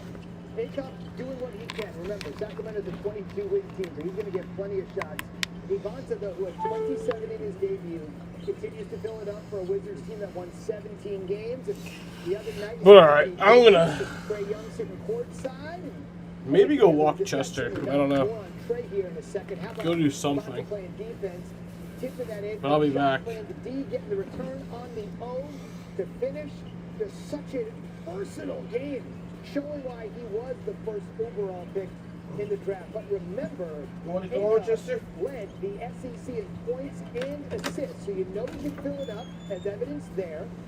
And Devonta, not to be outdone, hustling, sticking with it, with a nice speed. Wizards would roll 104.85 after the game. One of his new teammates on his mind. 2 games here in Vegas in the books. Trae Young has been at both of those games. What does that support mean to you? I mean, it just shows that the culture is shifting in D.C. We have a new team, new vets that just want to show love and show love to the youngins. And we're going to be great this year, I think. And what's some of the biggest messages that you've gotten from some of your teammates? I just try to slow the game down. I know it's a little bit fast for me, but just trying to slow it down in every way possible. He's doing everything possible right now to fit in about as well as you can. As I mentioned, he took on Darren Peterson in the opener. We'll hear from Peterson in a second here at 27-23 against Darius Aycock Jr. That might be the end of Devonta's Summer League run. We will see. The aforementioned Darren Peterson has been looking really good in both the Salt Lake and the Las Vegas Summer League. Clippers, Jazz, Peterson, nice soft touch. And then sometimes you want the soft touch, and sometimes you want a little bit of that. Wow. The narrative on this guy being injured, if he's healthy, he's lethal. And you don't have to take my word for it. Oh, Stan Van and Michael Grady also approved. Here's your schedule for Monday at the Summer League. We'll have a couple games right here on ESPN, bookended by the start of the day on ESPN2, and then the Wolves and Blazers will take it home for a late night tip at 11 Eastern Time. Hope you can join us. Just a reminder that about this time next week, we're probably going to be in the 3rd quarter of the championship game. Who will leave that beautiful skyline a week from today as the champion of the NBA Summer League? Back to the second half with George, Corey, and Vanessa right after this. Some new heights after Hockey deep. You don't have to speak, just...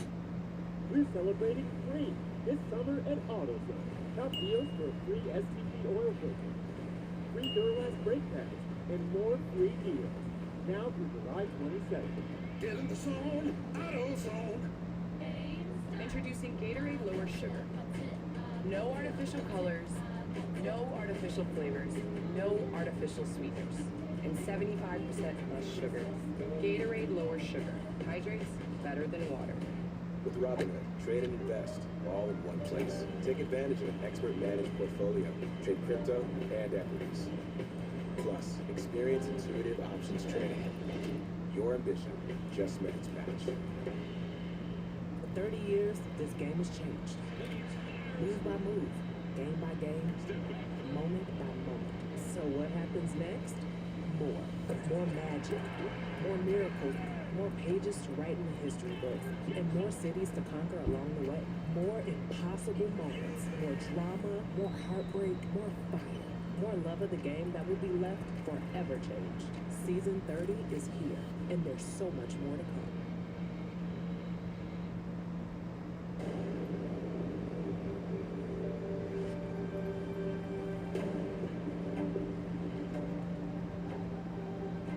Free yourself from prying eyes.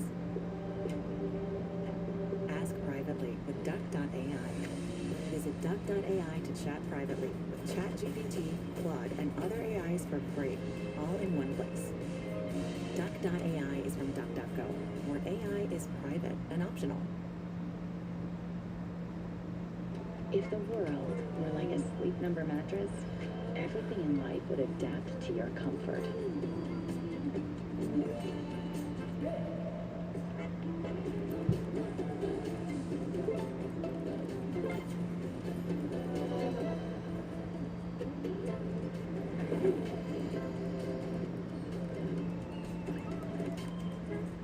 Sleep Number.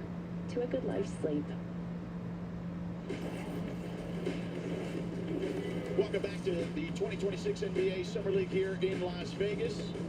We see the stars of tomorrow today. Right now, the Spurs with a big lead, 17-point lead, as you see some of the youngsters in the house checking out those stars I mentioned. Welcome back inside the pavilion alongside Corey Alexander. I'm George Sedano. Vanessa Richardson will join us in just a second.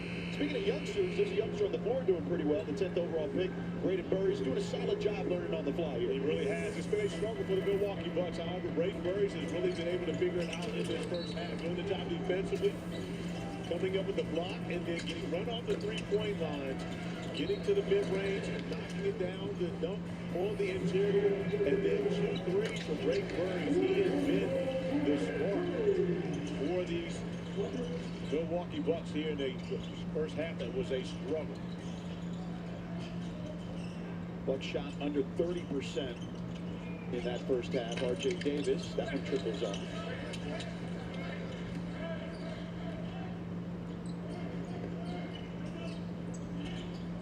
See if the Bucks can inch closer here. And a scramble for the ball, and it's going the other way. So this is the area where Nate Amen struggles and is going to have to get better. And it is simply about his physical strength. He's not able to be strong enough with the basketball right there against Emmanuel Miller. It has nothing to do with skill. It's simply about physical strength, and that's really where the Milwaukee Bucks are going to have to develop Nate Amen. It's not going to be about his basketball ability. It's simply about how strong he is with the ball. Yeah, it's just physics there with Miller. He's more compact and stronger and older. Milicic open for 3. No good. Milicic hits the deck. Bucks have numbers if they want it. Burry's one more to the corner. Amen shoots it off the hesitation. Gets the basket to go. And that's a perfect example. He has that ability to shoot the 3. He can play off the bounce, but oftentimes he's going to get knocked off his line because he's not strong enough to compete with NBA athletes at this point of his career. Gillespie kicks one more to the corner to Miller. 6 seconds on the shot clock. Miller pump fake, kicks it to Milicic, and he traps. And let me add this in talking about Nate Amen. It's also not a mentality thing. He has the right mentality. He is far from soft. He has mental toughness. He has all the things that you need. It's simply about his physical strength. And that's the area where, I mean, you can't fast track that. He just has to get stronger to be able to play and be effective at this level. But you can see he has all the talent necessary. Another whistle here. They're going to call it on Gillespie. Jacoby Gillespie, second round pick, number 42 overall, SEC newcomer of the year last year. On a 2-way. Scouting report is fearless shot maker. That means fearless shot taker. That is true. Jakob Jonas has that one trickle off his knee. You can't be one without the other. That's fair.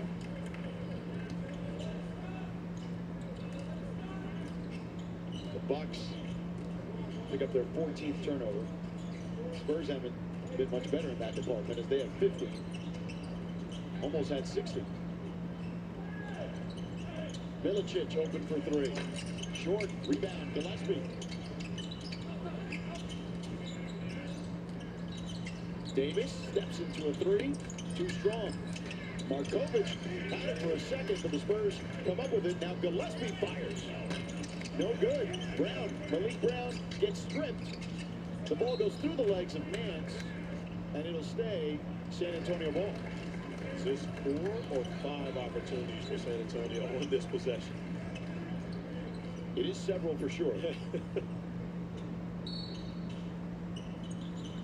11 seconds on the shot clock. Inbound to Gillespie.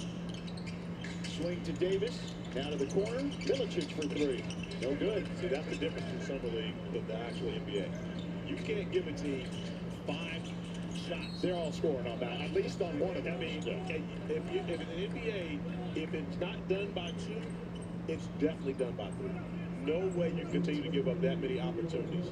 To your point, it's very rare that it goes beyond 3. Yes. I've seen 4 a few times, but again, that's like Haley's comment. It was 4 shots, by the way. 4 shots? Yes. Okay. Here are youngsters here, cleaning up the floor. They work fast enough for you this time? Oh, they were on at that time. I think they were just looking for a little extra camera time on the last. Give those young kids a break. Yeah. We did. We gave them a break. They got a lot of camera time. That's what they were looking for. There's RC. The brain trust. And be right. Be right. Right. He'll join us here in the third quarter. Yeah. I talked to him earlier. He's a little tired. He's had a whirlwind. See, you rushed the kids off too fast, and they told them to come back and finish the job. It wasn't me. They heard you. No, it just wants more camera time. And he got it. B. Wright told me to make sure that his questions were easy. Okay. This is a safe space. He's well, again, you know, he knows you, so he gave you the warning. Gave me the warning. But he gave me the warning to give to you. How about that? I don't know about that. R.C. Buford, when I was drafted by the Spurs, way back in the late 1900s, R.C. Buford was a scout alongside Sam Shoes. And if you can only imagine what R.C. Buford has meant to that organization. Have you been to the Spurs' new facility? I have not to the new facility, no. When we were there for the playoffs, I did not get a chance to go to the new facility. I did see the renovations they did to the building area where they have their training staff and all that stuff. Yeah, well, that's really, I mean, the first practice facility was amazing. Yeah. That the Spurs had, but I've been told, I haven't been there either, I've been told that this place is its own, like, world. Almost like an amusement park. Okay. Spursland. Yeah, Spursland is a great term for it. We got a foul here on the Bucks. Jung Lee will go to the free throw line. And RC gets a tremendous amount of credit for creating that in San Antonio, which the city, we spent time there in the finals, and again, has grown so much. One shot for 2 points here. We're conducting G League free throw rules here at Summer League. One shot for 1, 2, or 3 points, depending on the circumstance, until the final 2 minutes of the fourth quarter or overtime, where we return to NBA free throw rules. Miller harassing Amen again. And a foul. And that's an example of what we were talking about before. Older NBA athletes are able to attack and strong enough to keep someone from forcing them off of their line. Right now, Nate Amen not physically strong enough to do so, but I do like the fact that the Milwaukee Bucks are putting him in that position to have to do it. Oh, they're calling a foul on Lee there. I don't know about that one. Well, let's say this. There was a lot more contact with Nate Amen was trying to bring them off the floor. I agree. Than there was on this possession. I mean, I don't know. I mean, what do you think? Well, it was either that or going back court. Right. I thought it was more of the back court variety, personally, but I mean, okay. Nice move there by Markovic. And a great pass by Pete Nance on the back door. So Nascar is doing a job defensively. Bounce pass into Miller. Miller tries to bustle up, gets the hoop and the horn. He'll go to the free throw line. for 3 points to Hardrock.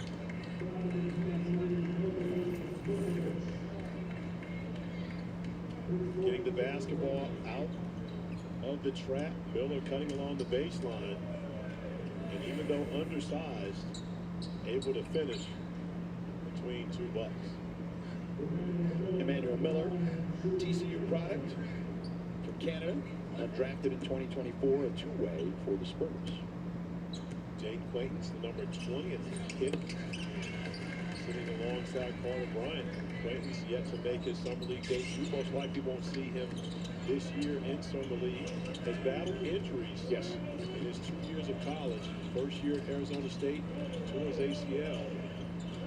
They had spent last season at Kentucky, but that valuable to the Spurs to where they took him as their first pick. Swatted from behind. Malik Brown erases Murray's shot. I just turned around and looked at Malik Brown's dad after he comes away with the big block. He's just nodding his head thinking, yeah, son, this is what he does. And Malik has done this throughout his career. They call him stocks, steals and blocks. Yep. And Malik Brown, the ACC Defensive Player of the Year, the Lefty Driesell Award winner for the NCAA's Best Defensive Player. Timeout on the floor. We've got a 17-point game. Spurs in firm control. Trying to predict the future is a hazardous occupation. The only thing we can be sure of is that it will be absolutely fantastic.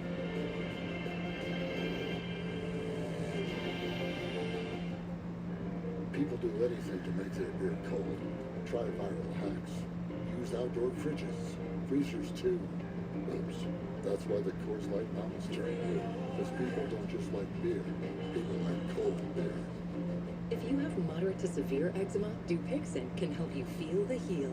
Some adults saw fast itch relief after first dose and long-lasting clear skin at 1 year. Severe allergic reactions, including skin reactions, can occur. Get help right away for face, mouth, tongue, or throat swelling, wheezing, or trouble breathing. Tell your doctor right away if new or worsening eye problems like eye pain or vision changes, skin symptoms, joint aches and pain, or a parasitic infection. Don't change or stop other treatments without talking to your doctor. Ask your doctor about Dupixent.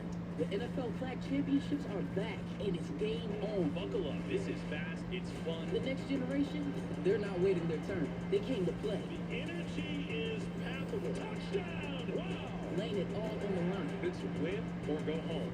And the premier youth flag football event of the summer. Get set to crown a champion. The NFL Flag Championships presented by Toyota, July 24th through 26th on ABC, ESPN, and Disney Networks. Welcome back to NBA Summer League here in Las Vegas. Joining us now, Brian Wright, the general manager of the San Antonio Spurs, the Western Conference champions, as they lead here at Summer League against the Bucks 47-30. So, Brian, I know last year didn't end exactly the way you wanted, but man, did your team take big steps this past season.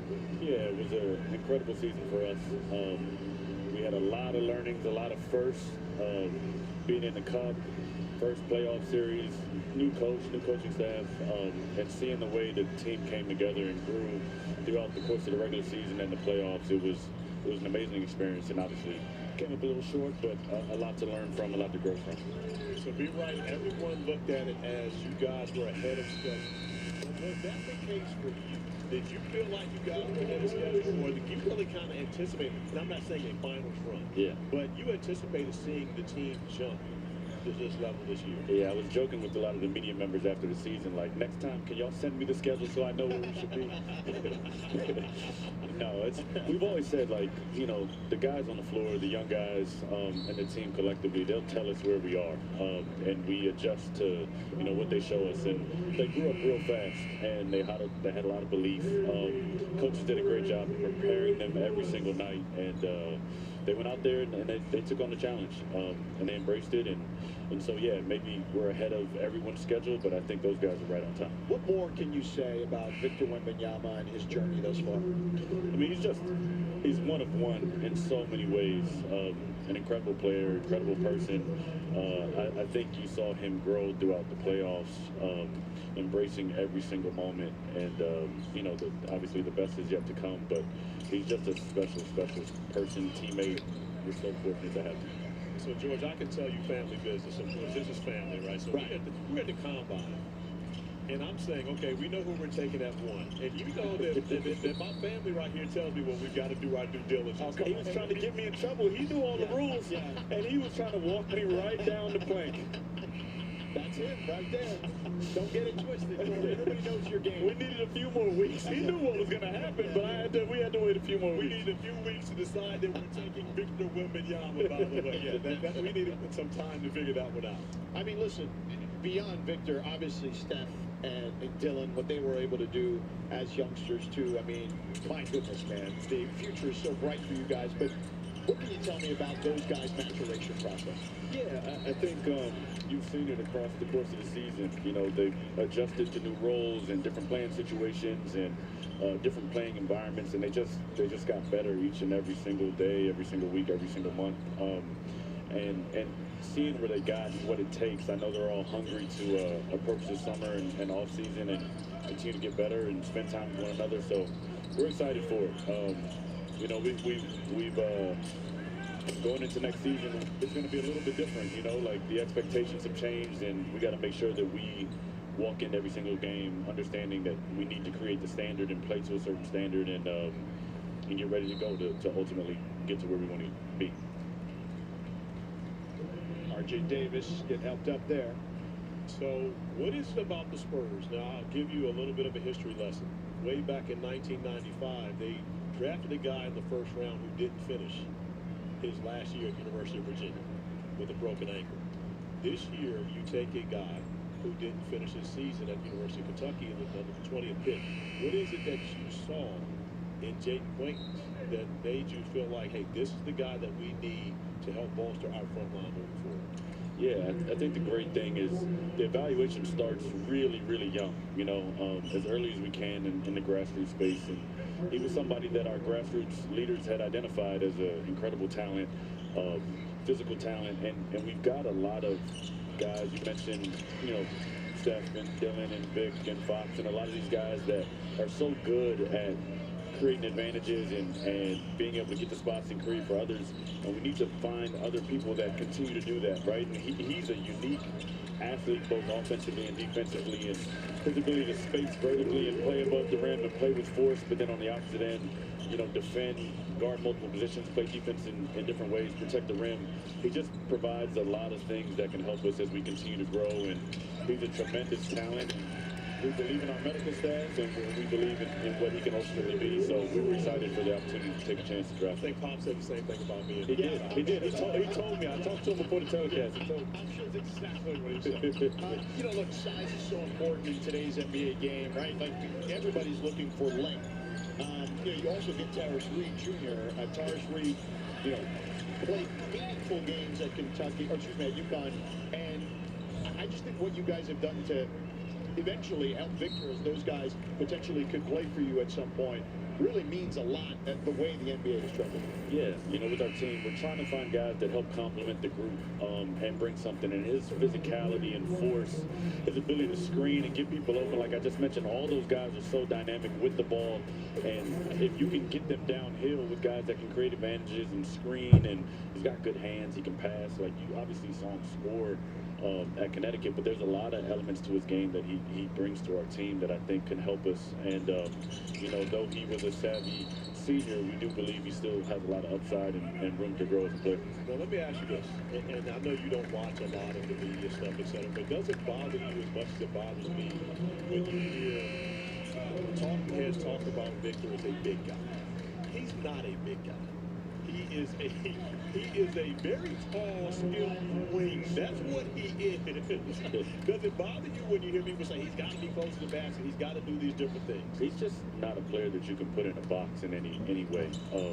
He's always looking for ways to refine his game and operate in new spaces and put the defense at a disadvantage. So when he needs to, he can play around the basket and play in the paint. When he has an advantage on the perimeter, he can take you out there. When you know, he can handle and pick and roll and make a pass. Like, there's just so many things that he just puts you as a defender, as a defense at a disadvantage, and he's just so uniquely talented. So, yeah, there's no talking heads or whatever that can tell us that, you know, he just needs to do this. He's just so good in so many ways, and, you know, again, he's still young, he's still growing, so we're excited to see what that evolves into. You guys added Tobias Harris, veteran presence. What went into that signing? Yeah, I think any time you have a chance to add somebody that's played in big games, big moments, played different roles, understand what it takes to win, is a true pro, you got to look to do that. And then, you know, we're a young team, and so, you know, it's always important to have great veterans around the group to teach them both on and off the court, to help them in moments, you know, that they might not have been in. And so he's an important addition. You know, I think our team really took off when we went and added, you know, not from a record standpoint, but from a maturity and how you approach the game. This summer we added Chris Paul, we added Harrison Barnes. It's so important for young teams to have great veterans around to help both on and off the court, and we know he's going to do that this season. And you've been doing this for quite a while now. How much easier is it to go out and attract your agents when you've got number one on your roster? Yeah, it doesn't hurt at all. That's a nice guy to play with. Yeah. He cleans up a lot of mistakes for you defensively, and offensively he makes it look easy for you. So, yeah, no, that helps. I'm sure that conversation goes like, do you want to play with Vic? Yes. Yeah, not a hard step. Yeah, no doubt. What do you make of some of the other young guys here? Who has stood out to you in regards to this summer league squad? Well, you know, we had 4 draft picks, so Malik Brown and Jacoby Gillespie, in addition to the guys we already talked to and or talked about, and they both bring unique things to the team. They're seniors, been around, well coached, tough, smart, competitive, understand how to play a role and fit within a group, and we like what they can add to our team long term as they continue to learn and evolve and understand the NBA game. But you've seen flashes of what they can do both offensively and defensively. They're just tough, smart, competitive, well coached, disciplined young men. Carter playing in the first 2 games. How pleased were you with his production, especially in game 2, 19 points, efficient second take? Yeah, I gave him a call this morning when I was on a walk in sunny Las Vegas. It was only like 130. Yeah. It's been at 6 a.m. Yeah, it was hot, but we talked just about that. You know, just his approach last game and the way he went about it. He was obviously, you know, wanted to work on some things that he wants to add to his game, but he was very efficient, disciplined, and he played a great game on both ends of the floor. And, you know, he hasn't had a lot of time to be in the gym. We just finished playing a few weeks ago. And so getting back to playing 5-on-5, I thought he had a great approach, and he's a really hard-working young man. He wants to be great. He puts the time in, and so it was great to see him rewarded for that. Now, did you know, as Ryan gets a 3 there and a timeout off, I was going to ask you, did you know who wore number 1 before Wemby? See, the question there, well, we're going to go to commercial break, You're right? sitting right next to him. Look, but me right just called a commercial break. He knows it's time to break. Yeah. Ryan, thank you so much for hanging out with us, man. Appreciate you. Thank you. Ryan Wright, General Man of the Western Conference champion San Antonio Spurs. This is Arby's cheesesteak with 100% Angus steak and melty Cooper cheese. Some say it's meat and cheese done right. And some people don't say anything because frankly it's rude to talk with your mouth full. Arby's, we have the meat. Hey, Meta. Play. Hey, Meta. Take a photo. Hey, Meta.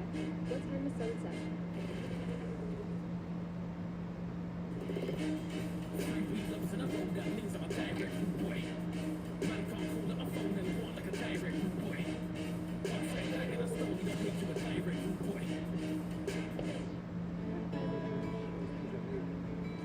So why don't we go somewhere only we? Somewhere only we. The AUSL Championship Play-In, next Thursday at 9 on ESPN. I'm Marcelo Hernandez, and I'll be hosting the Aspies. Hey, thanks, man. Hey! You said one at a time. No, that's crazy. This is crazy. Why would you throw this? Marcelo Hernandez hosts the ESPYs live Wednesday on ABC. This copyrighted broadcast of the National Basketball Association may not be retransmitted, reproduced, rebroadcast, or otherwise distributed or used in any form without the express written consent of the NBA. SportsCenter's coming up right after the game with everything you need to know from this day in Major League Baseball, NBA Summer League, and of course, today's Wimbledon Championship between Zverev and Jannik Sinner. There's Wemby's wingspan. Keep eating your vegetables, kid. Look at that. Yeah. Thanks to Brian Wright, Chester, GM, for joining us there. His team, their lead has shrunk to 10. Yeah, man. Gillespie fires for 3. That's short, gets it back. Goes up, misses, but a foul.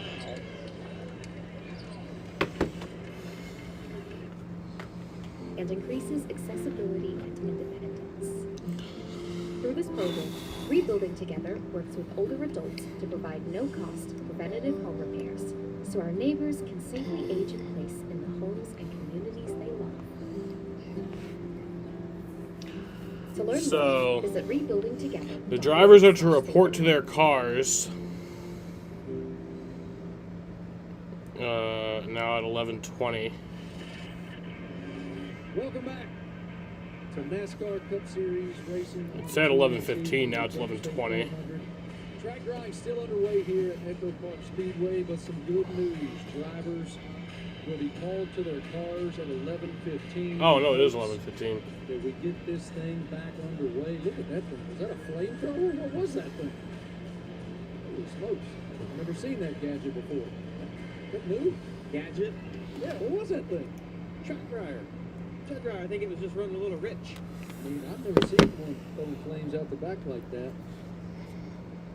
Cannot wait to get this thing back underway. You see there, the track dryers are on the racetrack. Okay, no, now it is 11:20. And guys, when you're a race car driver, Then they'll get back to their especially in a cars. race like this, That's it still is pretty so soon here. intense.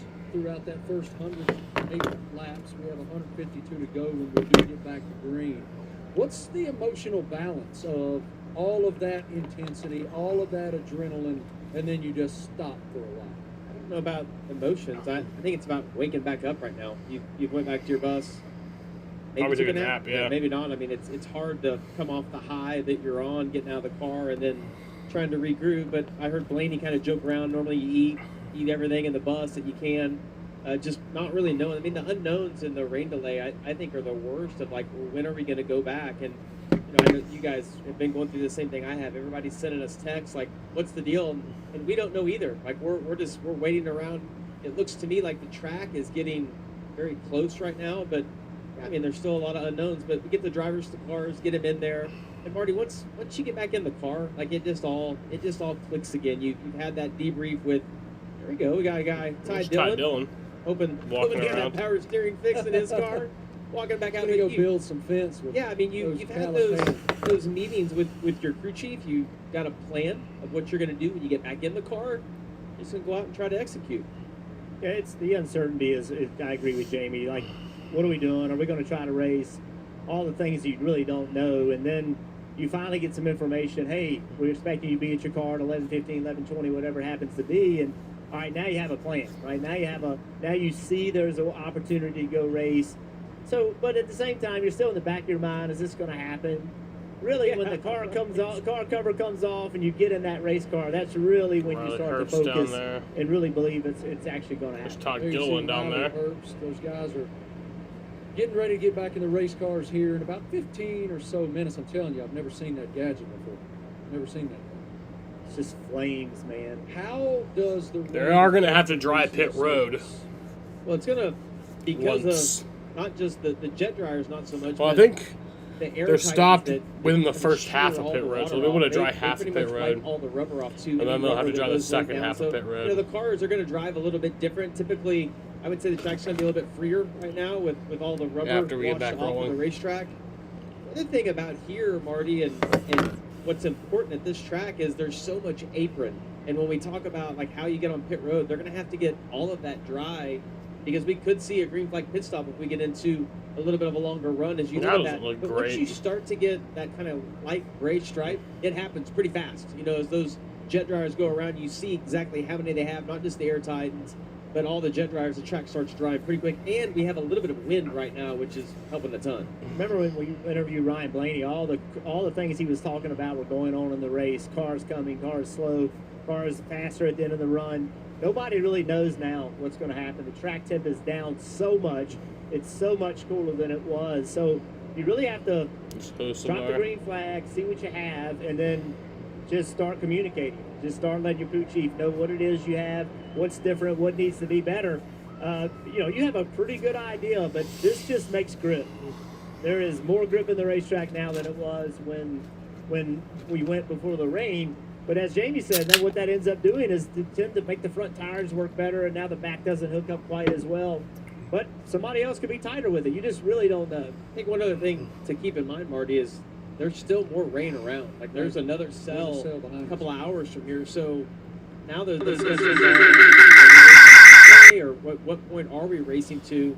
And that brings up the excitement, the adrenaline, and everybody, and the Is there more rain a few hours away? To get that track position that they need. Danielle is down on pit road with an update. Danielle, what's it like down there?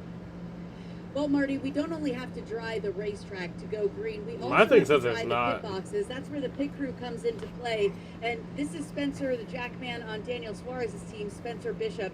Can you tell us a little bit about the track drying process in the pits? I see you have the fans here. But that's at least the Weather Channel. What does AccuWeather have to say? When Daniel makes his pit stop, what are we looking at here?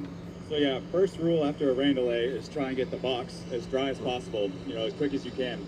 And then with the tape lines here, this is pretty much exactly. I think it says we might get a few sprinkles at 12:52. Come down to tenths of a second, and then after that would be good. But that'd be just a few sprinkles. It wouldn't even stop the race. So we pretty much we have the sign right here. He's going to wave, and we want to put his left front tire right here. And then we have that mark back there is for our fueler. That's where he's going to fuel the car. And this is his no-go line. Like, if the car slides out, he can only ride it so long. He can't go past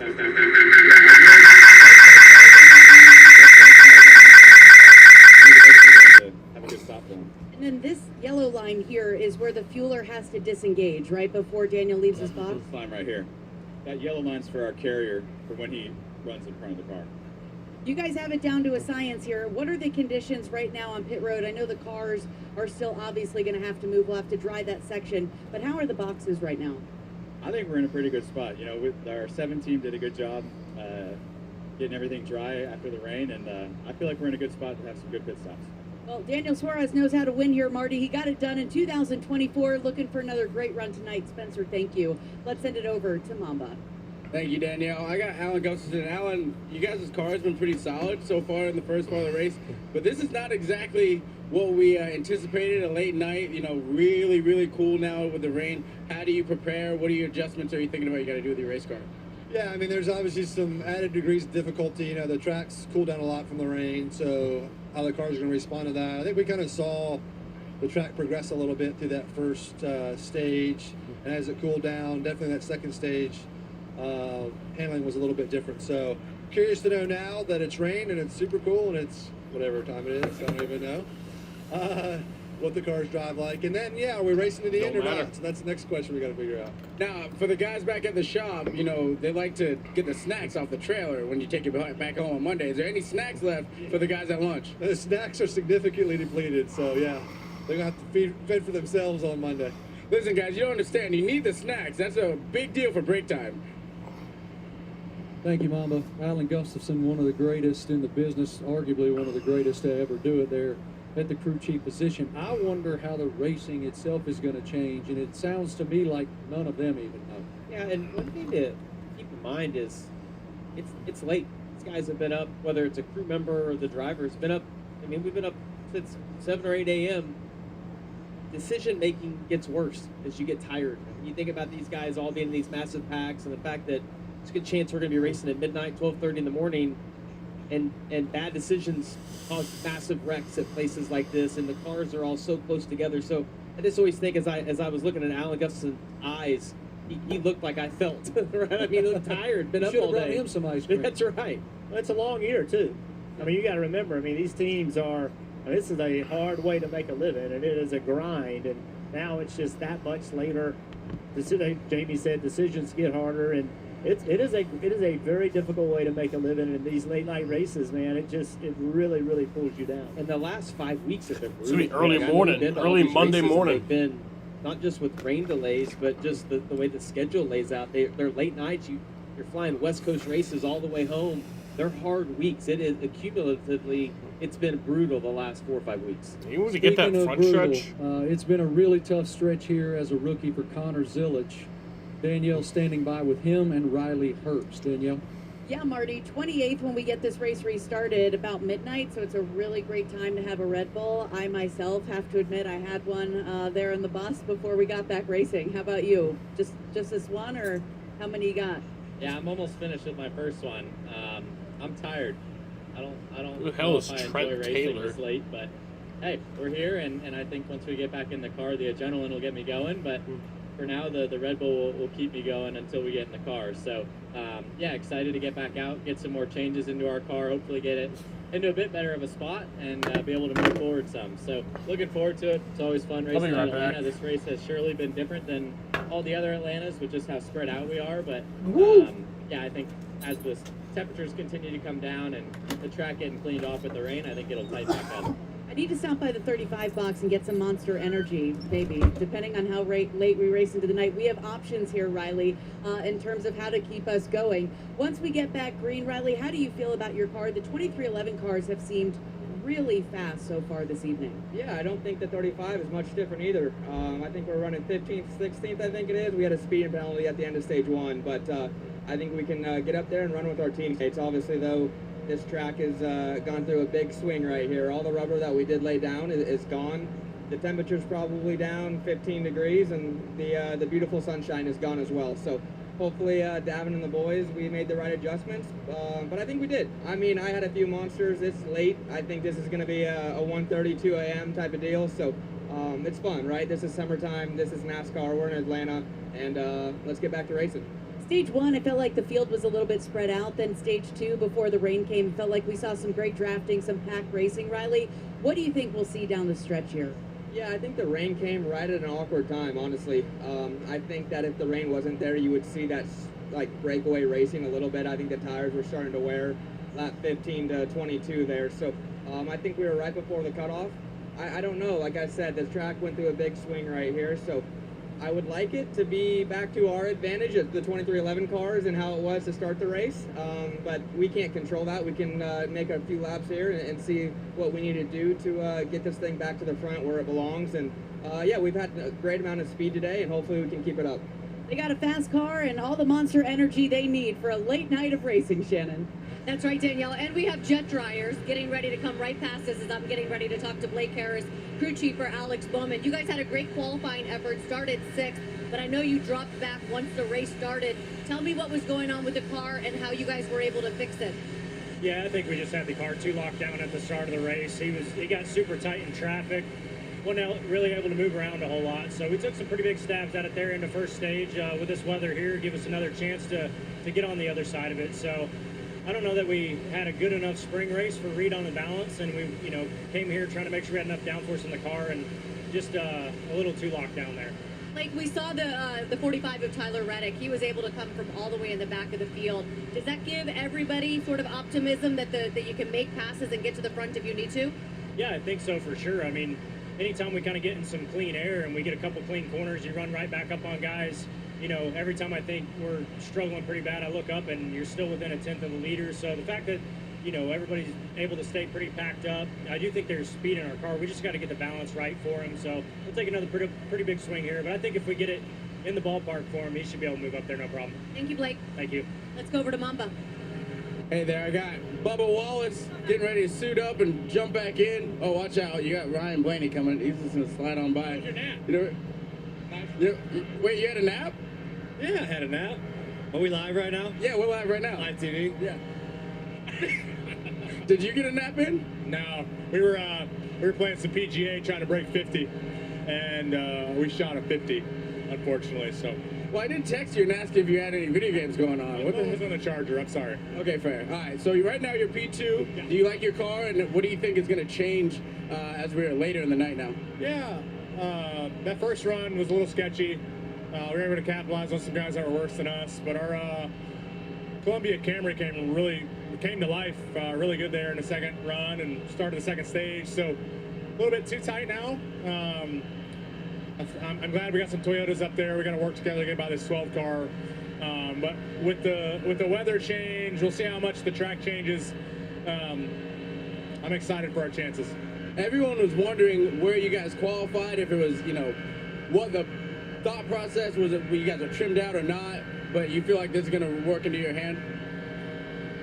Like, it's nothing new, people. Toyotas don't qualify good in speedways, but we race our asses off, and that's what we're doing. All right, Bubba, appreciate it. Marty. Well, he's definitely racing really well right now, up 20 positions from his qualifying effort. And Burton, let's go back to the kind of race that we might expect to see here. What do you think? Well, Riley made a great point. When this rain came, you could start to see the field separate. Everybody was kind of bunched up, and then they started separating because handling was becoming an issue. I think that with this cooler temperature, that makes that group running together last longer. I think we'll see we'll see them later in the run start to separate, but cooler temperatures create more grip, and it kind of masks the handling problems. So I think there's a pretty good opportunity that we'll see more pack racing than what we saw before the rain started. I think one thing that will be consistent, that guy right there is still going to be the car to beat. Blaney had the fastest car in qualifying, and what was so impressive to me about the 12 car is that each time someone would shuffle him back, he almost immediately within a lap could get back to the lead. So it shows that car has decent handling, but it also has a tremendous amount of speed. And I'm with Jeff.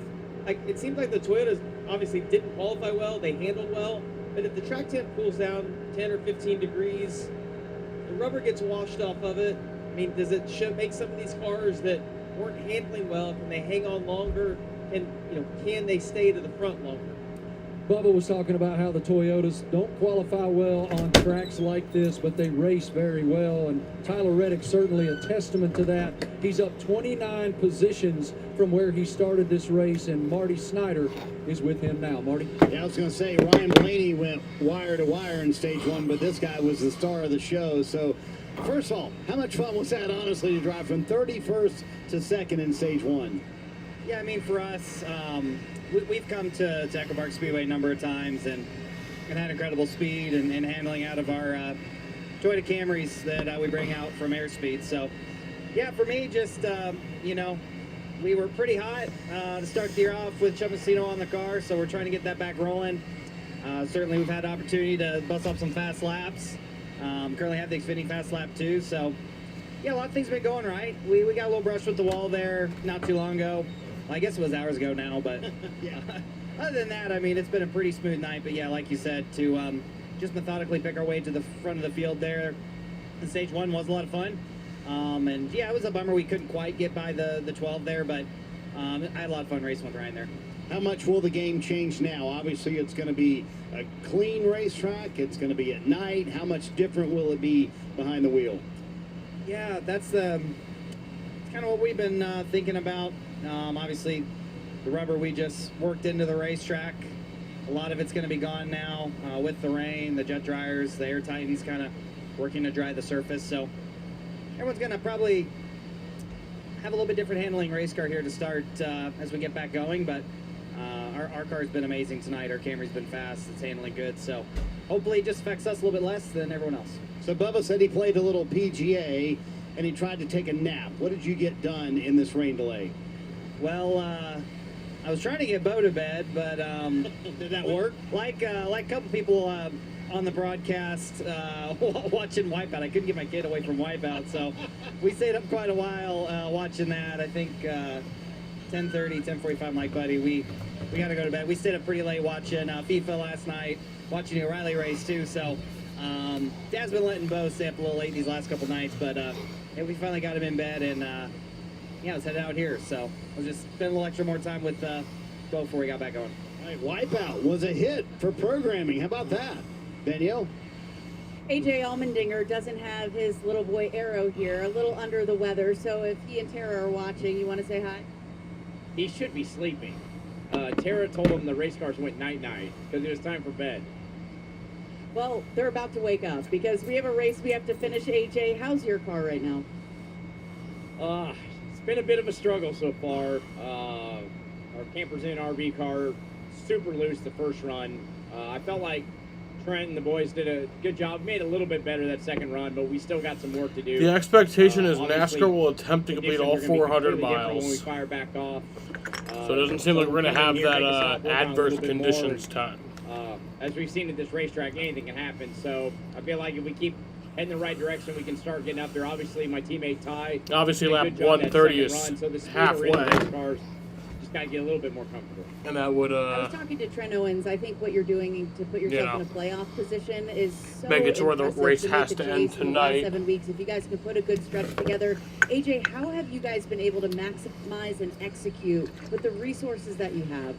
It's just what we're gonna have to do tonight. We grind, like try to be smart in the race car.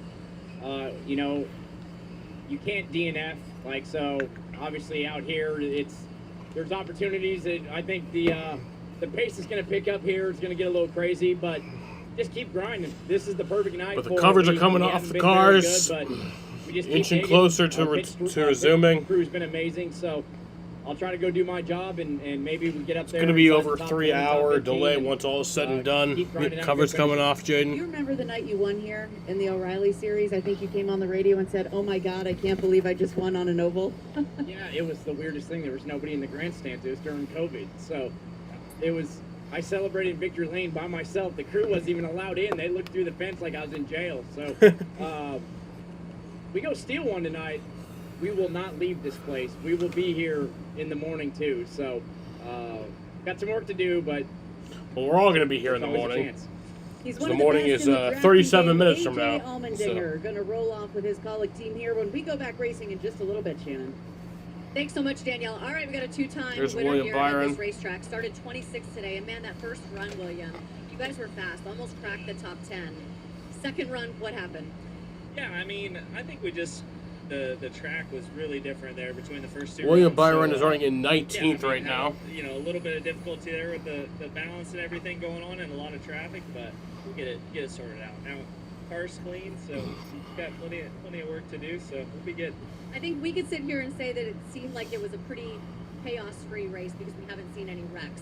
What has it been like from the driver's seat? I mean, I think it's honestly, pretty chaotic. just really slick compared to what we've had here in the past. So, which I think is a good thing. Like it's starting to spread out. You're starting to see handling matter more. So, yeah, I think just trying to get that, try to find that balance of what you need. But I think the track is definitely getting some character. So that's great. Will You see a lot NASCAR of pull out guys the checker leading flag at the first three completion laps of lap the race, there 130? guys having moments that If they they don't know. fucking So, do that, I will I think fucking that's great. I think fight the racing is gonna just Steve continue to get O'Donnell. better here. Thank you, William. Yeah, no problem. You know what's great? Take a look at this this paint scheme. How cool is this HP paint scheme for William Byron and Marty Smith? It's fantastic, Shannon. It's absolutely fantastic. That young man had a great race last weekend at Chicagoland, won the first two stages, and had a great finish. Earlier in the race, we were showing that I would radio get physically communication violent between Rudy Fugel and William Byron, with where multiple William didn't human like how the beings. race car was operating, and Rudy said, "Drive the bleeping thing." What is that like when you're losing your cool behind the wheel and you're verbalizing that to your crew? I felt like as Shannon was talking to William, he had this smirk on He his face, did. like, "No, please don't ask me about that." And listen, the reason we bring it up with this group is because both of those guys keep their cool. They do a pretty good job of that. And racing's frustrating, though, right? You want to do well. You mentioned the first run, their car was good, and then all of a sudden they lost the handle on it, and he was losing track position, so you're going to get frustrated. I don't think there's any more to that. You just move on. It's passion. Everybody wants to do well. They all want to be able to go out and win this race. Something that, as I was listening to those guys talk... Yeah, we are going to reach the that we could pay 6-hour mark on the attention to, stream, though, it seems. is we've referenced that all the rubber has gotten washed off the racetrack. It's probably going to have the most grip it's had all night long at the beginning of this. But because of that, it's also going to wear tires out. And I think Definitely going to reach the 5-hour mark. in this run, as we get to that 15 or 20 laps, you'll see some people maybe fall off a cliff, like go from being pretty good to all of a sudden like, oh man, it's almost undrivable at this point. So they'll have to keep, pay attention to that and not push the car too hard early on because you don't want to lose all that. There's so many unknowns. I mean, honestly, that's what's fun about this. You get ready to drop the green flag at midnight, The track's going to be completely different. We could see a drafting race 2 wide. We could see single file. Who knows? This is gonna be what's gonna this is gonna be happen, but you know wild. what? This is gonna be fun, Somebody's and gonna we have figure it a out. lot Somebody's of gonna make the fucking right racing move at the right left. time. This is an A opportunity. lot of fucking Anytime racing you left. have adversity, anytime you have questions, you heard AJ Allmendinger talk about it.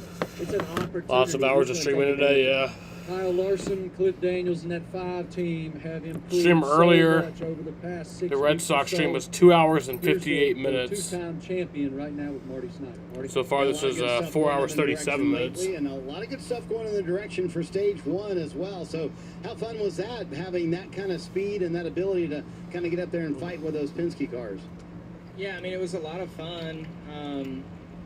You know, like, balance meant a lot, and it got kind of strung out, and for a second I thought I was going to lose the Penske guys, but was able to kind of open up my 3 and 4 and get some clean air to get my car turning better, and then I was fading, but then it started coming on again at the end, so yeah, it was just weird, and trying to kind of think through it all of like why I was coming. They plan to go all 260 laps, 400 miles. Yeah, that first run was cool, and then the second run, it seemed like, you know, the pack got tighter with cars driving a little bit better, and then yeah, it was difficult again, but was starting to get strung out there again. Not strung out, but like, you know, calmer again once the lightning just before that came. So yeah, I feel like my balance seems good for the long run.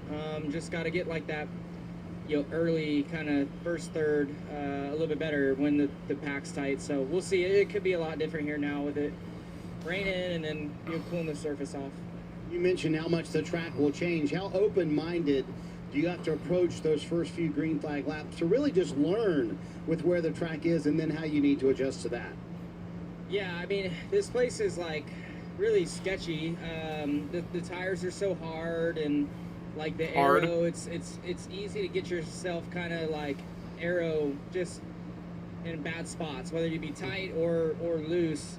And then yeah, when you're loose, it's like, Well, we're gonna refire the engines. So close. Like, I've stepped over it and overcorrected, hit the wall here before. So PTSD from that. So it definitely runs through my head.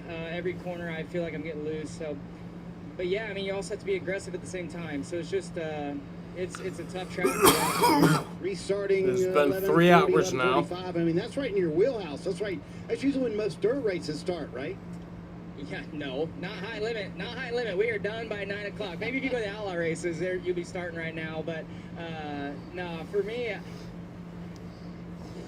5 to 8 years ago, probably, I would be feeling good about the late start. But I'm a morning person now, so this is definitely past my bedtime.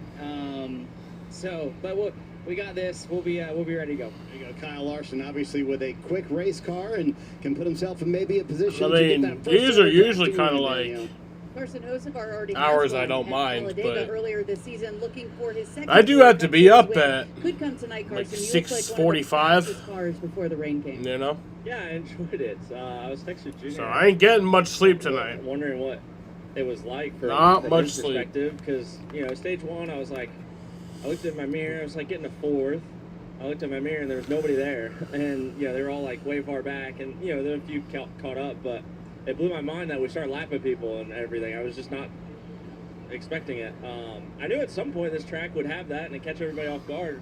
I just didn't know if I was 100% guessing this one. But, stage 2, then we got racing and everything, and he said it was fun, and I had fun from the seat, and I think we're now gonna get an even more different race, I guess. So I'm looking forward to it. I love this track and everything about it, and how much you can move around and do things and draft by yourself. So I don't know, it's all fun for me. I always wished I could drive the super speedways in the early 2000s based off watching footage and stuff. So I'd say this is the closest thing I'm gonna get to it.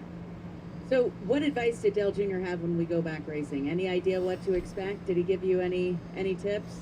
Oh, hell, he didn't give me any tips. He just said it. He just said it was good from his seat and entertaining. So we were just laughing. But I don't know. I'm a bad listener, anyways. Even if he did give me advice, but I appreciate it, Dale. No, I don't know. I just I think Jeff, my boss, came up to me pre-race and had some words of advice, and then he said, "You're not gonna do any of that, are you?" And I was just like, "You know me so well." And then we laughed, and he left, and I didn't follow anything he said. So But we're still like 7th, I think, or 8th. And we led some laps today so far, and our car's pretty good. So, I don't know. I think my way's working out decently well, but we'll see how it goes. I talked to Luke Lambert, your crew chief, earlier today, and he said one of the things you're so good at is just instinctually knowing not only when to make a run, but when there's a hole. He said any guy can take a run, but you got to know when you're clear and when to take that hole. He said even if his competitors maybe don't like his style, he's extremely good at it. Where did that come from, that instinct? I don't know, delusion, arrogance, iRacing, I don't know. It just works out, I guess. I don't know, it's just a video game to me, and I just enjoy it. So, Carson as far as running in 8th right now. Cup, obviously, and I don't know, I just get to enjoy it and have fun with it, and see how this all works out. And I'm enjoying every race I got and every lap I have. Exactly. So, I'm just having fun. We're sitting there cracking jokes the whole time. We went around. I took a golf cart during the rain delay and just went out, ran around the fans, and I don't know where we went. I think I broke into like 4 different things during the rain delay. Nascar says that they will fire the engines in 5 minutes at 11:37 p.m. And lets me be me and get to enjoy it. I think letting loose helps me out a lot in these things. I go off instinct or racing and not very calculated. And if I'm having a good time, I think it bleeds over. We're getting word now from NASCAR officials 5 minutes till drivers are inside their race cars. We'll let you get ready. Carson, best of luck. Thanks, appreciate it. Thanks, everybody. Carson Hocevar, a heavy favorite here tonight, Shannon. Yeah, the favorite 1 week ago, of course, Here's was Chase Briscoe. Congratulations on last the win. week's winner. How does a dad celebrate a win? What does that look like these days? Well, our house has been chaotic this week. Brooks back in like February asked me to get Just Brooks Briscoe running in 24th. And, so I pushed it off. I was like, when I win, we're getting He's my drum money set. guy. And so when I FaceTimed him last week in Victory Lane, he was just screaming, Daddy, I get a drum set. So that's been very interesting this week. It's been very loud in our house. It's I don't know. It's a weird way to celebrate a win, just with a 4-year-old just banging on drums all day through the house. So yeah, it's been a fun week though, regardless. And see if we can back it up. I thought our Freebird Toyota was really good the first run. Just kind of lost the balance a little bit the second run. So yeah, see if we can get it back and hopefully give them a good run. This is their hometown, so hopefully get them in Victory Lane. It's not a secret that Toyotas have been awesome this season, and that was your first win 1 week ago. Is it a sense of relief, excitement, all of those things when you get to add your name to the list of winners? Relief to a certain extent. I mean, especially just the environment that Joe Gibbs Racing is, and with the Toyotas being fast, like you want to go and win, right? Your teammates are doing it, other people that drive the manufacturers. So it's definitely a relief. It's crazy. I've never had in my Cup career where like not winning has bothered me as much. Truthfully, Stuart Haas, we just kind of got used to it. And it's at JGR, been winning 3 races the first year. Like that's the expectation now, and to not be able to do it this year as early as we would have liked. It was tough, so yeah, it felt good. 17th to 8th in the points in the last 7 weeks for this guy right here, Marty Smith. Great stuff, Shannon. All right. How Time for them to deep get in their does it fucking speak cars. to the pressure on these race drivers that Chase just told Shannon the overarching emotion last week. Drivers getting strapped in now. Well, I mean, Marty, listen, it's Chase reference there. Every driver. It's got to be wild has to the opportunity to go do one of the most intense things in the world. And then just all of a sudden have to stop and the pressure to perform and stop for over 3 hours, and then just get back in and do it again. Christopher Bell, those guys that are winning multiple races a year, a lot of pressure on him. I would say that as a parent, I think the drum set promise was a terrible decision. Though I do know that. I would take some of those race winners and invest in a sound isolation room, preferably on somebody else's property. That seems like a good investment. Did you ever buy anything for Harrison after a victory? No, not that I remember. My wife probably did, but I don't remember buying anything. I bought my wife stuff after. I'm sure we got a train set. That's what I remember. I won the All-Star race. Yeah, kid I won the remember train that. set. We actually got multiple train sets. Much quieter than the drum set. Much there you better. see Chase Elliott strapping in there to the Napa 9. Local boy, former winner here a couple of times. Might we see him in Victory Lane It was tonight. big last year. I remember sitting right here where we are when Chase So Elliott the got IndyCar out gets me and delayed till his 2027? excitement to Really? the That fans. It was sucks. a really great moment to get to see him share that, experience that with all the local fans here. Love seeing those guys get in the car. I thought it was great. We're interviewing Chase Briscoe. Oh, wait, no, I saw that it's going to be released He's ready to go. Chase around the Elliott's time of got the it. Indy This is his 500. hometown racetrack. He leads all drivers in best average finishing. So He's been really consistent. puts NASCAR himself will in dry position pit to win road here as the every drivers year. are I on think, track under you know, caution. Again, tonight's a great opportunity. Then they'll He do the was full willing- pit cycle. I mean, Yeah, he- because that there was a still is the super pit cycle that has aggressive to race last happen year that he made from the happen. caution that came out It because has of to the give you a lot rain. of confidence as a driver that you've done it, you can do it again. It was fascinating during pre-race. Dale Jr. had that great sit-down interview with Chase. So even once they get back talking under about yellow, what it'll it's be like about to follow 10 to 15 a father minutes until we in actually the go back family racing. business Who is an icon. And guys, Chase has seemed to handle that with so much grace. Well, there was no one better to sit down and interview Chase than Dale Jr. The fact that they both grew up with famous fathers in this sport who were so successful, and both of them now being the most popular drivers and how they handle that. And I didn't talk after that piece with Chase, but one thing that I have always appreciated about Chase, not just his ability on the track, but that he just has always been himself. He's not a guy that lives in Charlotte. He lives down here in Georgia, and he does his own thing, and he has stayed true to who he is, and I think that's really important. For over 40 years, an Elliott or an Earnhart's been most popular driver. It should be under green yellow. Right, Well, I so mean, those that's two technically sit down what and they have a are. conversation. Moment. I mean, it's But you the know, our green sport yellow really is built around that. It uh, always has been. It's very unique. when the race I don't know hasn't another quite sport started that's yet. like that.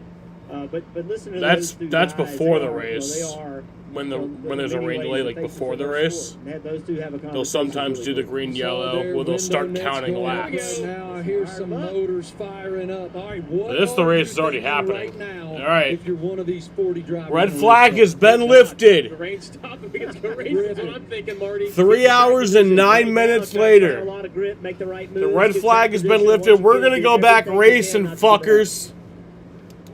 They're going to be rolling them off here in just a minute. Ryan Blaney has had the best race car tonight, led 80% of this race so far. He's been able to control the race, Jeff, for the vast majority of it. What have you seen from him tonight that he's doing especially Cars are rolling Well, off. I agree with Jamie. He said it earlier. People have taken the fight to Ryan, but There we he's go. able to go right back at him. His car drives really well. His car, I think. Cars is the are best rolling back driving off car after a against these 3 young hour guys. and Well, 9 minute once they red got back in flag. the pack, Hey, Carson drive very well. Blaney's been able to get that position back. I think the guy he's got to beat those Reddick. When you look at that first run and how Reddick was able to drive up through the field, NASCAR says the Bubba race will Wallace, go to another the guy full you got to distance. rely on. If handling comes back into play in this, I think the Toyotas are going to have the advantage. Yeah, they are so fast the way Reddick and Wallace came from the back all the way to the front. We'll see which of these teams and drivers prevails. I cannot wait to see how this thing changes with a cooler track, with all the rubber washed off We don't do no racetrack. pussy You can shit see here. on the Twitter machine, After Dark from Atlanta coming up. Bring it. And that's NASCAR After right. Dark. The drivers are rolling off pit road. And on Who's the other ready? side here from Echo Park, Are you fucking ready? We got fucking NASCAR! The best fucking shit in the entire world! They go fast! They go left! They're loud! It's the most badass American shit ever! And we got more of it! We had to wait 3 fucking hours! We're fucking ready! These are fun. I know they are, but let's focus. Let's go again. Woo! See my hair? Stubble and shit. Yeah, I'm not gonna get much sleep tonight. Yeah, we're gonna be fucking going till probably 2 a.m. Do I give a fuck? No! You know, that's close enough. Only pay for what you need. Liberty, liberty, liberty, liberty. We are fucking ready! Let's do this!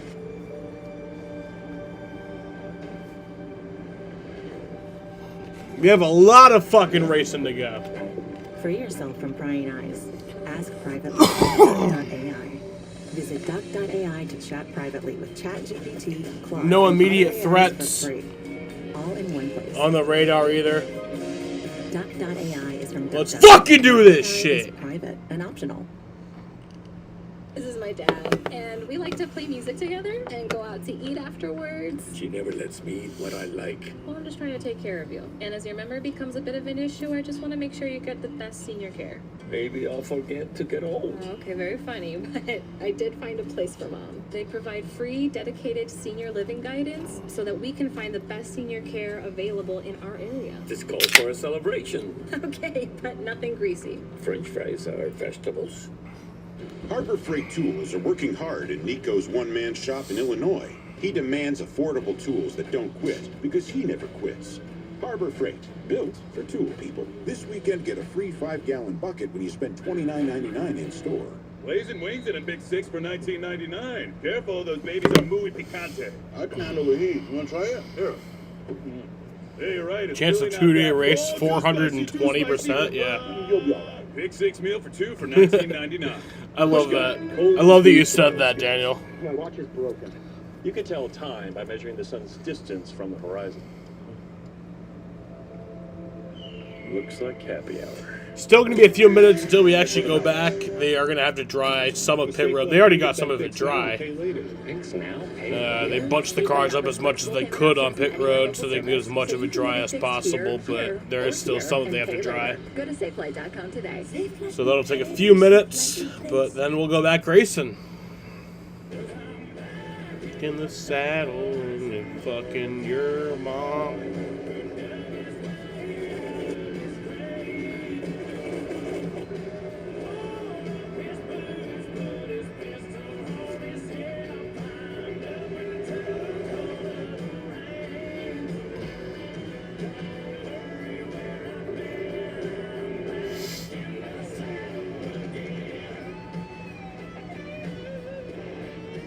Jaden, are you fucking ready? After a red flag of more than 3 hours, we're back in the saddle here in Atlanta. It's Nascar on TNT Cup Series Racing presented by Napa Auto Parts. The red has been lifted, the cars have rolled off, and it's just a matter of time before we open pit road, then reset and go green again here at Echo Park Speedway. Welcome into the broadcast booth, everybody, with the Hall of Famer, Dale Earnhardt Jr. So this race is going to go past midnight. It's probably pretty much definitely going to go past 1 a.m. Get back after it, and I think this thing is going to be electric. Well, this is the tough part for drivers when they have a bit of time to unplug, plug it back in, switching it back on, figuring out how to amp yourself back up. Uh-oh, is Jaden alive? Is wild and hectic, and you have to bring the energy. You have to be up and ready for it. And I'm not sure that all these guys can really do that. And so, man, I would be pounding Red Bulls. I'd be doing whatever it took to get myself There's Jaden. kind of frantic. Jaden's ready. Mentally, to be able to be prepared to go after it again. Because, man, when you shut it off, Steve, it's hard to turn it all back on. And there's some guys out there that'll be able to do it something. Well, yeah, from on top of the pit box, it's a reset and a revamp. Because if you believe what you had 3 hours ago was going to work, now that the sun's gone and the track is cooled, then you're foolish. So for them, they are excited. Oh yeah, whatever was going on 3 hours ago, throw that shit out the window. This is a completely different race now. He has to be asking himself, what do I do? Completely different track, completely different race. On top of the pit box, Jonathan has Everything that we knew, yeah, it might still be the same race, but it's a totally different race now. Speed versus handling. I don't think there's any question anymore. I'll take speed. I'll take overall just raw speed in the race car. The grip is going to be the best. It's almost like the spring race all over again. 148 laps. This track should be really gripped up. Let's give you a little race recap here, because this race went green just after 7 Eastern time. Only a couple of cautions won at the end of that opening stage. That was won by Ryan Blaney. And then we make our way halfway through the second stage. We get caution number 2 for weather. We had lightning, we had rain, and as I mentioned, a red flag of more than 3 hours. Blaney's been the dominant guy. I mean, you see his stat line here, but we've had 8 lead changes. So there early in stage 2, things did get quite competitive. Let's hear from some of our pit reporters as we anticipate the pit lane opening up, and we send it first to Shannon. Thanks so much, Adam. Christopher Bell had a very fast Toyota in this race. Started 32nd, moved all the way up to 4th. But let's give you an update on that wrist that he broke a couple of weeks ago.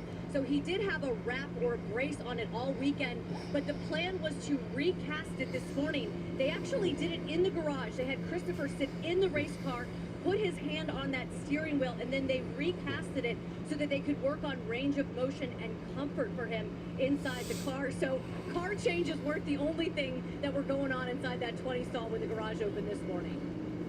Danielle? Well, Shannon, another Toyota that's been extremely fast tonight, Bubba Wallace. He's going to restart this race in a moment. second behind Blaney. I just talked to his crew chief, Charles, tonight.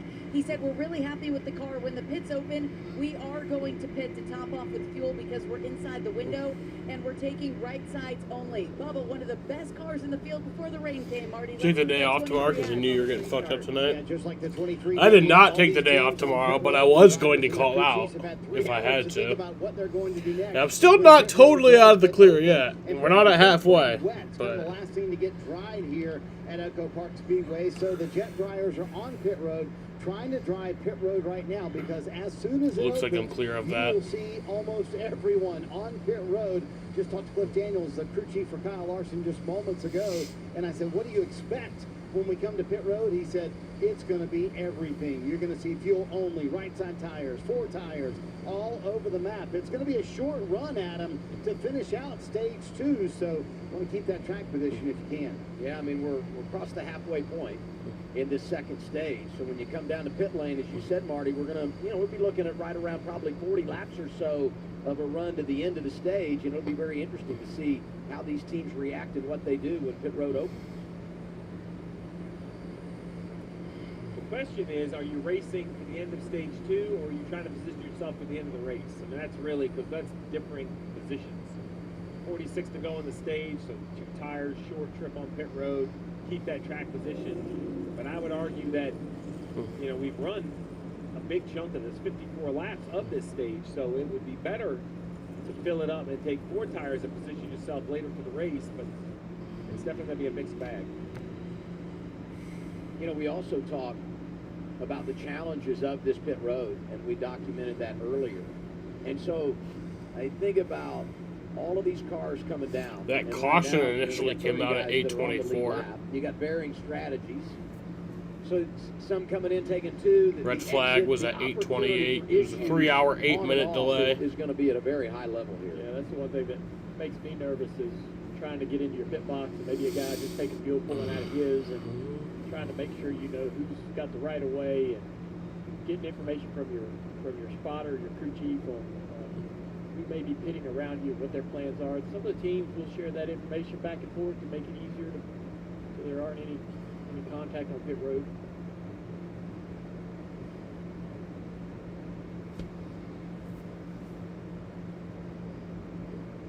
Still working on the pit lane, not quite dry yet. So we'll continue to make laps under caution, and we'll have more from Atlanta when we continue. It's NASCAR on TNT as we head toward midnight in the east.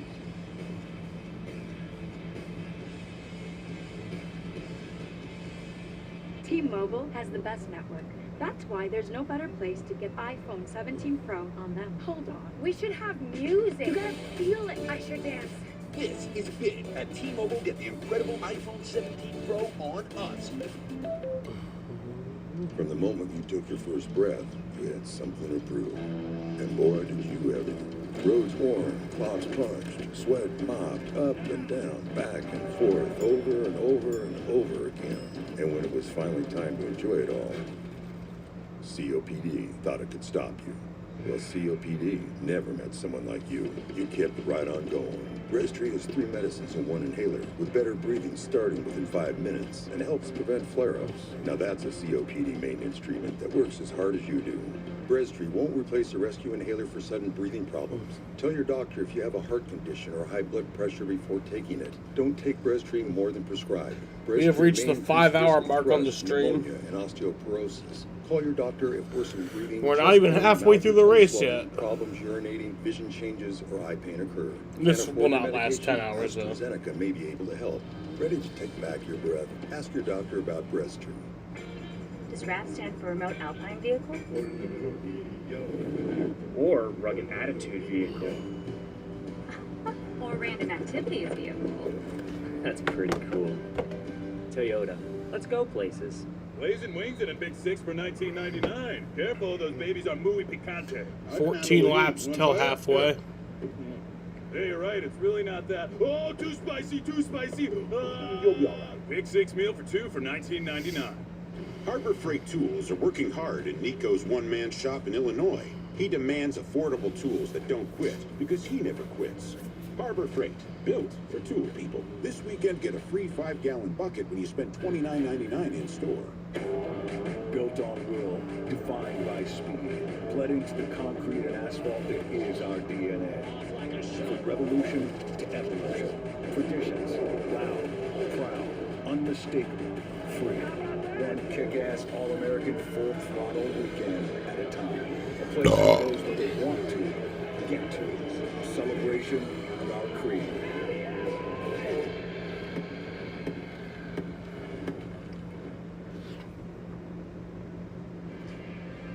Still under caution as they dry the pit lane post red flag here at Atlanta. And with Blaney out front, he just padding the stat line. More than 90 laps led, most he's ever led in a race here at Echo Park Speedway. Let's dial up the man that started on the pole. Hey, Ryan Blaney, it's the guys in the TNT booth. You got us? Yes, sir. I got you. Man, I always love these rain delays because I felt like some guys would check out and not be able to check back in. I felt like it gave me an advantage, especially racing in the middle of the night like this. How about you? Well, I sure hope I'll be able to check back in. I say I'm not as much of a night owl as I used to be now that I have a son, but yeah, I got me a little nap. I feel well rested. I'm ready to get back going. I'm just happy that they finally passed through and fans were able to stay and watch a good finish to this race. Hey, Blaney, it's Art. We all are kind of surmising what we think the track will be like. You're out there, it looks pretty cleaned off. Do you expect this to grip up? Do you think it'll be a different feel than we had for the first 100 laps or so? Strategically riding out under caution till lap 130. Jaden, you know, I would fucking flip my shit. There's still some decent rubber that's laid down, but And when I say flip my shit, I quite mean literally. I mean, by the word shit, I mean not literally, but like, I would flip my stuff. I would probably literally flip my table. It should get back to pretty similar. Like fucking McJuggernuggets in the Thanksgiving video. Taking the time, pre-race, during the rain, and now here under yellow. And hopefully they'll get No, the Daniel, he's not doing no BS. No problem, guys. Thank you. All right, let's do a little He's Bears fine. Mamba. Why can I see myself like that? Put the flag up real quick. There we are. Hey guys, you know the deal with our fans. We have diehard fans. There's weather in the fuck, storm. Jaden? Look at this. We got Kyle Busch Corner. Pit road will be open next time by. Fresh. Okay. Yeah, we got one there, one here. This is one of my Tattoo, favorite Kyle ones. Busch Watch out tattoos. for that. We've got a couple on the legs. We got Kyle Busch Corner. As we know, this is one of the last places we saw the legend go to victory lane. Dalton, I heard you are one of the biggest Kyle Busch fans. Will you tell us all what Kyle Busch means to you?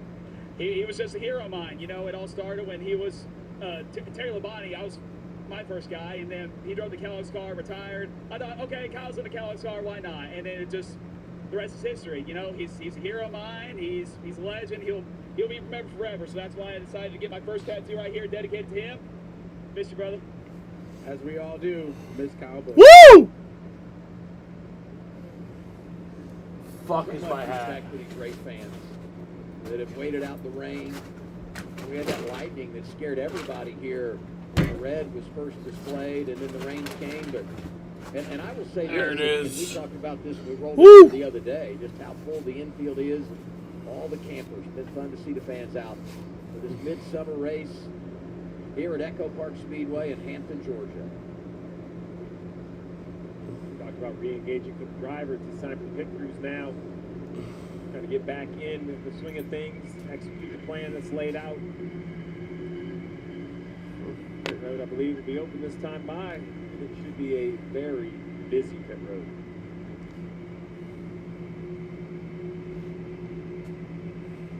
Got to make sure you execute and avoid mistakes. As we head toward the second half Almost of the midnight race, on the get East later and Coast, later, very difficult to recover. Blaney leading him down. Behind him, Bubba Wallace, Tyler Reddick, Christopher Bell, and the man that won here last summer, Chase Elliott.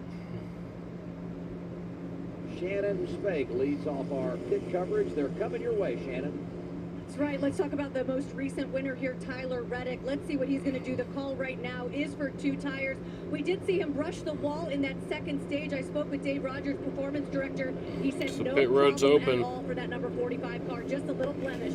What about the 20 fast car? Just a little bit tight. I did ask Adam Stevens what what they were going to do, and he said just a small, tiny adjustment for Christopher Bell. Danielle, Bubba Wallace taking right side, no way. Ooh, had to wait on a cart to get out. Smallest pit boxes in NASCAR, Marty. He's cleaning away. Fuel only for Ryan Blaney, keeping the track position here at the end of stage 2. Blaney comes Blaney in with the lead, wins the race off pit road. Interesting call there. No tires, fuel only. So he will restart with the lead. Stay out.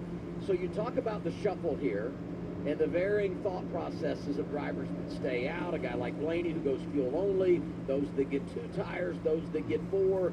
And what is the end result once we go racing again? Josh Berry now towing the field around. He's one of those drivers that stayed on the racetrack, and we'll see if they come this time and cycle everything back. Yeah, we've seen this a couple times tonight, Steve, where some of these guys are back in the field and chose to come to pit road the second time by, maybe thinking that pit road would be congested and just trying to give themselves a better opportunity to get on and off pit road without incident. We'll cycle some of our drivers like Blaney back toward the front. Shows you just how important they believe track position is. These tires have about 50 laps on them, yet they still think just a refresh of the Sunoco gas is enough to get to the finish. I know we talked about the track gripping up, but man, it's still going to have to handle good. And so some of these teams still working on getting their cars to handle well. We had cars go a lap down. Chastain, St. Smith, several cars that we thought would be competitive tonight, trying to work on getting their cars to where they could at least race with the pack. So a lot of adjustments still getting done to some of these cars. What's up, Danielle? Here with crew chief for Carson Hocevar, Luke Lambert. Luke, restarting now 11th after that pit stop. How's the car handling, and what do you think we can expect now after the rain? Well, the car's been handling pretty well all night long. Obviously, with the heat of the day, when we started the race, it was really hot and slick out there. I think it's going to be a lot different right now. Cooler temperatures, with the darkness, it's cooled down a lot after the shower. So I think everything's going to be a little bit different with the rubber pulled up in these temperatures. So we'll see. I think that it'll make it a little bit easier for everybody to handle, though. What did you and Carson Hocevar do during that rain delay? What were the discussions about how to play this race to the end here if we can keep the rain off? Yeah, we just talked a little bit about where our car was doing prior to the rain break, and then what adjustments we needed for that, but then also what we needed to do to account for tonight's temperature. Do we like Marty Smith on TOT? Of course. We had a good plan, and Carson I fucking love Marty Smith. Point, so we'll let him and Tyler work together and see what we can do. One of the smartest crew chiefs down here, Adam, no doubt. He and Carson Hocevar have a plan. Well, and before the interview there, Dale was talking about drivers that had gotten a lap down early in this race, and I think about the opportunity to come from behind in an event like this. If you go back to the spring, Hocevar has a tire issue. It's cool they interviewed Dalton Good. Yeah, I don't really know who that is. I mean, I know that that was the guy they interviewed. Yeah, absolutely. You have to imagine, a guy like Ross Chastain. I don't really know who that is. To have a little more grip, a little more comfort after what we saw in stage 1. We'll say when we talk about iterations of this track and the grip going away and the handling going away, not changing tires with 50 laps on them, it just tells me there's big opportunity as this track ages to change this tire combination, to put grip back in the Goodyear tires. That would definitely be the goal a year down the road, right, is get it where you definitely need tires and want tires. The track's cooled off 30 degrees from earlier in the race, though, so I can see where they believe track position's got to be key. Let's get a report from Shannon. Yeah, guys, Austin Dillon, really been a frustrating season for him, outside the top 20 in 6 of 7 races. So when he qualified 4th today, it was certainly a big shot in the arm. Right now, he is running 17th, but there was some communication with Austin and his team about something that they saw on the SMT data during that first part of the race. Listen in. Early brake spikes in that run. The pedal was going to the floor. I forgot to mention that. I was just dealing with it. So that's probably what some of those spikes, and it wasn't really slowing it down. Steve, I guess, how big of a concern is that as a crew chief if your driver didn't tell you, first of all, and that might be something that you guys are dealing with in this race? Well, it's not a track that you plan on using any brakes on the racetrack in normal operating conditions, but in traffic, going to get one to go on the line. To manage these runs. There are it's a 2-day race. On and off the gas. Other drivers use the brakes, sometimes even ride the brake to keep the car. 2-day race, hell yeah. Hell yeah! They have to lean on. The fact that he forgot to tell me would tell me that it's probably a real problem, but not top of mind. So I'm going to hopefully just hope it doesn't affect us. Hey, Steve, you feel like you need to get another coffee order in because we've crossed midnight in the east? I feel like No Bev? No, I got a Bev. Checkered flag. That's right. We got a long way to go. One to go, and you're watching the choose. Field choosing the outside or the inside line, trying to put themselves in a good spot for this restart. Teammates Blaney and Logano going together in that outside lane. Blaney will be in charge, and he'll be on the front row with his good buddy, Bubba Wallace. Marty? As promised, Adam, we saw a little bit of everything under that pit stop, including the fuel-only move by the Team Penske cars. Talked to Paul Wolf about that just a moment ago. He said we had to make an adjustment in the left rear for Joey Logano, so we couldn't really take right-side tires. And then Blaney was willing to go fuel-only with us, so it allowed us to make that adjustment. The second part of it, it allowed us to reconnect with the 12. So the Team Penske cars back together for the restart here with 37 to go when they take the green here in stage 2. First couple of guys up there that did get 4 tires. Carson Kosovar, Christopher Bell. How aggressive will those tires allow them to be? Let's fucking do this. It's going to make much of a difference with the changing track conditions. And a red flag of 3 hours and 9 minutes. Ran a handful of laps under caution to get the pit lane dry. We've cycled the stops. Let's do this. There'll be 37 laps to go in stage 2 when we return to the green flag. Blaney and Bubba on the front row. Base car's off. As the leaders come to the Echo And green flag is back in the air. We are back racing after a long rain delay. And this is a 2-day race. That inside line did a really, really good job launching right around the same time. Blaney and Bubba side by side. Straight away. Who can stay locked together? Finally. Toyotas weren't able to do that. The Ford's on the outside clear. Kosovar getting with it. Our data originally indicated he got 4 tires. He actually only got 2 on that cycle of stops, but it hasn't hurt his confidence. He's up to 3rd. Now he's going to the inside, trying to get to the quarter panel of the 22 car. Hurt his momentum a little bit. He's going to get some help from Reddick. I think back to the start of the race, the start of stage 2. As soon as the green goes in the air, number 77 hits the button, very aggressive. Logano now to the inside of the 12. Kind of wants to get back up in there behind his teammate right there. He sits right in front of Bubba Wallace. Now Bubba to the inside. I love it. These guys are taking all the runs. Look at this 3-wide battle back here. Cedric Reddick's back there. New Mixing player. it up. Denny Hamlin. That's the new player I was looking at. Kind of that old school mentality. Looked to be pretty patient, didn't love his car early. Between adjustments and a changing track, here he is inside the top 10. He took 2 tires on that last cycle of stops, right behind Michael McDowell. Driver 71, underrated in the draft. And Team Spire showing a lot of speed here tonight. Blaney got a really big lead right here. He's got to be careful. Bubba Wallace up there in second, trying to block the lanes. One back to your help, room to push. Out of line for position, this for the lead. There goes Bubba Wallace, the 23. There goes Bubba for the lead. Take it away. Take it away. And Bubba Wallace takes the lead from Brian Blaney. Best friend. And here comes Kosovar trying to make it 3 wide for second. Right there, now they're 3 wide for second. Kosovar from the high lane to the low lane, and he picks off a couple. He's now second behind Bubba Wallace. He's going to get a big push down the front straightaway, probably to the inside, but Blaney's going to get to the inside first. Blaney with the run.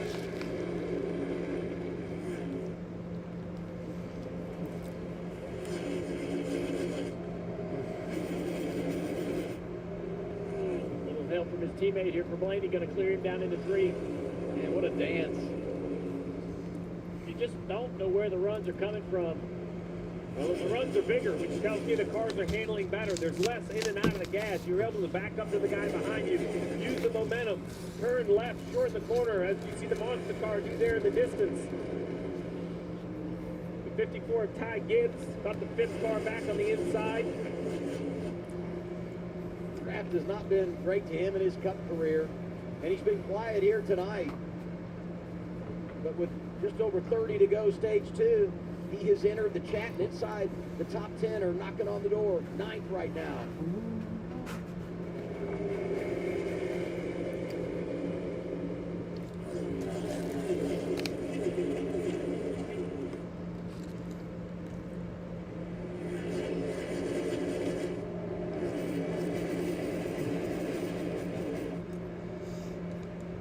Bubba finally clear back there in 3rd. Run down these boards pretty quick. Still side by side as you see for 4th place. Big run for Cindric. So Down the front straightaway, he gets behind the 77 of Hocevar. we have now passed the halfway mark. It's been impressive to me. This race will be over tonight. Boards have been able to find each other tonight. Bubba trying to get back down there and block the 77. Couldn't get there quick enough. Hocevar to the inside. Oh, Bubba's right there. Hocevar thought he had him cleared. Reddick's going to try it. Oh, Reddick got really tight. Oh, look at that. Spun out. But Reddick lost the nose of the car up off the 4. Way out of the gas. Everybody almost run over him down the front straightaway. Cindric had to lose a lot of spots there to keep from wrecking Reddick and himself. It's a Monday race now. Look at Denny Hamlin right down the boulevard. Got Shane Van Gisbergen behind him.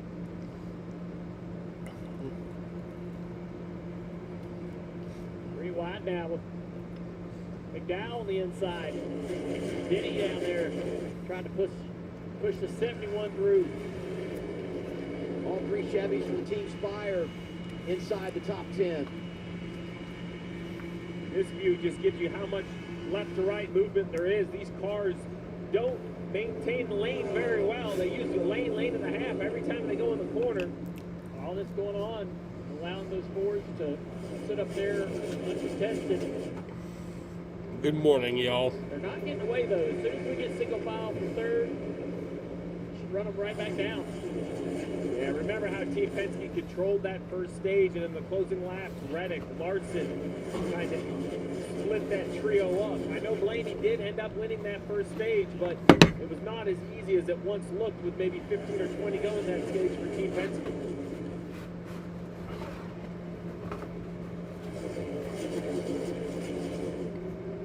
Blue number 7 of Suarez restarted 20th, got 4 tires after the red flag when they made their pit stop.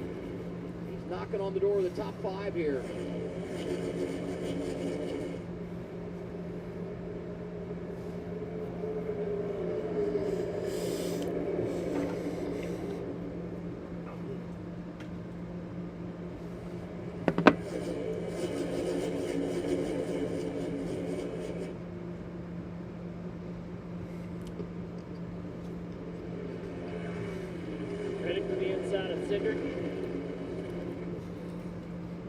Cindric's trying his hardest to get back up here with his teammates.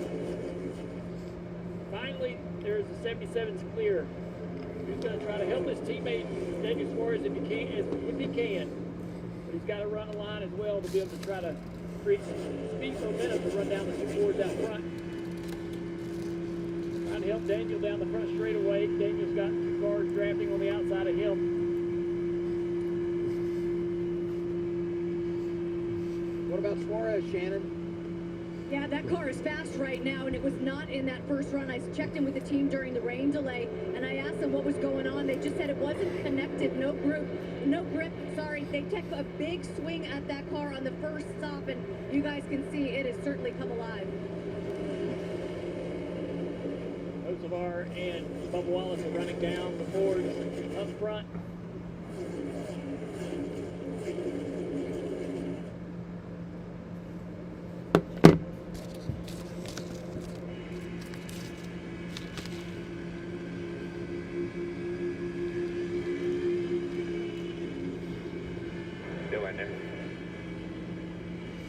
Seems that BJ McLeod could not get his car restarted and is done for the day. That sucks. Joey Logano, listen to this team. Listen, I'm okay. In 1 and 2. See a little over here in 3 and 4. Just a little. Trying to talk to his spotter to tell Blaney to give a little more air in 3 and 4. He needs a little more downforce, a little more air getting under that car so Blaney could open up the corner a little bit. To allow Joey to have the bottom, a little more comfort. But now they have to abandon that a little bit. They have to start being more defensive Or he wanted to sleep. Now they have to run He is an older guy, so that makes sense. Take the line away from Hocevar, take the line away from Bubba Wallace. 20 laps to go, stage 2. Hocevar's trying to time a run to be able to get to the right side or the inside of the 22 car. He's trying to figure out how to time a run to do it. Not getting a ton of help right now from Bubba Wallace. Run lower down the backstretch. I need to protect my bottom from him. Yeah, don't trust that car behind me there, so we got to cover. More instruction from Logano to Blaney with a third team Penske car. Cindric 19 laps to go on the stage. A big white bag. It shouldn't affect the overheating, but remember the air going to the engine also enters through that lower grill. So could be starving that 2 car of horsepower, hurting Cindric. We'll have to just see. That's a big piece of debris covering that area. We'll have to just keep in mind to see if maybe he can work it off in traffic. Bubba got the Hocevar, but now Daniel Flores to the inside of the 23. There goes. Debris flies off of Cindric when he gets in the traffic. He gets the information, that's clear, so he doesn't have to worry about that anymore. Get back to work. He knew he needed to get to the back bumper of somebody quickly to get that off. Flores with a big run to the back bumper of the 77 of Hocevar. Kind of had to lift and offset in the corner.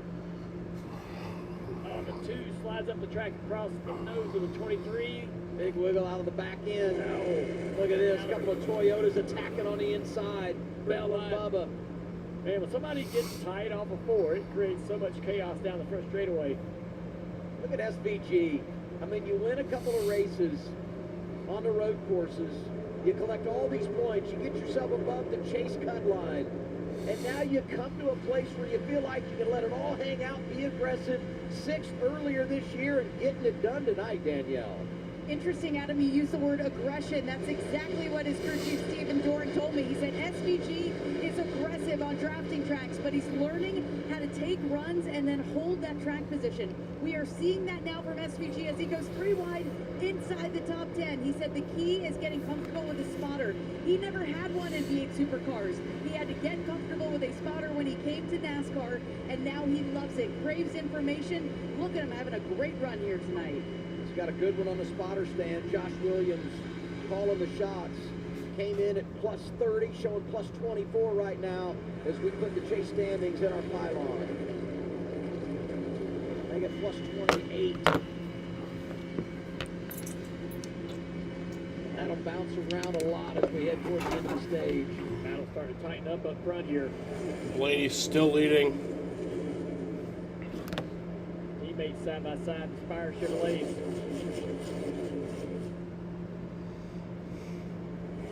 Oh, look at Bubba Wallace finally to the outside quarter panel of the 22. What great work to be able to put that together. It's going to be hard for Logano to hold this position. Bubba's got his Penske teammate and his best friend behind him. And Carson Hocevar, who is now taking second place. A couple of times here in this portion of the event where we've seen Hocevar get a 2-for-1 and right on cue, Mr. Aggression. Here comes Shane Van Gisbergen to the 97. That shape of the tri-oval into turn 1 here just begs for a driver to turn right there. SVG got big trouble right there.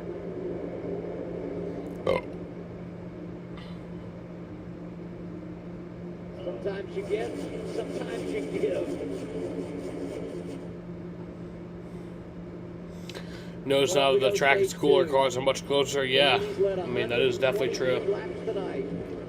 There it is. He just loses. You can see the soft pipes way out of gas. They're not getting as spread out as they were earlier. Down in the corners, SVG is going to have a big moment. Granted, it has been about, what, 20 laps since the restart?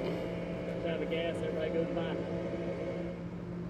It's like the temperature's down. It gives them this false sense of grip and comfort. and confidence, and then they realize that this old surface is aging. Yeah. And when they get in a bad spot aero-wise, the car just loses tons of grip. Logano was second, back to fourth. About 18 laps since the restart. Hocevar peeking inside for the race lead. Bubba Wallace, what does he decide to do here? He's going to get to the right quarter panel with 77, help Blaney maintain the lead. Sleeping is for the weak, I agree. Represented there, so really no sense of urgency to help one over the other. Sleep is for the weak. But Blaney and Bubba are buddies, so maybe that impacted his decision. Logano trying to come back, and here comes Blaney now. Going after his good friend, looking inside of Blaney. Bubba trying to get the point. Not quite able to clear. Going to be able to slow him down a little bit, but here comes his teammate, Joe Logano, to the back bumper, the 12 of Blaney, off into turn one. 9 to go in the stage, and look at this group of cars at the front. This reminds me a lot of what we saw at the end of the race last year. Logano 3 wide for second.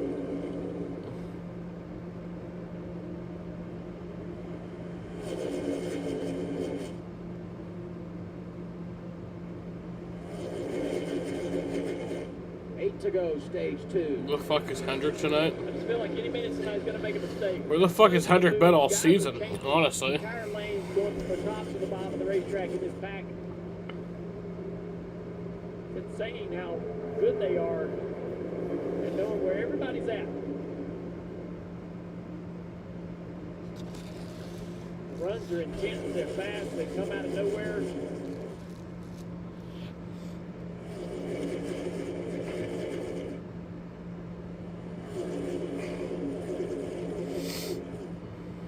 Daniel Suarez now up to third. Oh, a big move by the 5 on the right side of the screen. Had to get out of the gas. He's under attack from the 11 of Hamlin, 54 as well. Hocevar to the inside of his teammate. That doesn't work. Oh, and he has to jump out of the gas. Now he's losing lots of spots down the front straightaway. He's put himself in a bad spot right there into turn 3. The inside of Daniel, but now he's trying to recover. 6 to go in the stage. Those issues are going to continue. The patience and the blocking will get bigger and bigger. There's a block that could have happened that didn't. You hear the 11 get out of the gas, kind of chasing the 97 into the top. He's in bad air behind the 97, so he can't really drive in there any closer. He's going to lose the whole race car. Going to slide across the racetrack, so he has to kind of keep a distance between him and the car in front. Time his runs. That whole accordion, and now it's back to Blaney and Logano. 1-2, back at the front. 5 laps to go on the stage. 7 of Suarez is to be outside of Logano for second place. It's going to be 4 to go on the stage this time by. Big run for the 7. Logano trying to slow him down. Team Penske lined up at the bottom now. Oh, the 20 got real tight right there behind the 7. He's going to lose a spot to Bubba Wallace. You think about stage points, how important they are. And all of these drivers at the front have something they're chasing. Maybe it's the cut line. Maybe it's trying to get up in the top 5, top 6. Maybe you want to be the regular season champion. Everyone has a different agenda. But the one commonality, go get stage points. They're on the line in 3 laps. And problems for Hocevar, well off the pace. I don't know if he got to the finish. No, Carson Hocevar has an issue.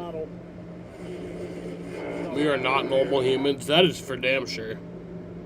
Reporting an issue, we'll have to get him to pit road and see what's wrong with the 77, Danielle. Steve, they're saying on the radio 77 has a flat tire. Oh, man, so he definitely has a tire issue here with 3 to go. Will he try to get it around to the finish on the right side? The race for the stage continues. Blaney Logano comes to 2 to go now. However. Earlier, Hocevar had the tire problem here in the spring. Made an unscheduled pit stop. Came from 2 laps down to record a great finish. But right now, our focus He's not back to 30th. It's what's happening out front. Ryan Blaney trying to get a stage sweep. He's led 133 from the pole tonight. And he leads with 1 lap remaining, stage 2. Got his teammate right behind him. Final lap of the stage. Reddick is there, Bubba is there, Austin Cindric in the top 5. Reddick back to the outside of Logano. Logano up the racetrack trying to side draft Reddick. Bubba Wallace 3 wide to the inside, has to think about it because of the block. Logano defends that well. Bubba in a bad spot. Ty Gibbs getting with his final lap of the stage. Bubba spun out. Oh, geez, Bubba spins. Wallace goes for a ride, was running inside the top Yeah, the caution's out. The stage ended anyway. Takes the green and white checkered flag, recording the sweep. 4-time Blaney has swept the first 2 stages. Well, we got tight. Had to get out of gas in the middle of 3 and 4, then try to drive back down across the racetrack. But Ryan Blaney wins stage 2. Try to find some help or something to sort of regenerate speed. I'm going to go outside. I'll be back for the start of the final stage. That was Blaney's been great stage points this year. When you look at the stage point numbers, 19 minute and 1 second green flag run. Back and watch what happened with Bubba. Bubba had to lift right there, and he comes back down the track right in front of Ty Gibbs. And Ty's lifting out of gas, and he's like, man, I can't stop. So, yeah, I'm doing all I can. Yeah. Bubba's just desperately trying to get down the track and save him a few spots to be able to cross the finish line, get some stage points. Right there, he's out of the gas and struggling with his handling with his race car. So, and right here, you're going to see the pipe for the 54, the blue smoke, the fire out the pipes. He's out of the gas as well. Could have been much worse. Listen.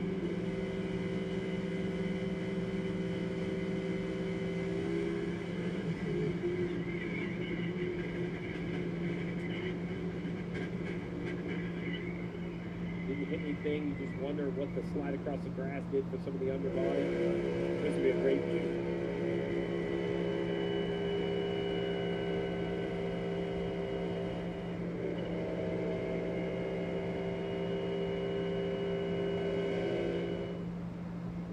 You got momentum and you're coming to the end of the stage win, and a lot of points on the line, and that shows you what the drivers are, how valuable that is.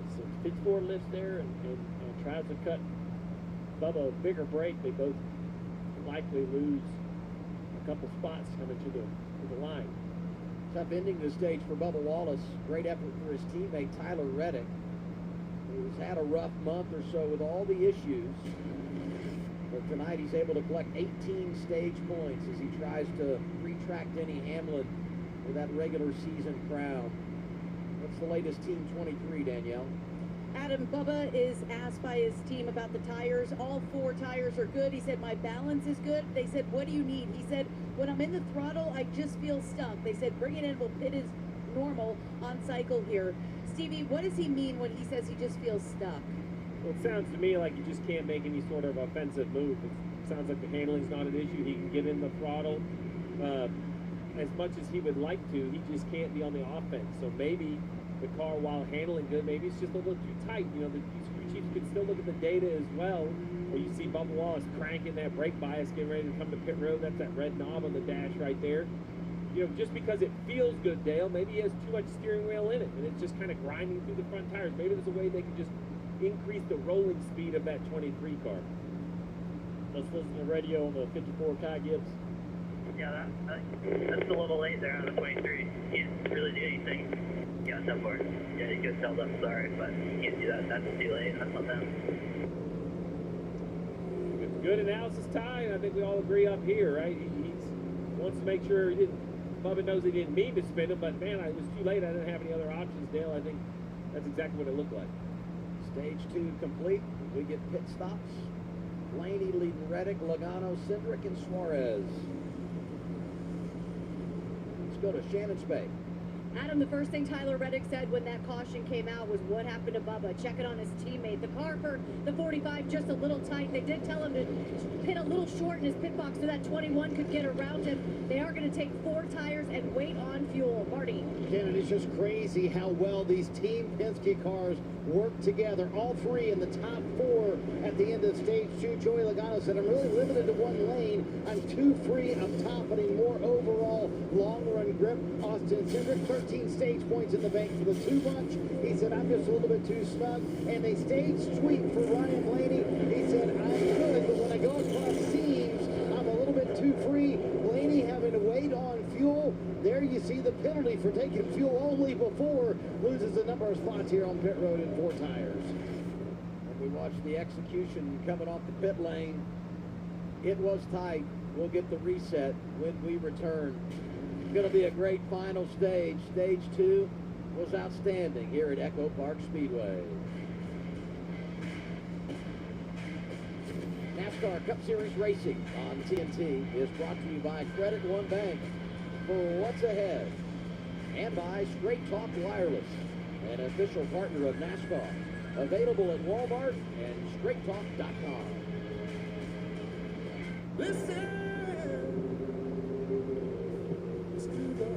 Chevy drivers across America will do a lot in the next 5 years.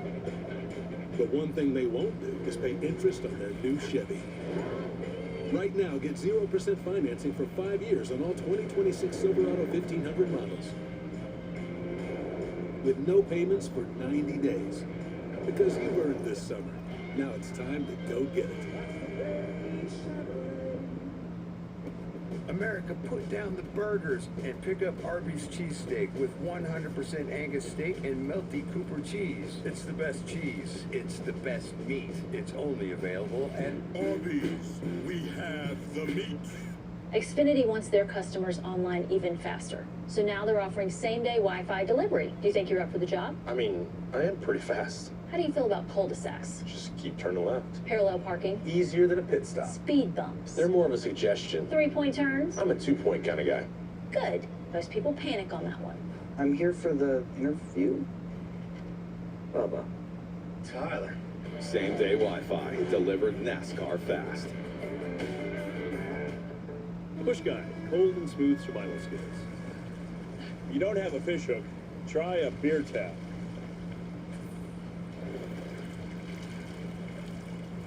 Now that's a catch. Head for the mountains. I'm gonna let you know a little something. There's a store that's actually a club with an amazing selection of items at members-only pricing. In this club, no matter what you're into, Mom, go Cardinal! you're treated like a legend. Oh. Nice one, Alex. Thanks, Jason. And when you're a member of this club, you're part of something bigger. I posted a video on those. I saw a video on those. We saw that too. The value runs deep here. But you know what? The community runs deeper. Come join us. Sam's Club. Careful up there! Ooh. Woven into the fabric as we Belarus is our roots. We race, outdrive, outlast, outfeel, joy, pain, angst, pride, until one driver emerges. Winner. Finally unapologetic, authentically NASCAR.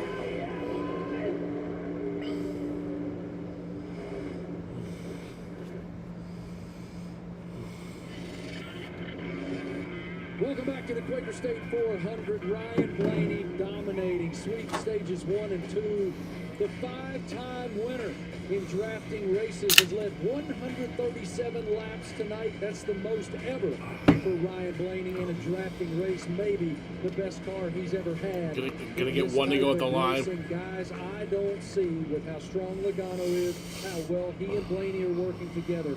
How does anybody beat Penske tonight, Jamie? Well, that's going to be a huge challenge for them. The thing that's been so impressive, and we referenced this right after the rain delay, is just every time they shuffle Blaney back, it takes about 2 straightaways, and he gets right back to the front. Both he and Logano are doing a great job, but there are a few guys. Reddick is one of those guys that I think can challenge for this win. Yeah, I believe Blaney and Logano both stayed on pit road filling with fuel, so they're going to start 13th and 16th. Now let's see how they drive mid-pack. The car does not drive as well mid-back versus what it does at the front. And Marty, the fear is you go back to 16, it's going to get Ty chaotic Gibbs now. leading. It's getting closer to the end. People will be more aggressive. You get caught up in a wreck. That young man you were just seeing there, Tyler Reddick on the screen. 18 stage points tonight to Denny Hamlin's 2, Jamie. The points race is getting much closer. He's cut it in half. It's down to 20 points for that championship.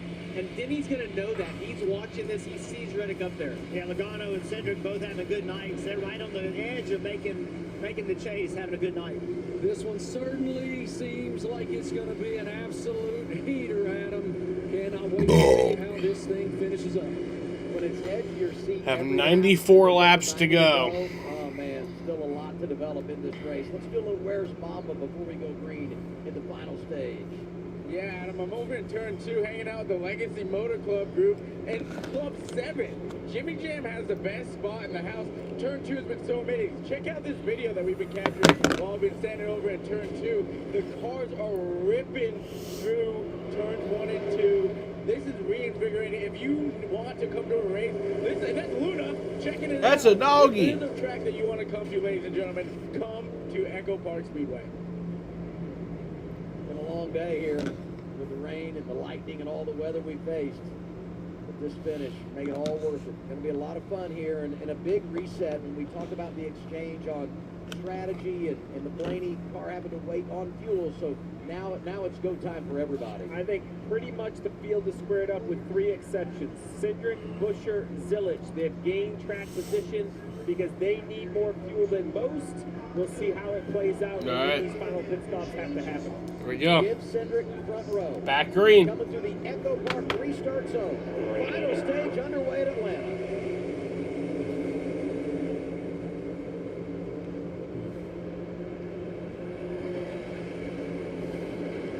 It is Gibbs and Syndic side by side. Not really connected on the inside line just yet. For the lead. Good push. Gibbs pulling away. Well, now Syndic coming on the inside.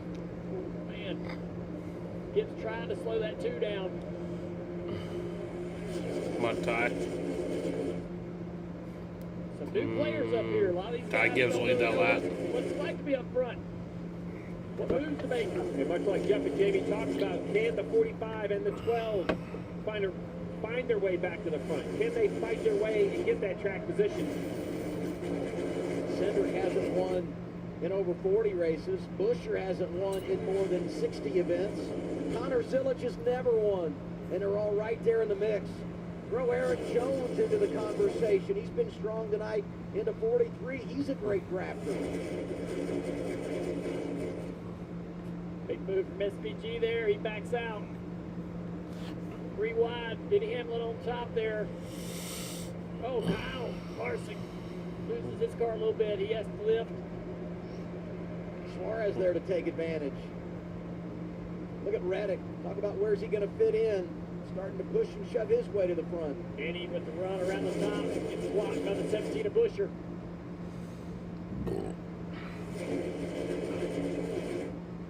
Comes Eric Jones to the inside. 3 wide for third. Trackhouse teammates in the middle. 2 rows deep there. Cindric Still side by side. Look at Buscher. Red and white Ford outside lane number 17. The 88's in a bad spot. His teammates making him tight. He can't get the gas.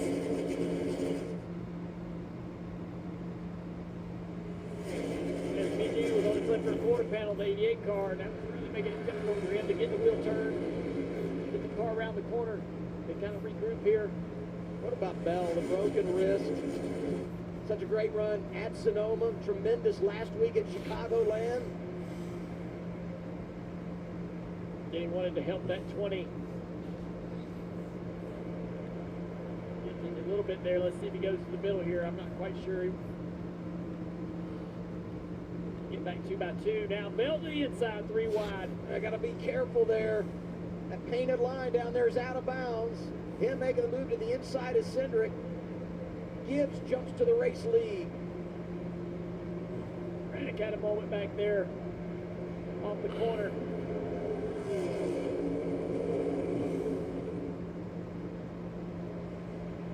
17 around the top. Here comes Chris Buescher. Quarter panel.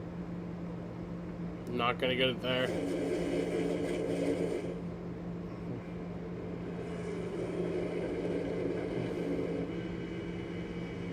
Wild racing. My gosh. Oh, getting contact right there with a 5 of Larson. A little bit of ding on the right front for the 22.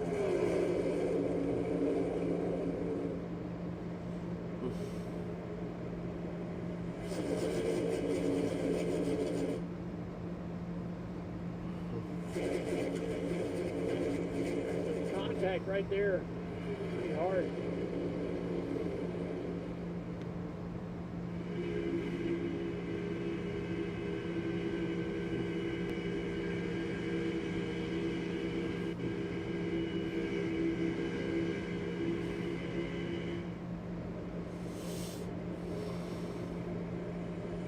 Didn't qualify great. But Joe Gibbs Racing 1, 2, 3 last week in Chicagoland. 1, 2, 3 right now. Gibbs, Bell, and Hamlin at the front. Buescher trying to break it up. What's going on, Christopher Bell, Shannon? Yeah, remember when he got his win here at Atlanta? He got out of the car and he said, I love super speedways. Of course, he was joking because he's really struggled on this type of track. But the good news for Christopher Bell fans, he told his guys the car is very, very close. He is liking that 20 right now. Then he's trying to clear in front of Buescher for third, can't do it. Love to get in line there with his teammates. What I love about the 20 is this right here. He's able to enter the middle or the top, tug on that wheel, Dale, and drive across the bottom on exit. I think that really allows him a good aggressive exit plan. Watch him again. He'll enter to the outside of the 54, middle lane. He'll turn left and cross the wake of the 54, getting the draft while not losing the nose. Impressive move by the 20. Ty Gibbs been quiet tonight, but showing what he's got now, Danielle. 54 out in front of his teammate. He's in the lead. Ty says he's tight, but his car is good. He's hoping to keep clean air. His spotter, Tony Hirschman, is saying, cover Bell, we like you up top. That's where the momentum is. Dale, do you like to see a teammate in your mirror? What's it like when you're running 1-2 as he and Christopher Bell are right now? Yeah, you're going to get a little bit more help from your teammate, but if he gets a big run, he's taking it. That's the way I look at it, because if I get a big run, I'm taking it. So I'm not going to get too upset if you get a run that you feel like something you really need to use. So I want to be there for my teammates, but I don't want to shackle them either. I don't want them to feel like that, they got to be Hamlin running in third. Stay always committed to them. Going to be very selfish at times. Denny finally clears a 17, but now the two of Cindric has joined the battle. Interesting to see Denny now is up in the top 5. We haven't seen him run all that well in the new Atlanta. Bentley hasn't really kind of figured out how he needs to run these races. If he can just finish them, he thinks he can actually do well, but we'll see if he gets these big runs, if he does anything with it. I don't think he's going to enjoy being the third car in line, right? Being the third teammate, trying to help them stay in line. He's fought his way to the inside now in the 20.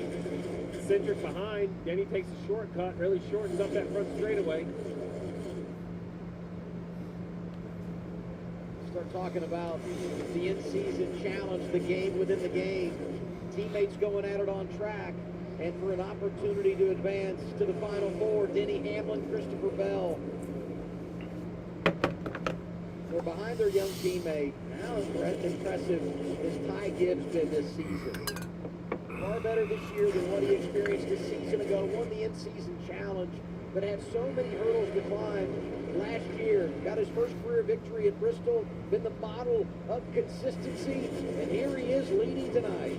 He just Ty Gibbs the lead there, getting in front of the lines that he needs to doing great things right now. The two, wow, big moment for Cindric right there. He about busted his tail. 3 wide, more contact with the 97. See those Penske cars there together, and it reminds me that Blaney's no rain threat ground since the restart, but there you see him starting to make it work. Right into the picture behind William Byron in the 24. No those two going at it in the in-season challenge. Winner advances to the Final Four, be one race away from having a shot at $1 million.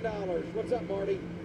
Well, you see Joey Logano right behind him, Ryan Blaney trying to fight for track position. And you're exactly right. Actually, Blaney a little bit in front of Logano there. Exactly right, Adam. Blaney has not made a lot of progress, but I'm listening to Tim Beataway, this spotter on the radio. There's nowhere for Blaney to go. That's what surprised me, Junior. It's strung out pretty early in runs earlier in the day, but now it's been 2 and 3 wide since we've gone back green. I think Blaney knows he can't go this early.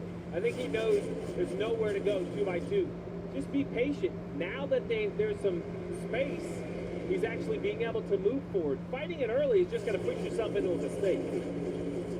You and I talked about that earlier tonight, Dale, the balance of patience and aggression.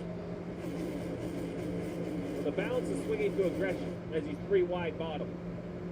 I also feel like that the Fords notoriously have a little less drag, but also maybe a little less downforce, so a little more difficult. He has the car to get to the front, but maybe a little more difficult than what we saw maybe from Reddick earlier in the race.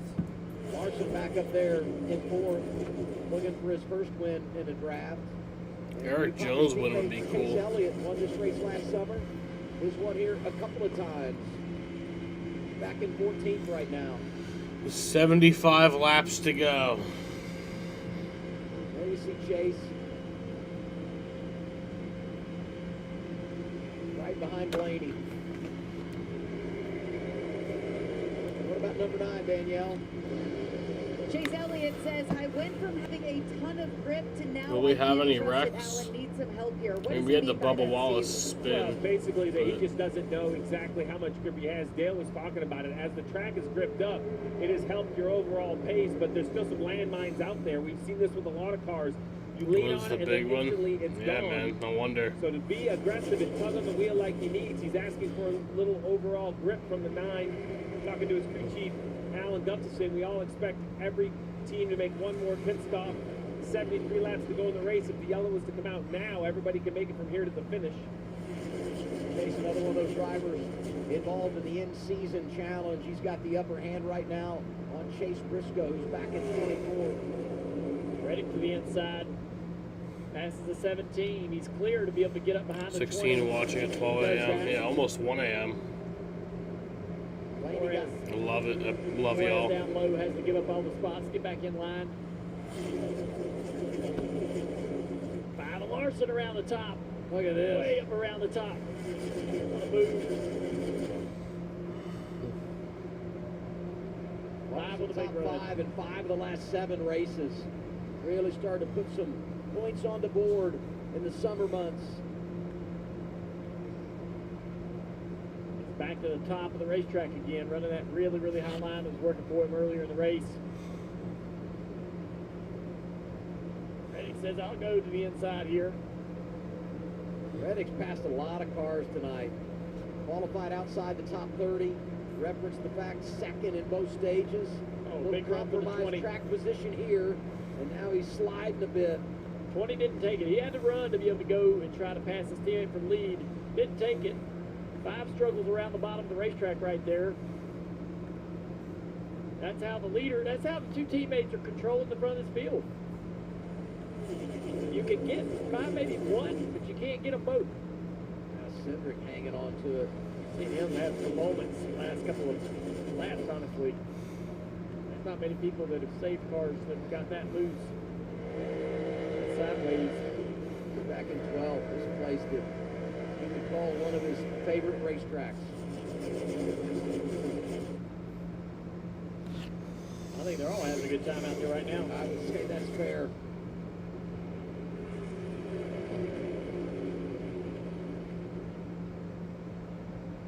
Dale's doing a good job running a line around the corner to protect himself, but also allow his teammate who's running a shorter distance on the bottom of the racetrack to keep the lead.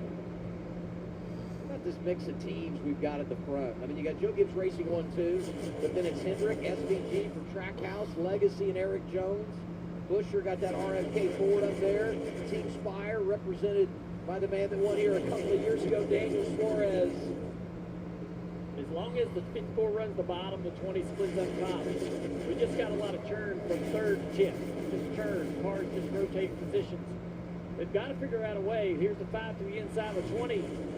Oh, contact. He runs him up the racetrack. That's kind of the things they're going to have to start doing to try to break these guys up.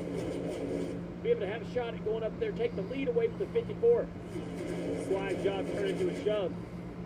Oh, wrong goes A.J. Allmendinger. A.J. Allmendinger. Caution's out. AJ.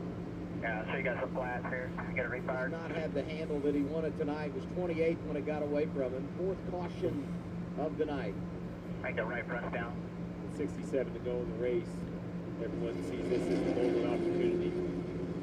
Put enough fuel in to make it to the finish. Everybody should be able to make it from here. First caution we've had tonight for an incident on track at the 2 stage ends. The caution for weather, middle portion of stage 2, and now this. A.J. Allmendinger. That's the first caution for incident tonight.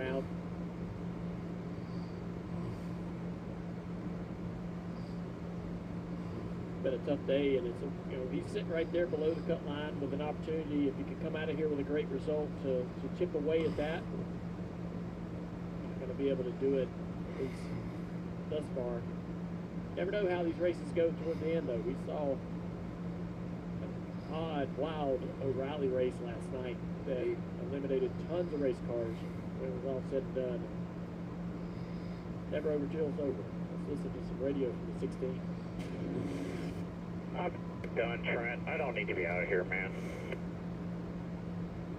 Just rejection, and he's embarrassed. Spun the car out. But I don't think that's really true what AJ believes. So it's about a 13-minute and 39-second green flag run. Team and get that tire on the car and get sorted out. Well, we see how crazy the racing is in the front. I can't imagine if you have a car not doing what we need it to, right? Because it's we've showed you the front of the field because it's a battle for the lead lap after lap after lap. But the battles exist for 18th, 20th, 22nd. Those cars back there are not driving very well. Yeah, I think these are the moments where AJ, has to kind of be reminded how limited this team is on resources and sim and all the things, the data, the information. Trying to come here without any practice and hit the ground and have a fast car, it's going to be more difficult for them than any other team in the series. Getting ready to embark on an epic adventure. The Librarians, the next chapter, season premiere, August 2nd on TNT. It's going to be very interesting. Everybody's holding their poker hand close to their vest on just exactly how much fuel they need. And now it's time to lay your cards on the table, because when you leave pit road this time, you want to have enough to make it all the way to the finish. So for that reason, I don't expect everyone's pit stop to look or feel the same. There's a few standouts. I mentioned at the start of this run, Chris Buescher definitely needed a little bit more fuel. He's the easy one to kind of just circle because of his pit stop history. Everyone else has done a pretty good job of masking what they've done on pit road. We'll see who can control the race off pit road. Been a tough night for Zane Smith. Yeah, they might try to make it to the end here. Car 1 lap down with his caution coming out. He'll get the free pass and return to the lead lap. Because what is it, 64 to 67 laps? Time to find out what kind of strategy games are going to be played here. What's everybody thinking? 64 to 70 laps. 60 laps to go.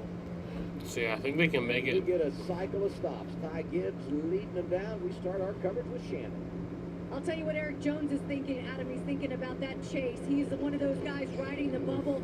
18 to the good right now. Right side's only for the 43. Likes what he's feeling. He said he can be aggressive as far as the 20. They wanted him to stop a little short in his pit stop because of the 88 to get around. But he said the car's been getting free as he's gotten closer to the front. Danielle. It's a 4-tire stop for Ty Gibbs. He's holding the lead. Said nothing on the radio that run because he's happy. Yeah, Christopher Bell wins the race off pit road. With the handling. And there's the battle on pit road, Marty. What a quick 2-tire stop for Kyle Larson, who said the car was much better. He said, I just can't figure out how to break up those front two, and a lot of varying strategy here on pit road, including Blaney gaining 8 spots, Adam. Yeah, plus 8 for Blaney, who comes off 4th. And watch this. You go 2 tires, you jump out. This is what we talked about, how tight this pit road is. Everybody on a different strategy. You're merging together. It's just a lot to manage for everybody. That was a really nice job out of 43 to kind of not lose more time than he could have.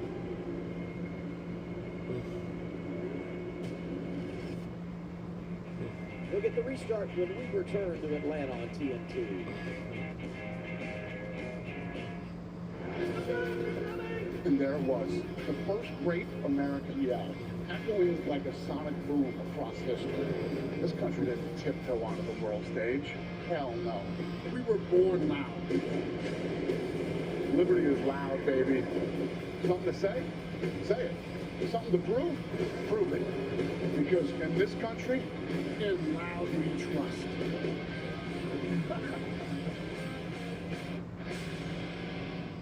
Work travel, hard. Engine, less hard. Conference, long. Sleep, need.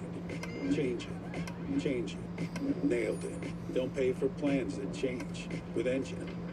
Rig, big. Spaces, small. Engine. Search for hotels with what you need. The hardest parts of travel, done better. Teams, travel, spend. Engine. You know, paying less for less ain't a good deal. It's just less. But when you pay less and you get more, that's a good deal. And that's Straight Talk Wireless. Straight Talk's always been the same price since they started, back in 2009. And they always offer free 5G phones for new and existing customers on America's most reliable 5G network. Straightforward, always. Find it in the same place you've always found straightforward prices. Switch to Straight Talk Wireless. And now plans starting at just $25 a month. Exclusively at Walmart and StraightTalk.com. Never know when the moment's come, the lights are on, and we're ready to go. It's about to go off.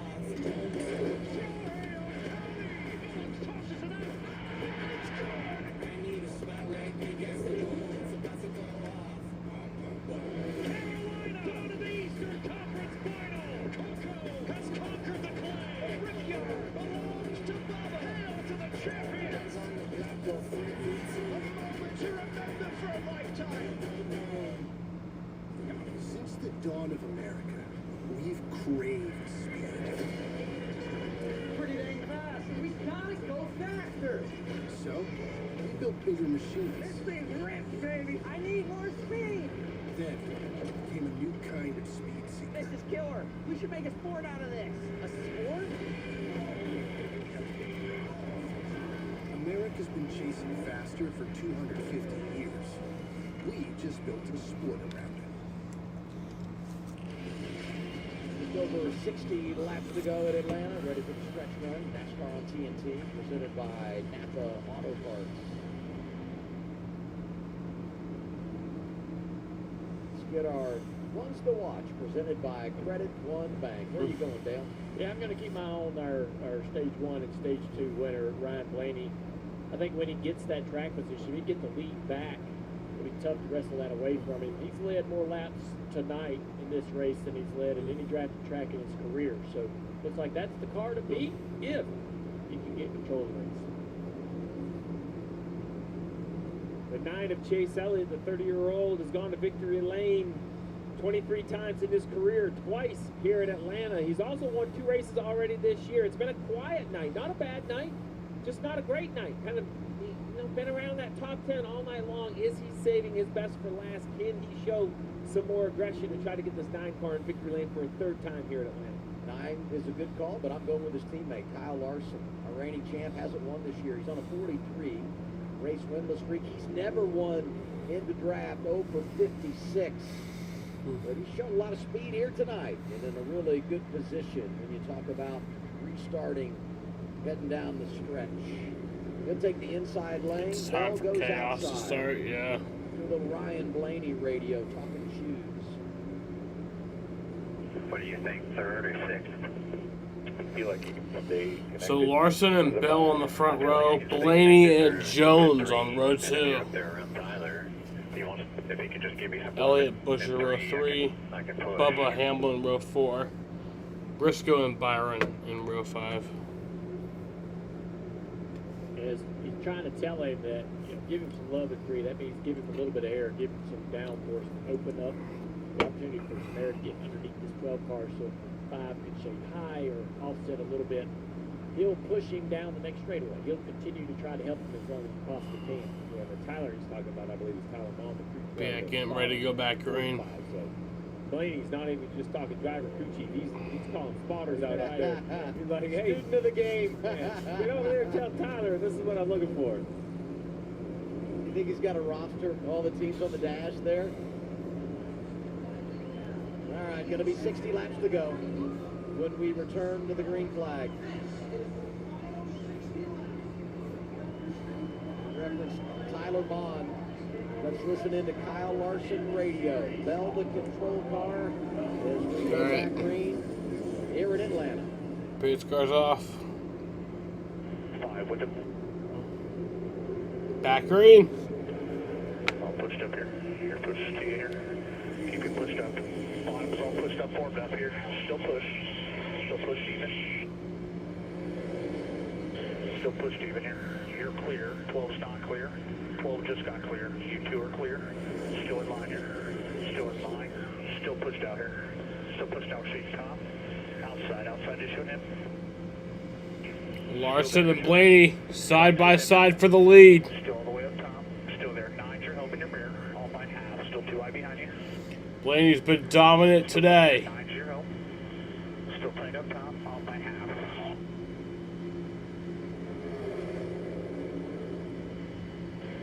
Still out there, 20.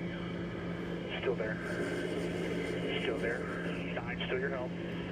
Top still covered. 9 off by half. By quarter. It's to you. Off by half now.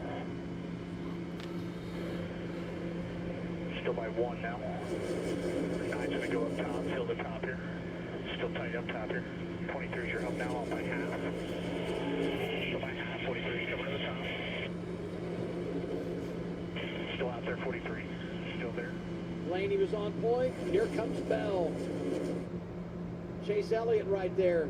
Larson slid back to 5th. Eric Jones a part of the equation. Outside Bell's lane in the green and lead. white 43.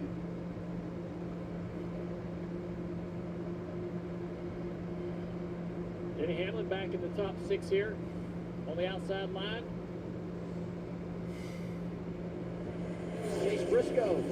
Hadn't talked about him in a while. Mentioned the fact he had fallen outside the top 20. But that red, white, blue 19 Lamborghini winner right in it. Christopher David Bale. Lead back that easily. This 12 car has unbelievable outright speed. He does it by himself. Fell back a second.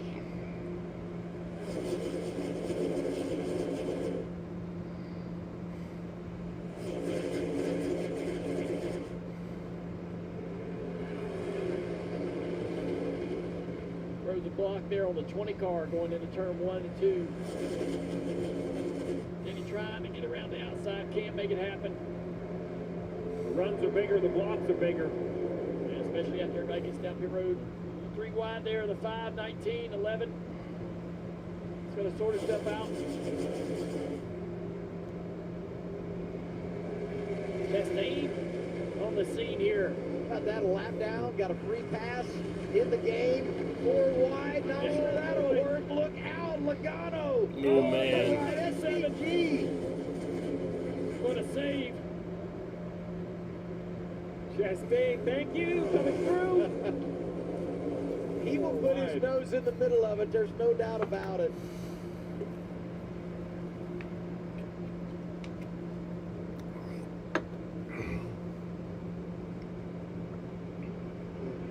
Right here, 4 wide bottom for Chastain, and just it stacks up.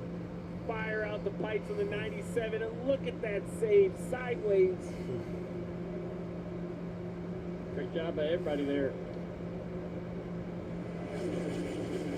Chastain 15th, referenced the comeback he's had tonight.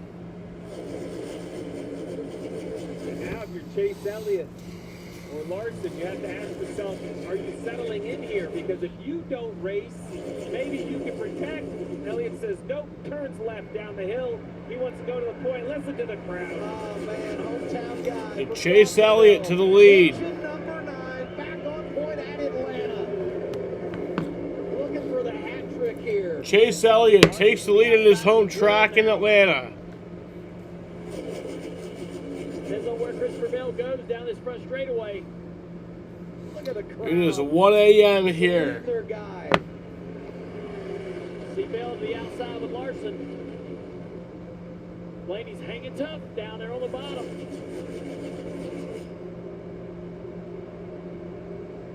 See Bell's going to push this 5 car to the back bumper of the 9. Chase Elliott goes low. Larson to the top.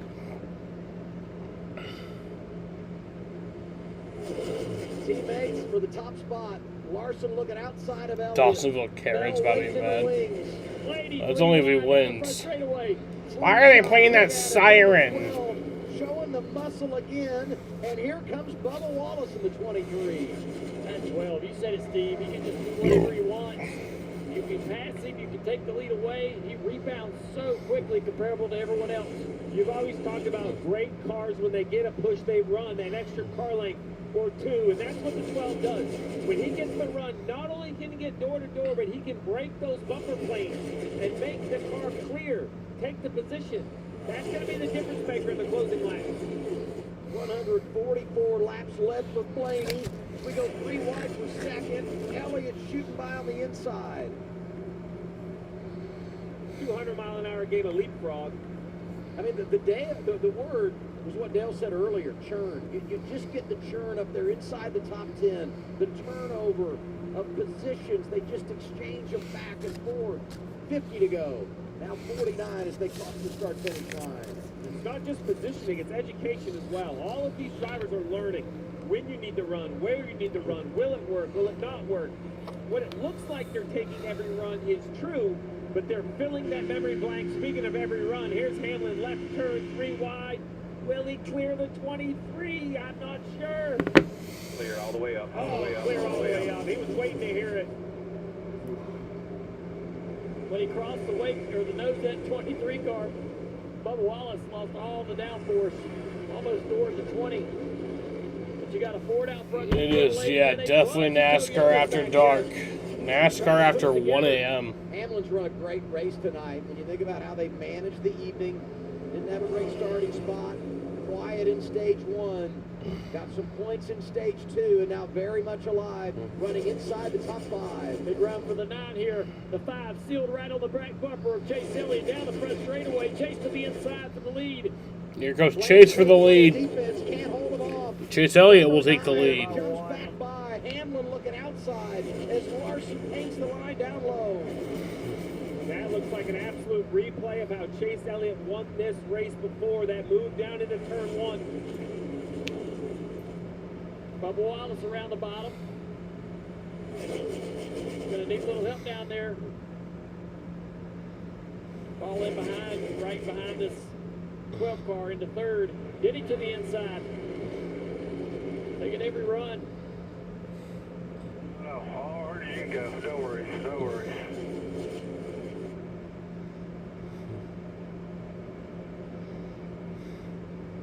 Kyle Larson charging up the inside. Daniel Suarez right there. Great average running position for the 7 tonight after he got inside the top 10. He's really stayed there. Chastain's still chipping away at it back there in 9th. This is his kind of racetrack. And his kind of race. You thought you got rid of him, you lapped him early, yet here he is, back in the mix. He was a runner-up here, 2022 in both races. The first year we went to the drafting configuration here at Echo Park Speedway. How about that bright white 24 back there, 3 wide with Chastain. Look at Reddick circling to the front. Going inside a chase for the race lead. Got his teammate Bubba Wallace right behind him. What a swarm of flies. Gosh. Oh, Bubba got real tight right there. Damn. Wow. Larson got to his left rear, made him really, really tight. He got up the racetrack with 3 wide. 3 wide. Blaney for the lead. It's a broken record. Now 3 wide for second. Bubba into second. Now side by side with Elliott. Out of a cannon here down the front stretch. I mean, Bell just hammered Elliott that takes thing, that spot. pushes it forward.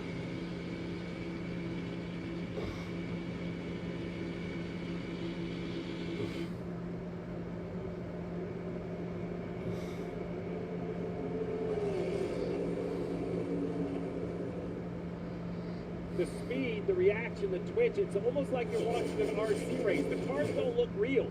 They change direction just so quickly. The runs come and go. And the top 20 are just all over each other. And what happens is, we talk about the move Blaney makes. When they get that shove to the bottom and they turn left, you almost need all 3 lanes. You're carrying so much speed, you need the exit. Like what the 23 does right here. He turns left. He's going to go in. Now he's going to be looking for the lane to clear the 9. The 9 won't give it to him. So the 23 has to slow his car down, knowing he doesn't have the real estate. Now the 20's going to shove the 9. The 5's going to take advantage of the stack up. And Larson, a little 2-for-1 into the corner. Goes by the 20 and the 23. Bell and Wallace and inside of his teammate. Blaney's sitting out front just trying to drive in front of the line that's got the run. You want to slow that run down. So he's going to try to drive across the nose of the 5 here. The 5 will have to go up the racetrack looking for clean air. Now Blaney's just trying to break the draft, not allow them to get a big run on him down the front straightaway. 40 laps to go. What about how great Blaney has been? What about Team Penske in the draft? They've won in the draft in 12 consecutive seasons. 0 for 3 so far in 2026. Ryan Blaney trying to do it again for the captain. Ryan Blaney has been so dominant tonight. And don't look now, but things snug when you talk about the regular season championship 151 battle. laps. And Blaney's starting to enter that conversation. Got the margin inside of 70 behind Hamlin and Reddick. And some really good tracks coming for the 12. Yeah, impressive tonight. And you mentioned it. You look at that short track swing throughout the rest of the summer. Well, that's if he wins the race. You take the points advantage of the win, and you take the points advantage of sweeping the stages. It's about as good a night as you can have. And that's a big, big swing, to your point, Adam. I think about what we're seeing here tonight, and then I think about the regular season finale at Daytona where Blaney won a year ago. He's an outstanding drafter.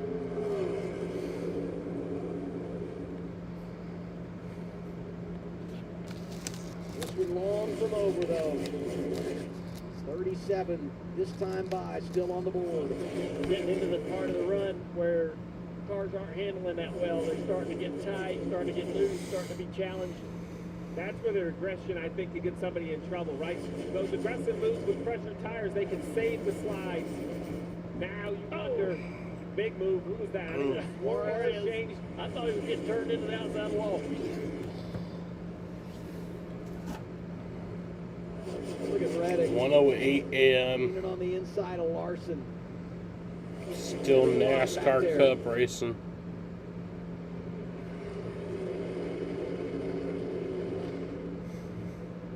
No wonder Blaney talks about how he's 36 to go. After running this race. Chastain wraps the bottom of 1 and 2, drives up in front of the 43, gets a big push. Just methodically chipping away at it. Up to 6th here on the outside of the 20 of Bell. Chastain, another driver with a long winless streak. 9 drivers that won a season ago, yet to go to victory lane in 2026. Last time Chastain got a checkered flag, the Coke 600, a season ago. What about the 1, Danielle? A miraculous comeback inside the top 10 for Ross Chastain. Adam, at one point this car was a lap down in 31st. They got the free pass on lap 108, worked on it every time they came into the pit stall, took 2 tires that last stop, wanted to get track position. Ross Chastain is up to 7th, guys, climbing. Another car trying to get into the battle back here is Hocevar. Come from the back of the pack. Remember, he had a tire issue not many laps ago. He's had to work really hard to get himself back up here in the front. Start calling him the comeback kid when it comes to racing at this place. Rallied for a tire issue in the spring as well. Right there with his teammates. Got Suarez behind him as he slides up, and not too far back, Michael McDowell in the 71. Still battling up front. Bubba Wallace making a play. Bubba to the lead. Well, you want to go back and talk about these guys at the backside of the top 10. There's racing for the lead almost every lap.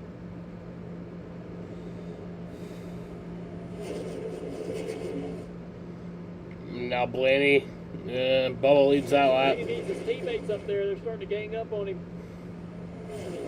Toyotas have now found their way into the top 5.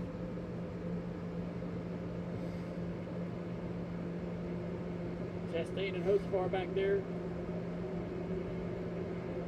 Look at Chase Elliott diving to the inside of Bell. Chastain and Hocevar, that's the start of a good story. Not sure what the second chapter is going to be. Cut from the same cloth. And both showing some muscle late tonight. Hocevar going after another one.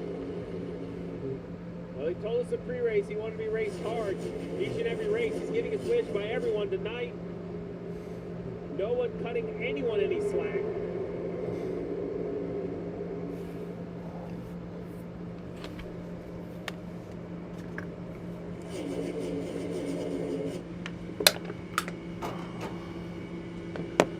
Laps to go. Bubba Wallace leads. His teammate Tyler Reddick. 30 to go.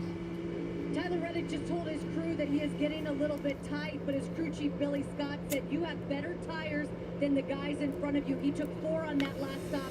He said, go up there and control the race. I hear you, man, but I'm telling you, it's tight.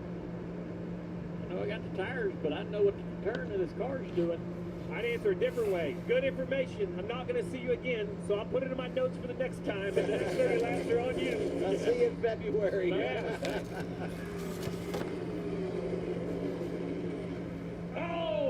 Oh, Blaney in the wall.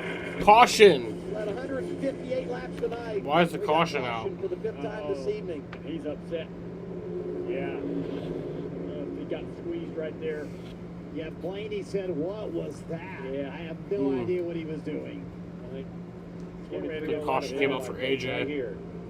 Blaney. Well, Allmendinger had the problem. That's why we get the yellow with 29 to go. The 12's going to have to make a decision of how hard he hit the wall. If there's any damage to those right side tires, you see the issue with the 16. It's been a long night for AJ. You know, it's unfortunate because they came in 16 points below the chase cut line. And you feel like a wild card race like this, maybe there's an opportunity for them to make something happen. It's AJ back here in the... So it was about a 16-minute and 9-second green flag run. Hard into a wall. That's unfortunately a tough hit for AJ tonight. And then this is the block of the 23 car, Bubba Wallace, up the racetrack. And there was no contact, but the 12 gets loose up there in a little bit of the dirty stuff. Let's take a look at it. Right to the top, and Bubba blocks it. And turns his 12 sideways, and they get really, really high up the racetrack into some of the marbles, I suppose. A little bit dirty up there, maybe. I understand the frustration as Jogbour and Blaney. You feel like Bubba blocks low and then blocks high as well. That's some pretty hard contact. Yeah, I might have to think about right side tires for this 12 car.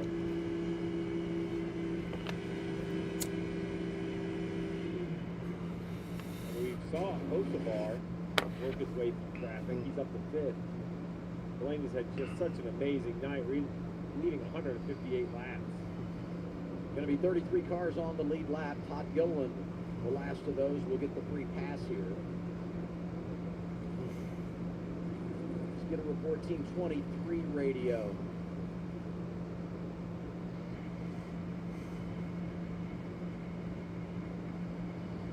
Bubba Wallace just came on the radio, Adam, and wanted to know if Ryan Blaney was upset, Adam. He said, is he pissed? Tell him I'm sorry. They're going to stay out here, want to keep that track position in the lead.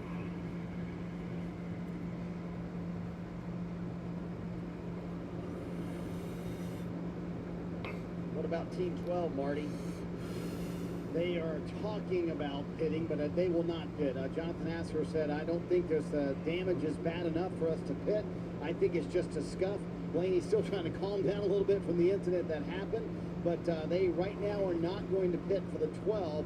Nascar thinks everything should be fine. Got 27 laps to go. It's 1:14 a.m. on Monday morning. There's no rub there. Been live for 6 hours and 26 minutes. All these leaders aren't going to give up track position. You're going to have to go take it. And for that, I think a little bit of extra fuel for some overtime and some fresh Goodyears. The one of Ross Chastain, if he wants to be Mr. Aggressive, running in the 8th position, be the first. And he will be the first. And because of that, he will bring almost every other car behind him to pit road. These runs will get bigger. Your car might handle good, but Dale, if I shove you off in the corner at 5 or 8 miles an hour faster than you've gone all day, that's how I might be able to go by you, is just to push you off the bottom. I also think here you get an advantage for some of these drivers in the in-season challenge. Maybe that's the difference in advancing. Here's the one, Danielle. Here comes Ross Chastain, the one pulling into his box. He told his crew chief, Brandon McSwain, I am tightest on entry and exit. Let's see what the call is here. Looks like Ross Chastain getting 4 tires as he cracked the top 10 on that run. Meanwhile, Chase Elliott just finished his stop, told his crew chief, my car is tight, but balance is good. 11 cars stay on the racetrack. Going to be inside of 25 laps to go at Atlanta. Glad you're with us. So yeah, this could be interesting. 11 cars stay on the racetrack. New Skechers Aeroburst, running shoes that push the laws of aerodynamics. It all starts with Skechers Hyperburst technology, supercritical foam that gives Aeroburst unbelievable response and propulsion, plus a carbon-infused H-plate that returns more energy. Skechers Aeroburst. I've doubted myself more times than I can count. Jaden! Heard every opinion. Read every headline. But when you're surrounded by the right people, you learn it's about more than just racing. It's about why you're racing, who you're racing for. And when you realize that, you take control of your story. This is Arby's cheesesteak with 100% Angus steak and melty Cooper cheese. Some say it's meat and cheese done right. And some people don't say anything because, frankly, it's rude to talk with your mouth full. Arby's, we have the meat. Jaden.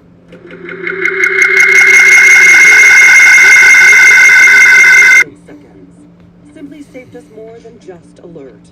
We stop crime before it starts. Stop. This is Simply Safe. You're being monitored and recorded. I'm requesting police dispatch. Using AI alerts, US-based live agents help deter break-ins. Simply Safe, no long-term contracts. Monitoring and deterrence plans starting around $1 a day. Turn up your summer with Twisted Tea Hard Iced Tea. Twisted Tea fans love the smooth, refreshing taste of Twisted Tea Hard Iced Tea. Made with real brewed tea and a 5% kick of alcohol. Twisted Tea Hard Iced Tea. Keep it twisted. A Chewy pharmacy order is on the way for Homer, the homebody who only goes outside when nature calls. So Mom uses Chewy to get his flea and tick meds at a I'm great just price. waiting for it to reach the Delivered 7-hour fast, mark on the right to their stream. door. For quality meds, for life with pets, there's Chewy. Zepbound? Watch this. Zepbound helps adults with Jaden, did you fall asleep? Watch this. And data shows that people taking Zepbound lost up to 48 pounds. Don't share needles or pens or reuse needles. Don't take if allergic to it or if you or someone in your family had MTC or MEN too. Tell your doctor if you get a lump or swelling in your neck. Stop Zepbound and call your doctor if you have severe stomach pain or a serious allergic reaction. Severe side effects may include inflamed pancreas or gallbladder problems. Tell your doctor if you experience vision changes before scheduled procedures with anesthesia. If you're nursing, pregnant, plan to be, or taking birth control pills. Taking Zepbound with a sulfonylurea or insulin may cause low blood sugar. Side effects include nausea, diarrhea, and vomiting, which can cause dehydration and worsen kidney problems. Ask your doctor about Zepbound. Zepbound? Watch this.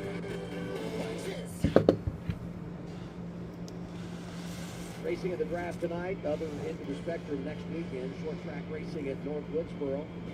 Saturday, it's the trucks on FS1, 12:30. I'm excited for North Wilkesboro. NASCAR Nation on the air Sunday at 6. TNT has the coverage from North Wilkesboro.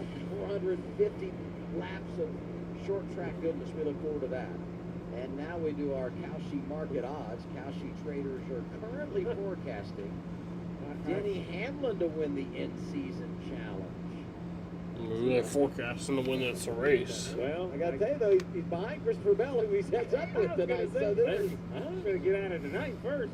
Yeah, we got a long, well, we don't have a long way to go, but a lot more racing. Going to be 23 laps remaining in the Quaker State 400 available. 23 to go. Chase Elliott's still in too. Let me go back green. Kicked off Brian Blaney.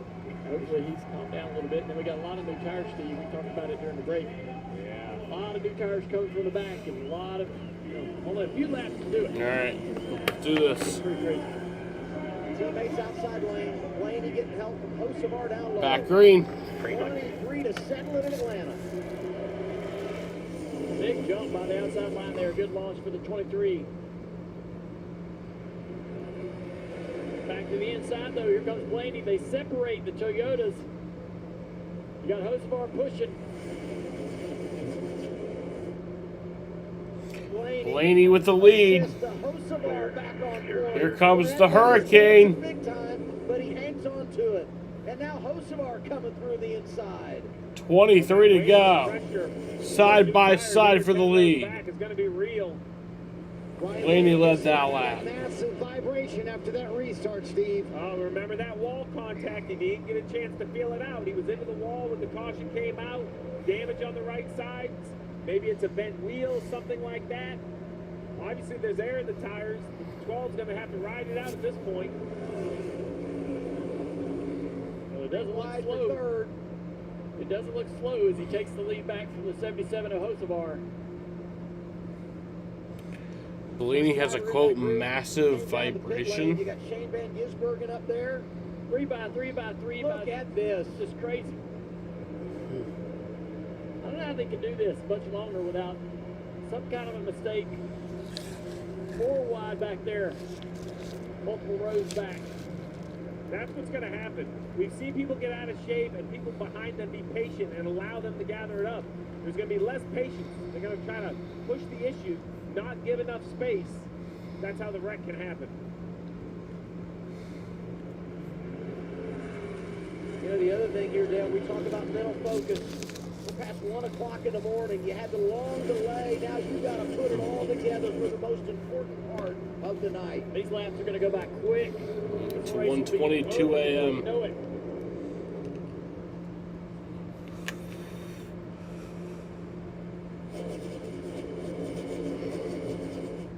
Oh, Larson! In the grass, that caution come out. Caution number 6. Caution will come out for Larson. We're going to have to see how bad Blaney feels that vibration is. Do they dare pit for the lead? I don't think you can. But I'm not in the car. I don't know how bad the vibration is, how much he's riding it out. It's going to be a tough decision for the 12. 5 of Larson gets it righted. He was 8. He went sliding to the infield grass. You see right there in the pylon, old tires that have made contact with the wall for the 12 of Blaney. So it was a 2 minute and 15 second green flag run.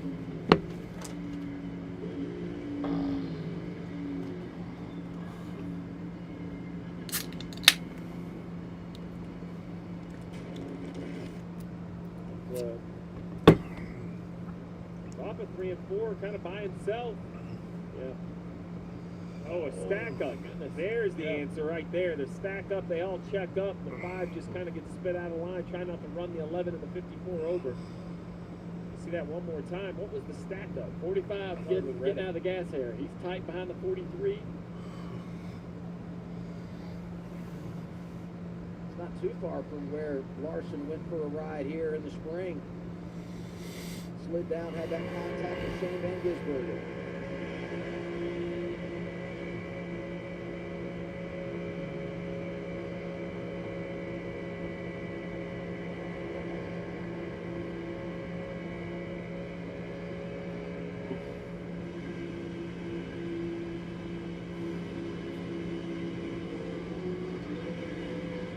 Yeah, just nowhere to go. That's what's going to happen as we get closer to the finish. We're right on top of the finish of this race, but there's going to be a lot of guys getting in spots that are bad. They're going to jump out of the gas. It's too late to lift now. It's too late in the game to lift. You can't really afford to cut guys Larson went grass surfing. That's a one way to put it.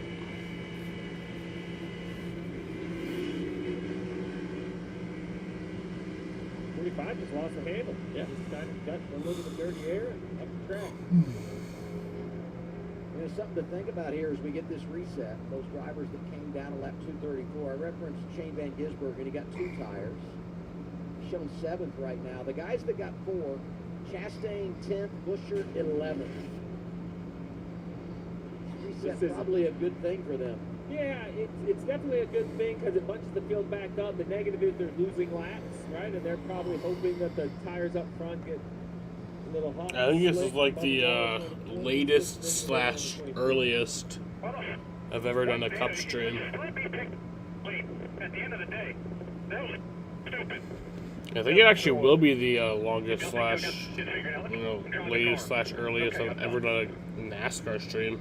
I think my latest one was like a 1:30. That I guess they made a decision by committee, or he was given It was lane to choose for this particular last restart. It didn't work out well, and he was disappointed in that decision. 2022 Daytona O'Reilly race. Situation for them. That's some driver speak. Yeah, he just translated. You and I looked at each other like, what the heck's he talking about? They're like, oh, I'll tell you what I know exactly what he means. I definitely do not speak that language.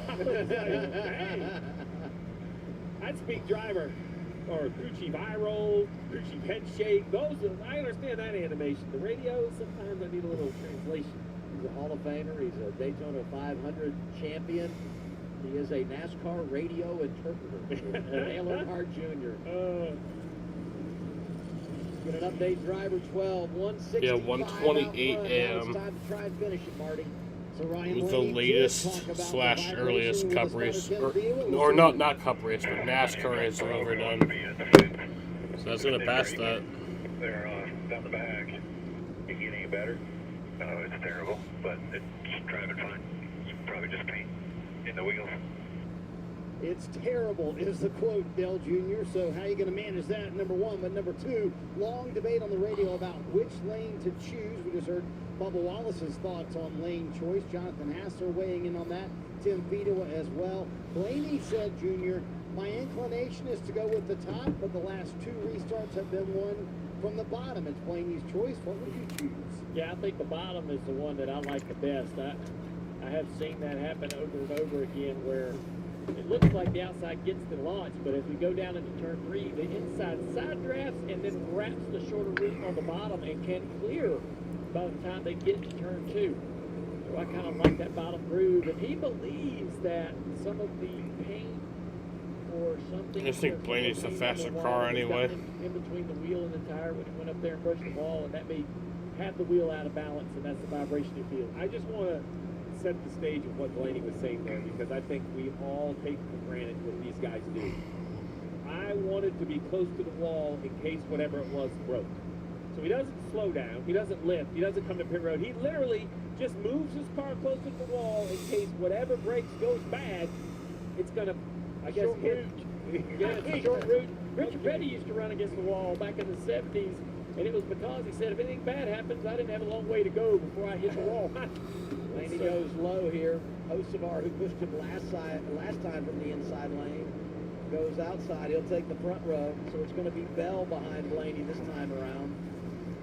The greatest week in history is almost here. Shark Week starts Sunday, July 26th on Discovery. And we all know Blaney has had some massive hits in this next-gen car, so he knows how that can work out if he did have some failure of any kind being at the bottom of the racetrack. What's going on, Danielle? Let's take a listen to Carson Hocevar. Here's his mindset, Adam, with 15 to go on the radio. Keep ripping there with him. See if we can get away from him. It's going to be 15, or it's going to be 14 laps to go when they go back green. That Talladega Nights famous quote. He said, "Winners choose the front row, Luke. We're staying out." 1:29 a.m. Be deliberate with your blocks. Be very calculated here, Carson. Be smart. Hocevar, loose as a goose. And Luke Lambert, I mean, all business on the pit box, you know? I'm not sure calculated is in the vocabulary of the man behind the wheel. He's an artist. That's not a negative. I'm saying he's an artist. He drives what he feels. This is not a measured approach. Here we go. We go green with 14 to go. Blaney in charge. Next up. Green flag. Again, another good launch by the outside line, but we're a little more organized on the inside here. Pretty even, though, as we push through turns 1 and 2.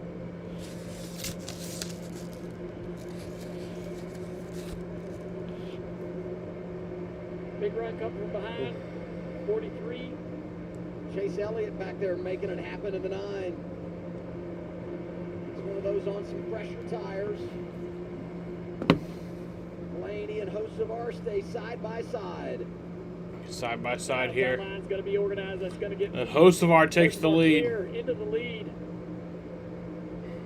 Bubba, nice shove of the 77. Hocevar's seen a lot tonight, but he's on point with 13 to go. Let's go in the wall just a little bit.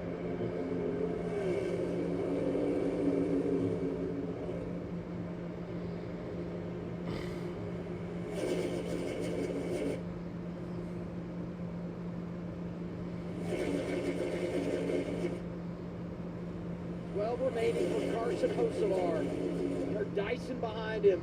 Look at Shane Van Gisbergen. 3 wide outside lane going to the outside of the 45 of Reddick. Austin Dillon right there in the mix. And here comes Blaney down low in the 12.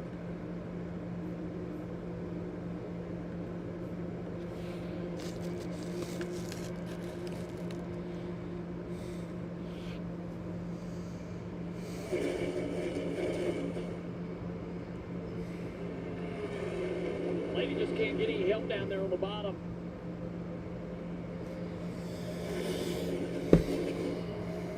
Running 3 wide behind him. Nobody's clear to be able to come up there and give that 12-car push. Hamlin and Reddick doing a pretty nice job moving up a little bit each and every lap. Reddick all the way to the 3rd row on the bottom. He's got a clear belt.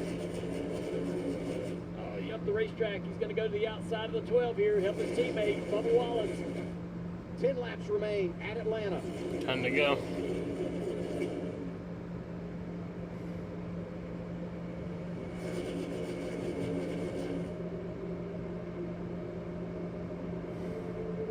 Giving Blaney a push. That's what he needs to the inside of Hocevar.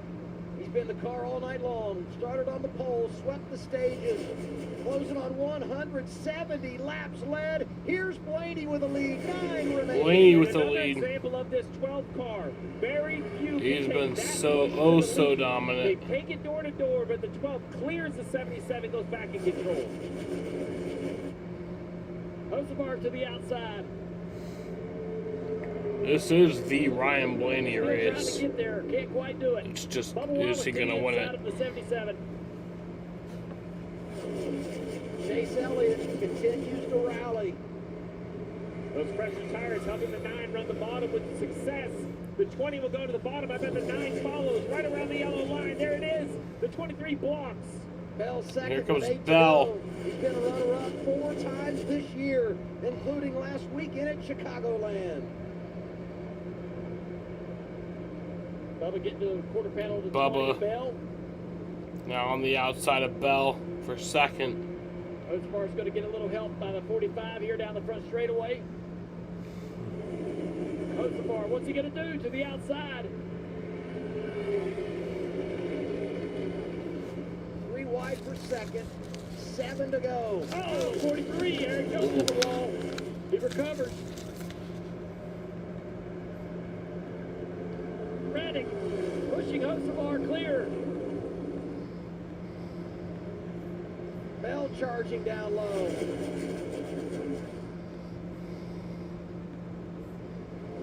Six laps to go. 3 wide for the lead. 6 to go. Hocevar to the lead. You're clear. Sliding through. What a mix at the front. Wow. Blaney not giving up. Here comes SVG in there, shovel in the back. Larson into the wall. He's around. Caution is out. Riley Herbst also into the wall. And Chase Briscoe's around. He's involved. Austin Hill is involved. Could set us up for overtime. Probably going into overtime. Heavy damage to the 19. He's not going to be able to continue. He's going to need some help. The 35 of Herbst on pit road. The 5 heavy damage as well. just outside the top 10. Hamlin was involved. It was almost a matter of time. They were wrecking every lap. Just nobody could seem to get spun around. And then finally, this is exiting turn 2, the 5 in the middle, 3 wide, Hamlin up top. Yeah, he's just got to get up there, not clear on the outside. Hamlin was a little bit involved. The nose of Hamlin, and then Briscoe gets out of shape on the bottom of the racetrack, and multiple cars collected there going into turn 3.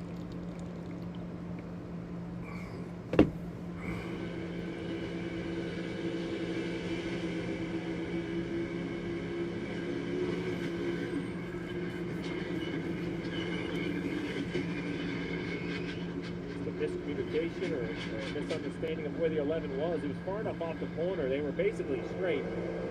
But he just obviously didn't feel he had a car to his right. He just spins to avoid hard contact. Yeah, Briscoe took a hard hit.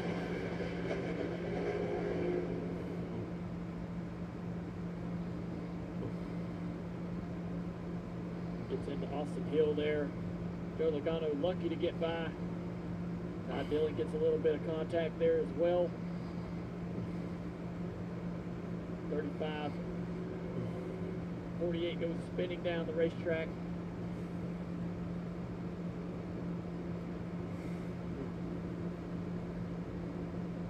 Kind of derails a lot of great momentum that Briscoe had rolling over the last couple of weeks. Well, like I predicted, it was going to be a long night, and it is. We are here racing in the wee hours of the morning. Behind him in points in 7th, 8th, 9th. You know, out. We should all be fucking asleep right now. We really all should be fucking asleep. Just an odd wreck. I especially should. Let's see what Larson has to say. We're all crazy. We all love NASCAR. We all love racing. We wait through that shit. Didn't know the 11 was there. Thought the 11 had every right to be in that position. And you see the damage across the left front of the 11. Yeah, the 3 of the guys involved, part of the in-season challenge. Denny Hamlin, Chase Briscoe, Alex Bowman all looking to advance. Yeah, the stream will reach the 7-hour mark. Do you have any damage? No, I don't know. I got pitched in the fence, so I don't know. Whatever you can see. Yeah, we're looking at pictures. I just didn't know if you were aware of anything. No, nothing on the tires other than this for his plowing. Not happy with the bow. I can translate that driver speak. That means the car is a little tighter than Denny would prefer it to be at this moment. You have to ask yourself with the in-season challenge, Briscoe off, a potential flat left front tire, and the point situation, you know, Reddick is. So that's about a 4.5 minute green flag run right there. Denny running 11th, though. I think, you know, the count points staying on the racetrack. Go down to Danielle. With Charles tonight here, Bubba Wallace's crew chief, they're going to line up 3rd on this restart. Charles, what do you make of your chances? What's your message to your driver? Chances are good. No real message needed. He knows what he needs to do. The Columbia Toyota Camry's been really strong all night long. Bubba's doing great. We had to come back to the front from the back there one time and got back up here. So ran it to win it. So hopefully we can close it out here. What's going to be the key on this restart? Passing whoever's in front of us, depending on what lane we're in. We wish you the best of luck, Charles. Thank you. Adam? Yeah, this restart is going to be wild. The shoe's going to be huge. Yeah, I mean, there really is no plan. You're going to try to get some help if you can, or be a good pusher if you can, but at some point, you're going to have to get selfish and try to make a move that you think could deliver a victory. Let's listen to radio here with Hostbar. Can't get that song out of my head right now, man. I don't know what the lyrics is, but it's, you know,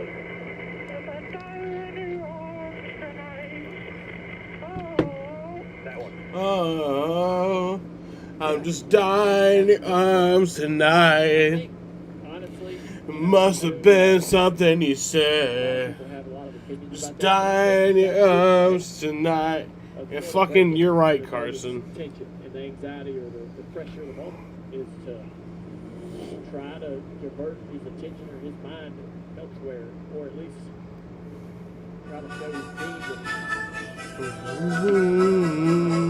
that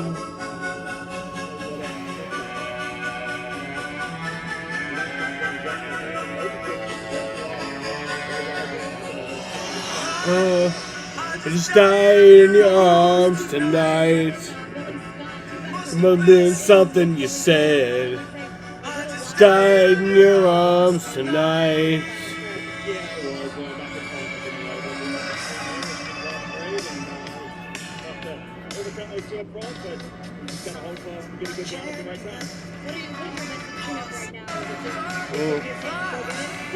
Just died in your arms tonight. It must have been some kind of kiss. Should have walked away. I should have walked away. Yeah.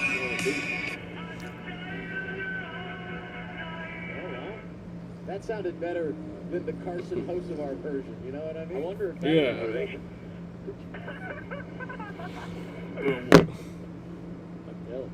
These guys are a trip. But what the fuck are they on, man? For a second straight win at the Everyone's delirious right now. ended at Talladega, and what a big moment that was. So, you know, you would think that, you know, crew chief, team, or whatever heard that, they would... TV wanted to join in. Get your head in the game, but they embrace it, and they let it be him. If that's what works for them, that's what works for them. Everybody's going to have an opinion about it, but they don't try to steer him differently. They let him be him. There's that wild finish at Talladega. Hocevar gets it done.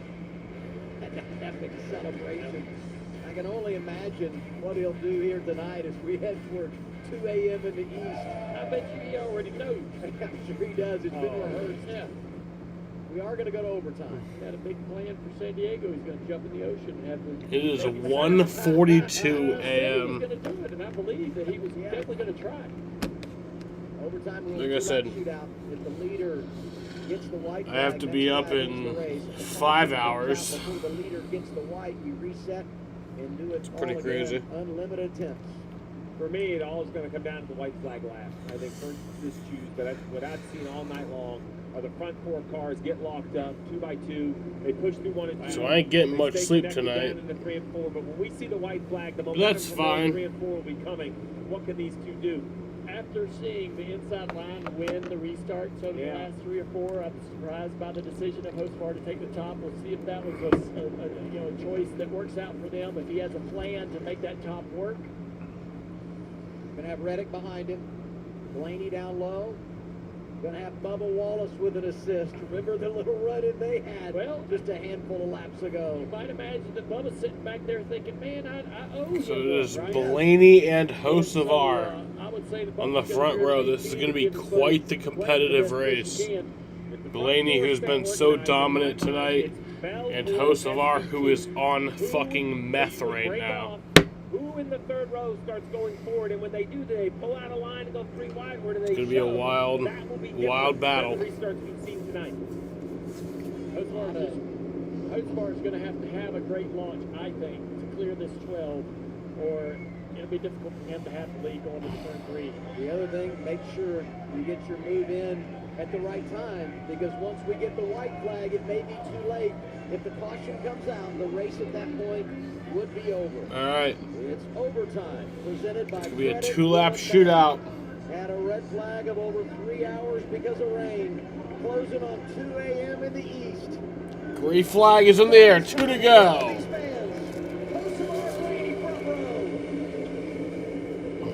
Almost the perfect launch, but here comes the 12 car to the inside. Blaney to the inside of Hocevar to the lead with a shove from Bubba.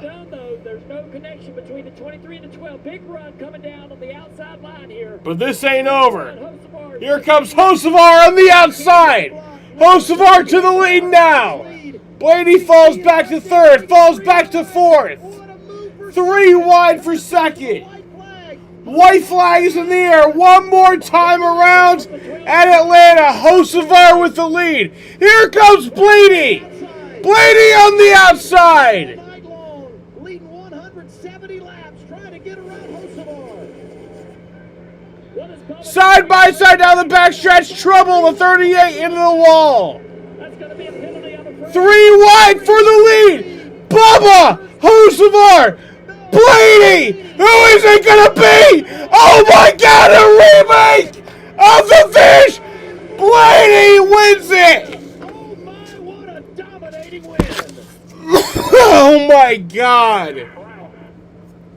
Hell of a job. What a fucking finish! Best car all day long. Really cool, man. Pole, stage sweep, lead 171, and by this much, take the checkered flag, win number 2 of the season. Did everything right behind the wheel. Forced the 20 to help. The 20 did. Right here is the push. Blaney knows he hasn't pinned there. He just kind of doesn't let the 20 get to his outside. Stays in the gas. The 20 squeezes through, and that's the shove needed. What a fucking finish. 13 straight seasons, Team Penske has put one of their And Ryan Blaney wins it after being dominant tonight. here in the old configuration 2021.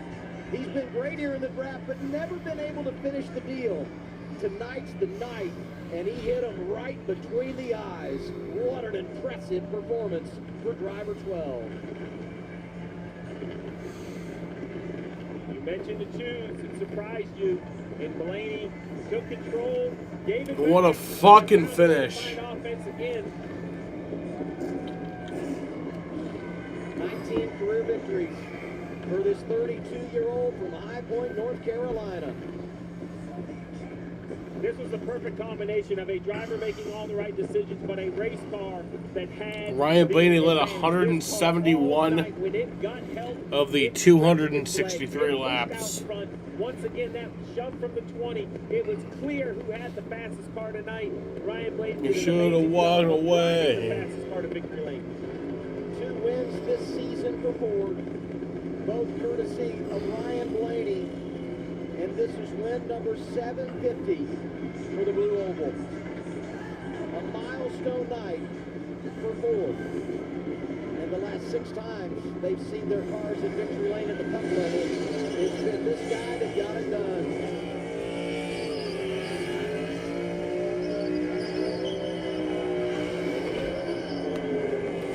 Ryan Blaney burning it down.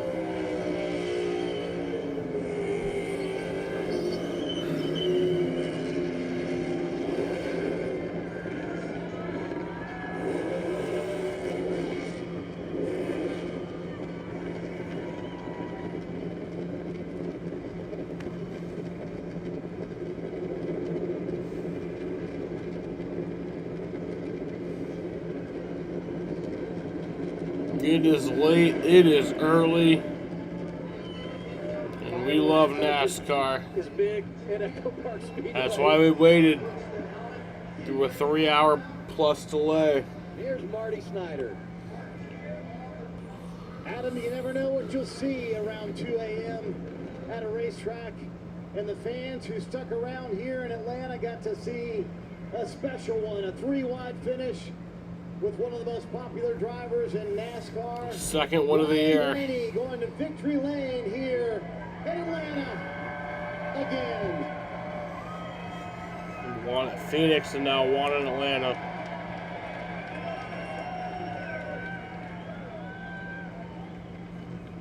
What an impressive performance, a max points The day. winner of NASCAR After Dark. Team. Win the pole, win stage 1, win stage 2, win the race. And as is customary, Ryan Blaney will take the flag, find a young fan in the stands, point them out, and they get to walk home with that checkered flag. Doing that right now. What a night, everyone, for Ryan Blaney. Holy smokes, man. Take me through that overtime restart. Yeah, pretty wild. You know, I was second. That's okay. Let's take the front row, and we'll see who get behind me. And Bubba gave me really good shoves. You know, on the restart, we got hooked up really good. And then yeah, Bubba and I got a huge run down the front straightaway, and was able to get to the outside of Carson. Wasn't able to clear him, and then Bubba went 3-wide bottom down the back, was you know, lined up for a really cool finish at the line. And I really have to shout out Christopher Bell for being right on my bumper all the way through 3 and 4 and big push. He was a big reason why we won the race. So I appreciate that, Christopher. But the fans, thank you guys for sticking around, guys. At 2 a.m. Yeah, is it 2 a.m.? Almost. Past my bedtime, but it ain't past y'all. So 1:50. Thank you so much for being here and hanging out with us. How tough was driving with that vibration after you made the wall contact late in the race? Yeah, I just, I tried to make a move and just got loose and hit the fence. And, I think it's just concrete in the wheels and paint and stuff like that. But luckily, it still drove fairly decent. So I'm happy we were able to make back up for it. I missed the block on the top. Down the back stretch, we just got separated. But yeah, it wasn't too bad. Luckily, it wasn't any damage. We couldn't keep running. But I appreciate Body Armor, Flash IV. It's a really cool paint scheme we got on this thing. Appreciate Ford Racing, Ford Motor Company, Menards, Advanced Auto Parts, Dex Imaging, the Worth Group, Wabash, everybody who makes this possible, and pretty cool to win here. What a dominant car, and what a way to bring it home for Ryan Blaney and Team Penske here in Atlanta, Adam. Yeah, and we were watching the replay there of the final lap, the big move for Bubba Wallace. You said possibly there A could be two-day penalty, race. and there will be. He'll be the last guy on the lead lap. Yeah, the rule is you cannot advance your position below the yellow line. The 77 does block a little, but leaves clearly Blanket an has a entire bit lane time. to his Yeah. left. Bubba goes to the left of the yellow line. That is out of bounds. You have mentioned it multiple times. Dale, you called it live. NASCAR has agreed and moved Bubba Wallace now last car on the lead lap. And it doesn't have to be the entire Well, he stayed up car. past his NASCAR bedtime and he appreciates that. won the Those race. left side tires down there, you advance your position. He obviously did. And as I said, he'll be the last car on the lead lap. Let's go down to Danielle. He's going to have a great A sleep tonight. Here's devastating blow there Bubba. for Bubba Wallace. Came home second, will now be scored 29th because of that penalty, Bubba. Were you aware you went below the double yellow? Did you feel you were forced down there? No, I turned left and got super loose, and so just to keep it straight, I ended up there. It's unfortunate. You can go back and look at SMT. I was all over the brakes trying to just get the spot back. So it says don't go below the yellow line to gain in your position, which I didn't. I was still third, and I got a shove from the 54 to go to second. So technically, no positions were gained in doing that. Again, SMT data shows me try to get it back, but the 54 just shoves us by here. So talk to the teams who we want to do. It's unfortunate. Really good day. Got spun there by the 54 and rebounded. It's another race for Bo Wallace and company. Saw you having words with Ty Gibbs there after the race. Are you guys okay? We'll be fine. You know, he had an opportunity to give there a lot, and he didn't do that. And so when I told him that, he quickly went on the defense, said, "Don't Oh, block." Bubba was yelling at him. When you hit me square in the bumper, it means you just ran right into me. So block was clean. Wasn't much. But yeah, that's Toyota teammates.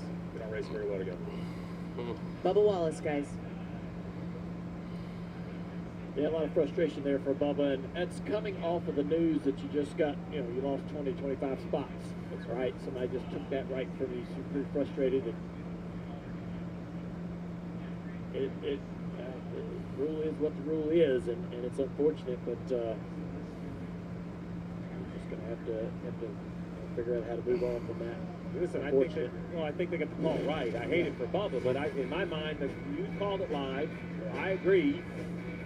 He clearly below. He did. He went below, advanced his position going into 3, so it kind of checks all the boxes for NASCAR to make. Yeah, Denny Hamlin's still leading the points now. 65 out. 24 points over Tyler Into Reddick. their favor. Denny Hamlin came in plus 44, now plus 24. Well, this adds to that frustration for Bubba Wallace, right? Those 25 Yeah, points. that's where it's going to end tonight.